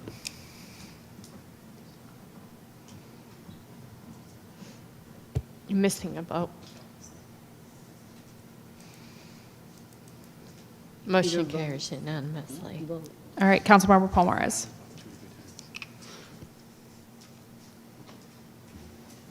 Thank you, Mayor. We could do this one at a time. I'd like to request to bring back before City Council to consider freezing part or all of CFD 2005. And we could vote on that now. Can you restate that? I apologize. Absolutely. Request to bring back before City Council to consider freezing part or all of CFD 2005.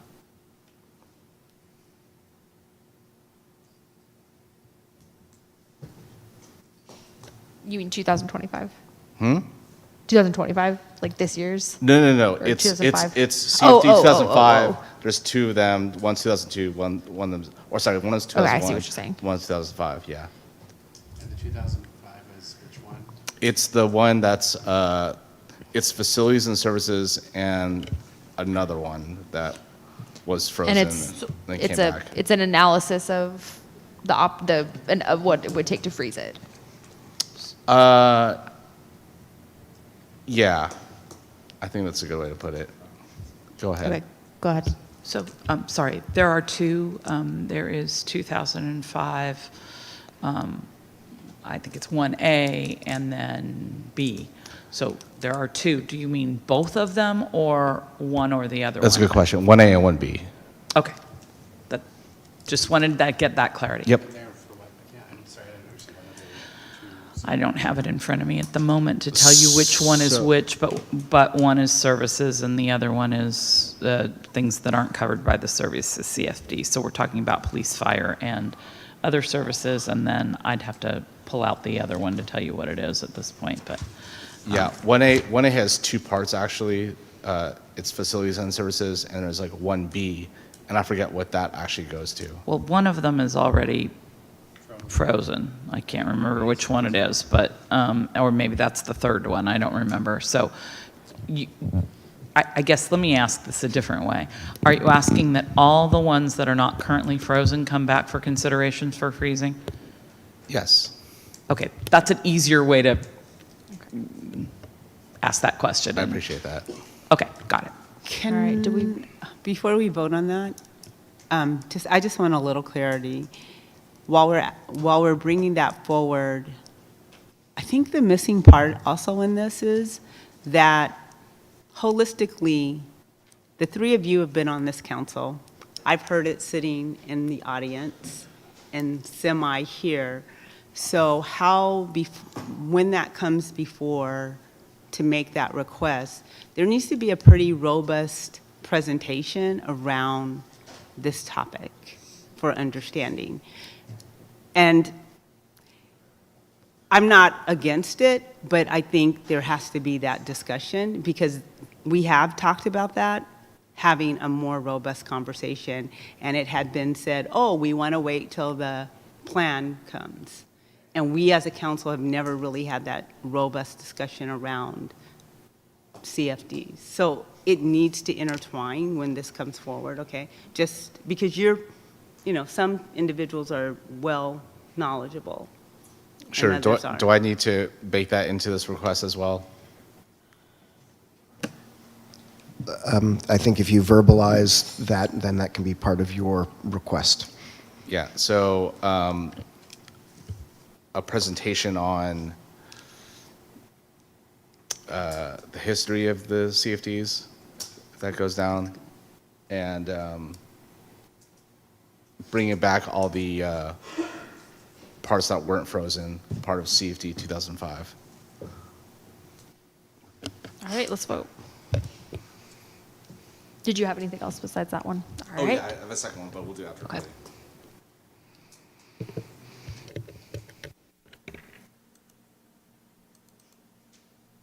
Motion carries with Vice Mayor opposed. And the second to last one, request to bring back before City Council a report on the current staffing challenges in the Economic Development Department and recommendations for how to ideally staff that department.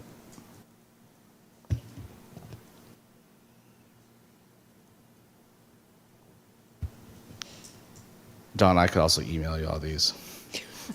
I'm trying to write as fast as I can. Yeah. Okay, let me start this over.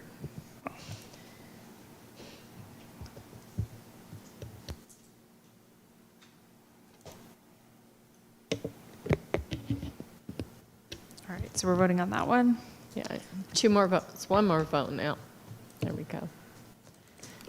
Carries unanimously. All right, I know there were other folks, but I'm not seeing anyone. There you go. Go ahead, Councilmember Borden. Thank you so much. I don't know if we already had touched on this, and if I did, you can correct me.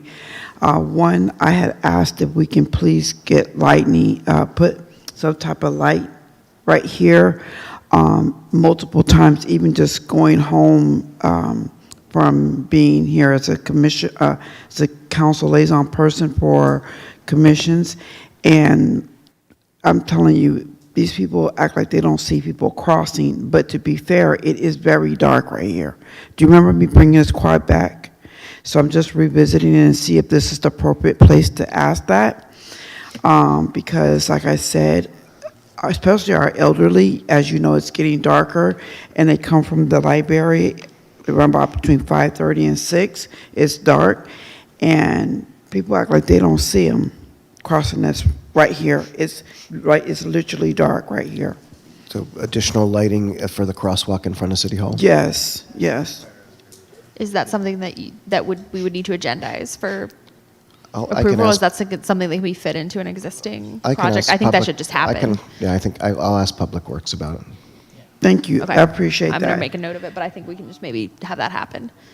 That would be great. Thank you. And then also to, I know that you, again, this may be something you already are working on, but you have been helping me with signage in my district regarding more than 72 hours, less than 72 hours parking for RVs and whatnot. This guy told me, clear up. Well, there's nothing says I can't park here. And so it's just getting really bad in my district. Is this a place to bring this at, or is this something we already been working on? Yeah, hers is waterfront, mine is in my district. It's the same thing. We can lump them up if you want to. Yeah, you want to just fold that into a parking enforcement conversation? Because we already designed it and found locations for it. We already picked already with the Oscar. So I think Councilmember, I think you're talking about increasing signage in areas that just reflects the existing parking restrictions. It's not about new restrictions, right? It's It's just- newer restrictions. Remember, we picked, we have a map I'll show you, but how about me revisit that? That's what I'll do. That sounds fine, because I know that you, as many council members do, had requested some additional signage, but I thought that was just about existing 72 hours. No, Yeah. this is about changing the restrictions? No, just putting them in locations that have been, that's been targeted for these camps. Right, so it's signage about the existing restrictions of 72 hours. Yeah, oh, yes, Okay, thank you for yeah, clarifying. okay. Thank you, Yeah, yes. so I'm happy to follow up with Oscar about what the schedule for that is. And I know this seems very small, maybe again, this is not the location to bring this up, but I had a lot of people ask if we can put on our website or on your social media, places that they can be able to get Thanksgiving holiday baskets, or any places that may be in areas they may or may not be aware of. Again, as we pointed out earlier, there's a need, but there's no clear where people can go. So I don't know if this is appropriate place. If it's not, just direct me in. But they're needing help, and people really like our newsletter, by the way. I got a lot of compliments about that. So just wanted to make sure that people know where to go pick up food or whatnot. Yeah, I'm happy to work with our public information officer to share information about food resources for the holidays. Thank you. All right, Councilmember Matias. Thank you, Mayor. So I'm gonna, and again, I'm just adding a disclaimer. These are referrals I'm making that I'm not asking you guys to move right away. I'm just putting them on the hopper. I'm gonna be here for another 3 years, right? Just saying, right? So the first one I mentioned in January at our second meeting. It was at our public safety workshop. I want an evaluation and discussion of establishing the Office of Neighborhood Safety and Renewal. I thought about that and just hearing Ray Williamson just talk about iHeart this evening and making that a permanent function of the services that we provide as a city. And so just want to have that discussion and that evaluation and would love the council support on it. That's number one. And then number two is an evaluation and discussion at the council level of connecting City Hall and 400 Mare Island Way into a civic center. Those are my last two items. I won't ask for any more for a very long time. All right, let's vote on the Office of Neighborhood Safety first.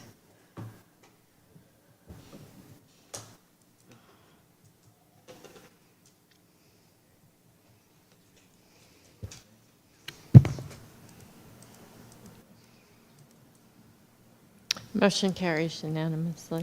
All right, and then let's vote on the 400 Mare Island Way in City Hall. Can I get Vice Mayor has a clarifying question. What do you mean by a civic center? What are you talking about linking the two buildings? Because So right now, we have a lot of real estate. If you look at the parking lots, there's a big piece of land in between 400 Mare Island Way and City Hall.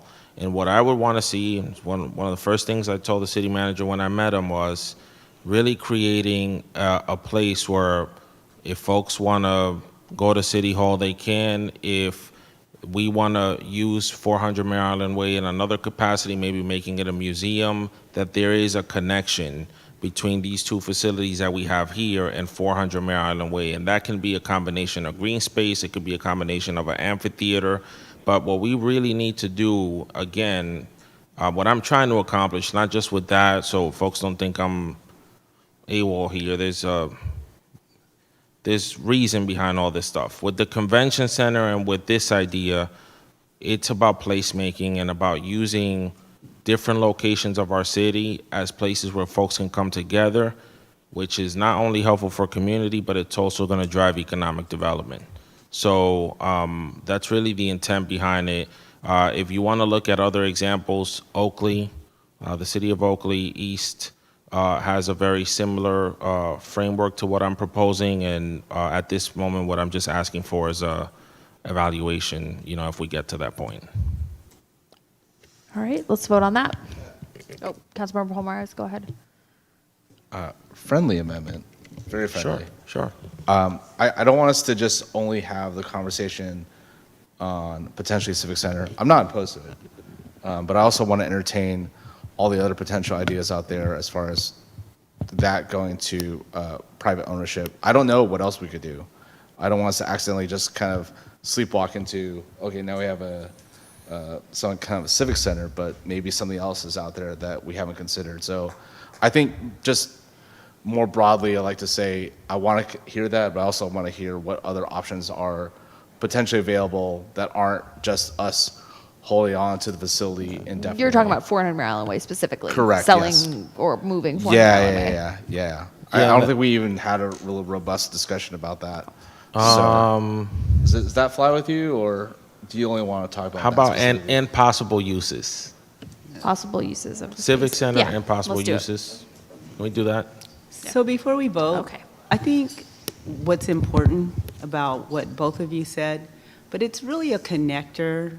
It's all right here at the waterfront, right? So part of that connection that I see from a holistic perspective down that waterfront, this city hall, all over there, is also a connector to having the Roosevelt Group come in.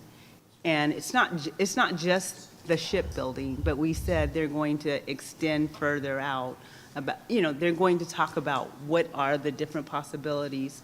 So that is somewhere also where you could dovetail and it becomes a larger picture right here in this focal point to consider.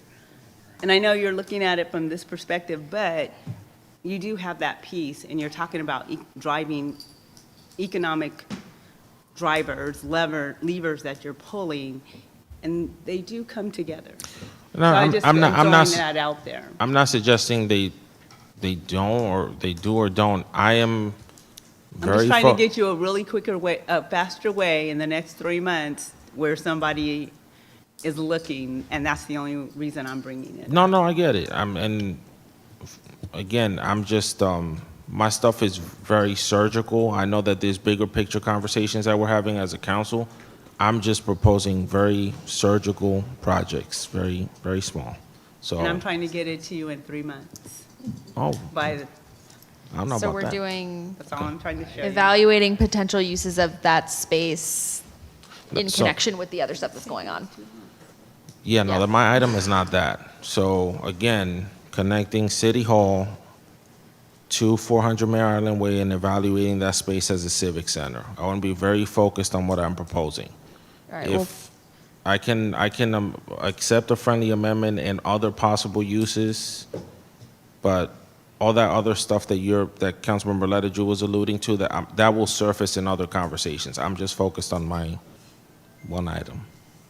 all right, So I'm let's vote. making a friendly amendment Okay. that as this work is being done by the Roosevelt Group, because it's going to get done faster over there than over here, just for very different reasons, is that there's an outlook, and we can still look at it, but it would be nice to see that outlook.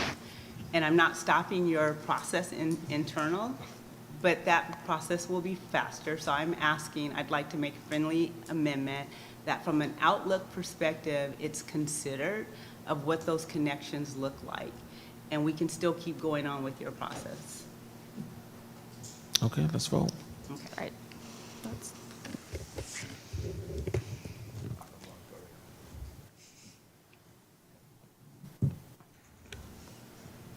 And One more vote I'm missing.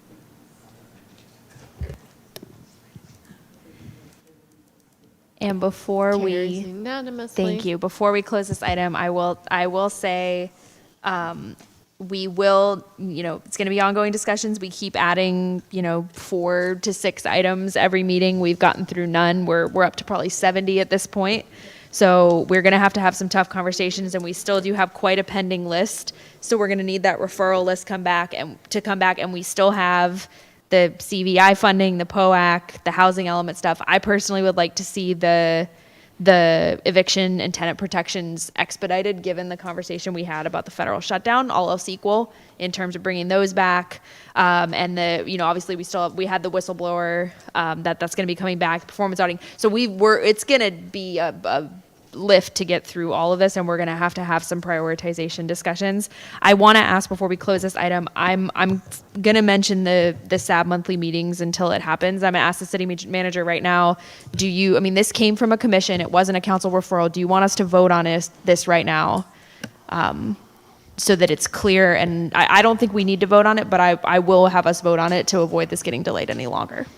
So the only vote that the council takes during this agenda item is whether to direct staff to scope an item.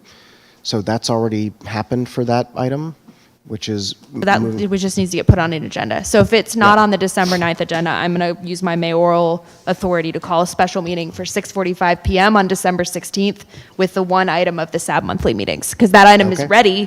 It was ready a year ago. The city attorney's office has confirmed that it's ready, and it just needs to be agendized. And it's coming up on 3.5 years. Madam Mayor, you do have a couple of series of meetings on the 16th besides your regular council meeting. So you have a successor at 6:30, and you have a housing authority at 6:45. We can figure it out then. Yeah. We'll figure out the timing.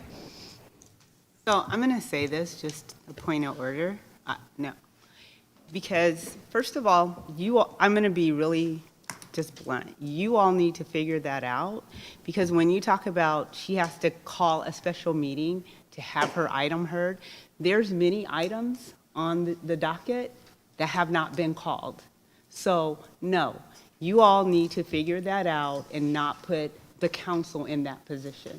That's not appropriate or respectful or professional. There are many things that have not been put there. So this has been there forever. Take care of it. Don't put us in that position. I agree. Councilmember Matias. I'm sorry. I just don't know what is really going on, but just put it on consent. It can go on consent. It just needs to be put on an agenda, and I'm sick of, it's really disrespectful to the board. No. To not have it go, it can just go on consent. Sorry, so... It's an ordinance, it can't. All right, then it can go on action. So the city staff have looked at this, have listened to the videos of the meetings at which this was addressed. It's city staff's perspective that council did not provide direction that this item come back. Therefore, it's a council referral. That's what city staff's perspective is from having reviewed the video. The city council I don't think that's accurate, though. I'm sorry. Anybody is free to listen to the video and make a determination. I'm gonna push back, because when a commission passes a resolution, yes, does the liaison for that commission then have to make a council referral? Because the commission passed a resolution. The resolution was presented to city council as an information item, along with a second resolution. The second resolution was brought back to city council. The first resolution was not. So at no point was any of that council referrals. So a commission can make a recommendation. That doesn't provide any direction to staff whatsoever. The council needs to act on that. The council The council can't act on it unless it's agendized. So how do we get it agendized? Do we need to vote on it right now to get it agendized? You can't. It's vote on it now. ridiculous. It's a council referral. Any single time at any of the past meetings at which the referrals have come, the city council could have made a decision that it be agendized. You'll have that opportunity again on the 9th. So I understand that you disagree with city staff regarding the record about whether it's a referral or council has already provided direction. But at any meeting at which the council referrals come before you, you can make a motion that that item be agendized, and we'll do that. It's not as a result of any resistance on the part of city staff. It's merely city staff's interpretation that it's a referral and is not something that already has been directed by the city council. And so, again, at any time where the council referrals are being discussed, the city council can direct city staff to bring that back. I'm appalled by this. I'll do it, and I'm extremely frustrated. Go ahead, Councilor Matias. Mayor, I will say, I do think that this, to Councilmember Letaju's point, this does warrant additional discussion because in my experience, it's not entirely clear, City Manager Murray, like what we do with referrals, with actions coming out of the commission. So I don't know if maybe you can take a look at all the actions perhaps that commissions have taken, and maybe we just make that one meeting, because I don't think I've voted on anything coming out from any commission this year. It's a broader issue that we need to deal with. So I think that maybe the you guys can commission stuff propose, doesn't come back. City Attorney Nebb can propose you guys can meet up and propose a process for commission action, because I do feel like that's in a gray area outside of what we've been voting on this year. So, may I add? Go ahead. An item? Okay. Of course, we can propose something to deal with commission items. But when we look at, I don't want to use the word direction, so suggestions from the commission for something for the council to consider, because it's council power, they have recommendation power, but none of them actually have decision-making power, right? Other than the decision-making power you have otherwise granted to them through their work plans or the ordinances that direct the commissions and the committees. Having said that, in my own head, and staff has had some discussion about this, council needs to think about a fundamental question about how we bind up council referrals and then what I'm going to call commission asks of the council. It feels odd to me, and that's not saying you can't say this is what you want, but it feels odd to me for it to be easier for a commission to get something on your agenda than you all to get something on your own agenda. So, again, that can be your process. I'm not saying no to it. It absolutely can be your decision to make that. But I'll just leave it there. If you want us to come up with an idea for that, we may be able to wrap it into,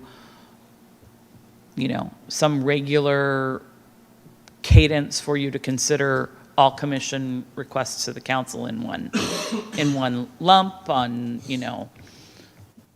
every other month or every 3 months or whatever that is, that is just separate and apart from the other cadence or something of that nature. We can work on that if that's what your direction is this evening about those issues. But just having it come straight through to an action item when your own items don't come straight through to an action item feels a little weird. But if that's the council's decision, obviously we can do that. I'm going to go over to the vice mayor. Would it be easier then, I know the ordinance says that they meet every other month or at the call of the chair, so can the chair just call the meeting every month? I think that right now when they try to do it, the staff resist and don't allow the council or the commission to meet, but it should be at the call of the chair, am I not? The reason that the monthly meetings were requested was because of the resistance to calling special meetings and the need for the more frequent. And I think this is just emblematic, and I think this is emblematic of a broader issue that we don't have processes in our city for us to be able to function and do the people's business, whether it's the commissions that we have authorized to advise the city council or the city council as the elected representatives. The business isn't getting brought forward, and we have a broader issue to address. The specific issue with the SAB ordinance is that this went to city council in 2022. It was presented to city council as an information item, and then this one is different in that it has been sitting idle for 3 years. I was told over a year ago by the assistant city attorney that it was ready to go and ready to be agendized. And so I have been now for 10 and a half months, the amount of time that we have wasted arguing over this agenda item, we could have done 5 other projects. So what do we need to change and fix here so that we can actually get things moving? I'm not looking for anything to jump the line or something to get priority over something else. I only have one thing on the 70 item referral list, and it's Sperry Mill. I'm trying to get this thing agendized because it's disrespectful to 7 people who have volunteered their time to serve the city, who put something through in 2022, and it's just getting blocked. It sends a horrible message. It's already on the hopper. And the city manager just said that we didn't need to vote on it because it was already scoped. Or that's why I'm asking, what do we need to do? This is absurd. Anytime the city council has the agenda item of the referrals, the city council can direct staff to bring that ordinance forward. That agenda item, city council referrals, has been on the city council agenda multiple times. It's been requested, it's been scoped. All that is needed is for the city council, one council member, to make a motion to get majority support for that ordinance to come forward. As City Attorney Nebb And we said, can't call a special meeting to put it on the agenda at 6:45 before a meeting. I don't want to do that because it seems ridiculous, but this is just, it is so cumbersome and inefficient. But I think to the city attorney's point, I don't think a system in which a commission makes a recommendation for an ordinance and that directly goes to the city council agenda as an ordinance makes sense. So all that is needed. I brought it forward as an agenda item. I need to go back and look at my notes. The former Vice Mayor Verder-Aligo, when she was the liaison, she brought it forward. Yeah. Former Councilmember Ariola, when she was the liaison, she brought it forward. And the Vice Mayor, since he's the liaison. That's what I'm saying is it's just a pending not. referral, like many of those pending referrals, and all the city Well, council then we need needs to have do. let's have the pending referrals on every single agenda then. If that's the only way that we can get this stuff agendized as a body, then let's have the pending referrals on every single agenda. So I'm going to go to Councilmember Ledesju and then Councilmember Palmares. Sorry, Vice Mayor. Yeah, this is request for future agenda items because I was asking what does it take to get this SAB thing agendized and put to bed. Okay, Councilmember Palmares. I appreciate everyone's concerns. I really do. But just I have to call a point of order. I mean, I feel like we're going a little too far afield right now. If we want to make a referral, I think we should do that. If not, then I don't want us to keep on going too far afield. That's just my perspective on that. So, Councilmember Ledesju. So I think what I want to know is what really needs to be done so that we can move the barrier and get this done. So what is it that we need to do? This item, like every other pending, already scoped council referral, is on the list of council referrals. The next time the agenda item for council referrals is before the city council to get this ordinance to come forward, all that is needed is a council member needs to make a motion that gets a majority of the council member's support. That's how you would move forward any one of those items on the referral list. It's just like all those other referrals. And so I don't think anything else is needed in that regard. I think it's problematic based on how many times it's been here at the council. And I'd like for you to chime in, City Attorney, because I really think it's problematic. And I heard what my colleague said, but we really need to settle this so we can get done with it and not have this come back up again. And it is the framework for what needs to be done. Because our agenda setting process, it's been really problematic. And so what is it so we can be more productive as a council? So, I'm a little hesitant to weigh in here. So let me try one other thing. We have had the referral list on an agenda, I don't know, multiple times this year. Somebody looked it up, 4 times this year. I think from the agenda setting process, we can put it on 4 times, 5 times, 6 times, 7 times, the mayor's like every meeting. If you were to put it on for the 9th, for this one thing, and move it on, then on the 16th, the item could be introduced. Isn't it the 16th? What's the second meeting in December? Yeah, and Correct.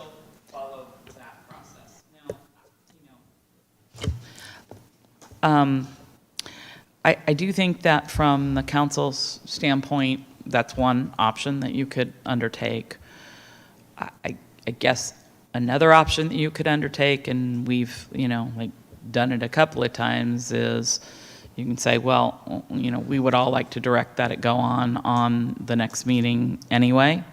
And as you did with your, I'm not necessarily recommending this, I'm just saying you could do it, as you did the previous meeting where you all asked about setting aside the two-step process to give direction to agendize the item we heard tonight from ACM Conley. You could go down that route, set it aside, direct it come on the next meeting agenda. And because again, agendizing something isn't a Brown Act issue that it has to be on the agenda. Does that make sense? Okay. Those are my two potential solutions for your dilemma. I'll close this conversation with a callback to what we were talking about earlier. I think as the democratically elected mayor of the city with this council, the chair of the council reporting to the people of Vallejo with shared responsibility to serve our citizens, we need to think about how we better move the people's business forward, and we need to be ready to give some clear direction to goal settings about how we want our meetings to run, how we want our priorities set, and how we want our priorities to move forward. Because if this conversation isn't indication enough that I am not setting these agendas, that is not the process right now. We can occasionally give input on the order of the items or something over something else that's already in the hopper, but there is not a mechanism currently for council priorities to get put in the hopper, and we need to be thinking about it now so that at goal setting there can be direction given for how our meetings run and how our meetings run efficiently. I'm sorry. That's all I want to say. I don't think Go that's, ahead. I have to say, I don't think that's an accurate way to state it. There is a process for council priorities to get on the agenda. That's through the referral process, and there are other prioritization. But I'm looking at the action items for tonight's agenda. They are appointing members to the board. They're updating the building code. They're this funding for the Broadway project. They're looking at backfilling lost federal funds, and they're looking at hiring a consultant for the pursuit of maritime federal funds. I think you've made a couple comments this evening that make it suggest as though city staff is filling agendas with discretionary items, and I just don't think that's, and perhaps I misheard you, but that's what I feel like has been implied. No, and that's not that's that's not what's being asserted. What's being asserted is that there is no mechanism for us to plan ahead on when our stuff is going to come back. We are flying on a week-to-week basis with what is coming up on agendas, and there is no even remote plan to get through these 60 items, to prioritize them, to set priorities as a council, and to plan out this one's going to come back in February, this one's going to come back in March, this one's going to come back in April, and empower the mayor and the vice mayor to be in those meetings and go, let's make sure this is on the agenda for March like we promised, let's make sure this is on the agenda for April as we promised. But I think we are also trying to limit the number of action items. So unless you're going to displace what we consider to be necessary items of business, there isn't room on the agenda. So to make it suggest Yeah, that... I mean, there's... But I think you've characterized it as though staff is not making room for council priorities on the agenda. And I guess my perspective is there are necessary items of business, including some council-directed items, that need to get on these agendas, and we want to keep them modest. So I just feel like I don't think it's... I think we have required business that needs to fit on the agendas, and there's not that much more room unless we do something different, which is And that's what we need to do at goal setting. That's what I'm saying we need to do at goal setting, is we need to figure out how we're going to get our priorities through. I'm going to go to Councilmember Matias, and then we're going to move on. Two things: agenda setting, the way the meetings are run, all that other stuff. We should talk about it at goal setting, because I don't necessarily agree with what both of y'all have said this evening, but I think it's a group discussion that we should all talk about when it's not midnight. And I think everyone should bring their ideas on how we can move forward in a solutions-oriented manner. Now, point number 2. Given that we've had 3 different council members bring this one item up, and we have not really brought that matter to a close, I would suggest we take a vote tonight to bring this back on the 9th, and we just vote on it and be done with it. Because I will say, that's kind of wild. It's offensive, and actually, you and I had a conversation. If you recall, 3 years ago, you were on the EDC trying to get monthly meetings, and you were frustrated by how long it took the EDC to get monthly meetings. Yes. And the EDC has monthly meetings, got its commission renamed, and got a budget. And the SAB hasn't even had the monthly meeting brought back. So something, and that went through MENA, through a council. So something. Yeah. So we just need to. This is unusual. So let's just take a vote. And then the rest of the other stuff we can sort out as one big happy family in January or whenever goal setting is. Can we do that, City Attorney Neb? Yes. Let's do it right now. Thank you. That's what I wanted to do when I originally brought it up.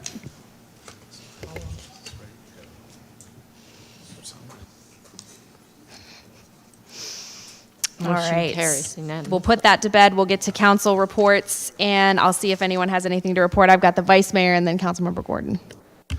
Yeah, so this is my last meeting of this year. So J.R. Matulik has agreed to graciously cover the duties of the vice mayor in my absence, and I will be back in January. So have a happy Thanksgiving and a great holiday, Christmas and New Year's. Why, thank you. All right, Councilmember Gordon. Yes, I just want to state that I had the honors to attend the Robin McAfee firefighter and EMS Youth Academy graduation.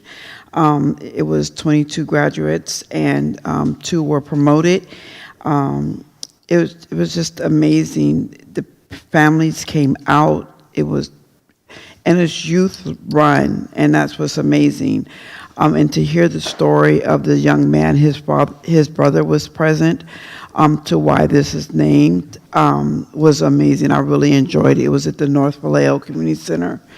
And also, as you all know, most of my colleagues, if not all, was at the CC Sabathia's and Amber celebration. It was loved through and through, remembering not only he's a baseball player, but he's also a person who been giving from both of them through the Pitch Foundation, and we want to thank publicly Miss Wilson for that and her navigating the whole event, and also Miss Stewart and many others. But he was so excited. He was emotional. Just to know that we as Vallejo did not forget him, but also because he is a native. So I just want to let everybody know that I really enjoyed myself. After it was all said and done, Christopher got his bat signed by him. And I feel like he was more just council person than I was, because he was everywhere. He even collected some money for his birthday. But I just want to say thank you to everybody. It was really nice. I want to thank you, Vallejo, because we came out. They said it was going to rain, but we still showed up. And I want to say thank you to Vallejo and to the city staff. But let me go back. I need to give Victoria Grace Barstow her flowers, because she also was one of the participants in the Robin McAfee firefighter. She was there as well. Thank you. Thanks. Councilmember Lettigiou. Thanks. So I've been working myself, Councilmember Matias and myself have been working with Supervisor James on the microgrid out at Tuolumne campus for the county services that are out, that happen out in that particular campus. And so there's a microgrid. It's made up about 1.5 megawatts of solar, parking canopies, battery storage, and a new generator, hardware and software. And so it really is amazing when you go out. I looked at all the infrastructure for the project, and it really will save the county. First of all, it's saving dollars. Secondly, it's been funded by a grant. And then thirdly, what's most important is our families and individuals being served on that campus. We don't have to worry about electricity going out, because there have been times the electricity has gone out, services can't happen in that building. So this has been a really great solution in our city. And myself and Matias, Councilmember Matias and Gordon, we have been going to the CPCU testifying, because they're trying to take away the initial cost savings by moving us to a different plan, the county itself. So we have been and this is an equity grant. So we have really been fighting to ensure that the county for our city is able to maintain those cost savings. And we'll be going back on Thursday, this coming Thursday, again, to really help the commissioners understand the importance of keeping the agreement at hand in place rather than changing our rates to a much higher rate. That would then really cancel out the grant, the equity grant that has been provided to the county for that particular campus. Thanks. I have one quick update from the 4Cs last week, the mayors and the supervisors. One of the conversations that we had was on better advocating as a unit, as a county, and aligning our legislative priorities. And so we had a back and forth discussion about how to do that without violating the Brown Act with all the supervisors. And it was decided that the 7 mayors would go back to their cities, get the legislative priorities, bring them back to the mayor's committee. Meanwhile, the board of supervisors would set their priorities, and then the supervisors and the mayors would bring their priorities to the 4Cs, and we would collectively vote on a few priorities. So I'm going to be, if the council members are listening, which I don't know that they are, I will be having a conversation with the city manager about what the most recent legislative priorities were for the city of Vallejo, because I know I'm going to get a question about this later. Y'all are going to ask me about this later when it comes up. I'm going to get the most recent list of legislative priorities for Vallejo and bring that to the mayor's committee to bring it to the 4Cs to talk about doing joint advocacy. So I don't think we as a council have had that conversation, but I know we have our lobbyist and we probably have some stuff already there. So if council members have thoughts about that, I would encourage you to share them with the city manager so that he can provide that when we have that conversation. So that was my update from the 4Cs. Through And the with chair. that, go ahead. Could you please, Mayor, send us a reminder and put an exclamation mark on top of it so we can give that? We will have to set our priorities as a council, but I'm going to go with, I'll ask the city manager maybe to send, maybe I'll ask him to send to the council the most recent, whatever the most recent list we have of them, because I know we have it. That way we can know what we're putting out there. With that, we will adjourn at 12:25.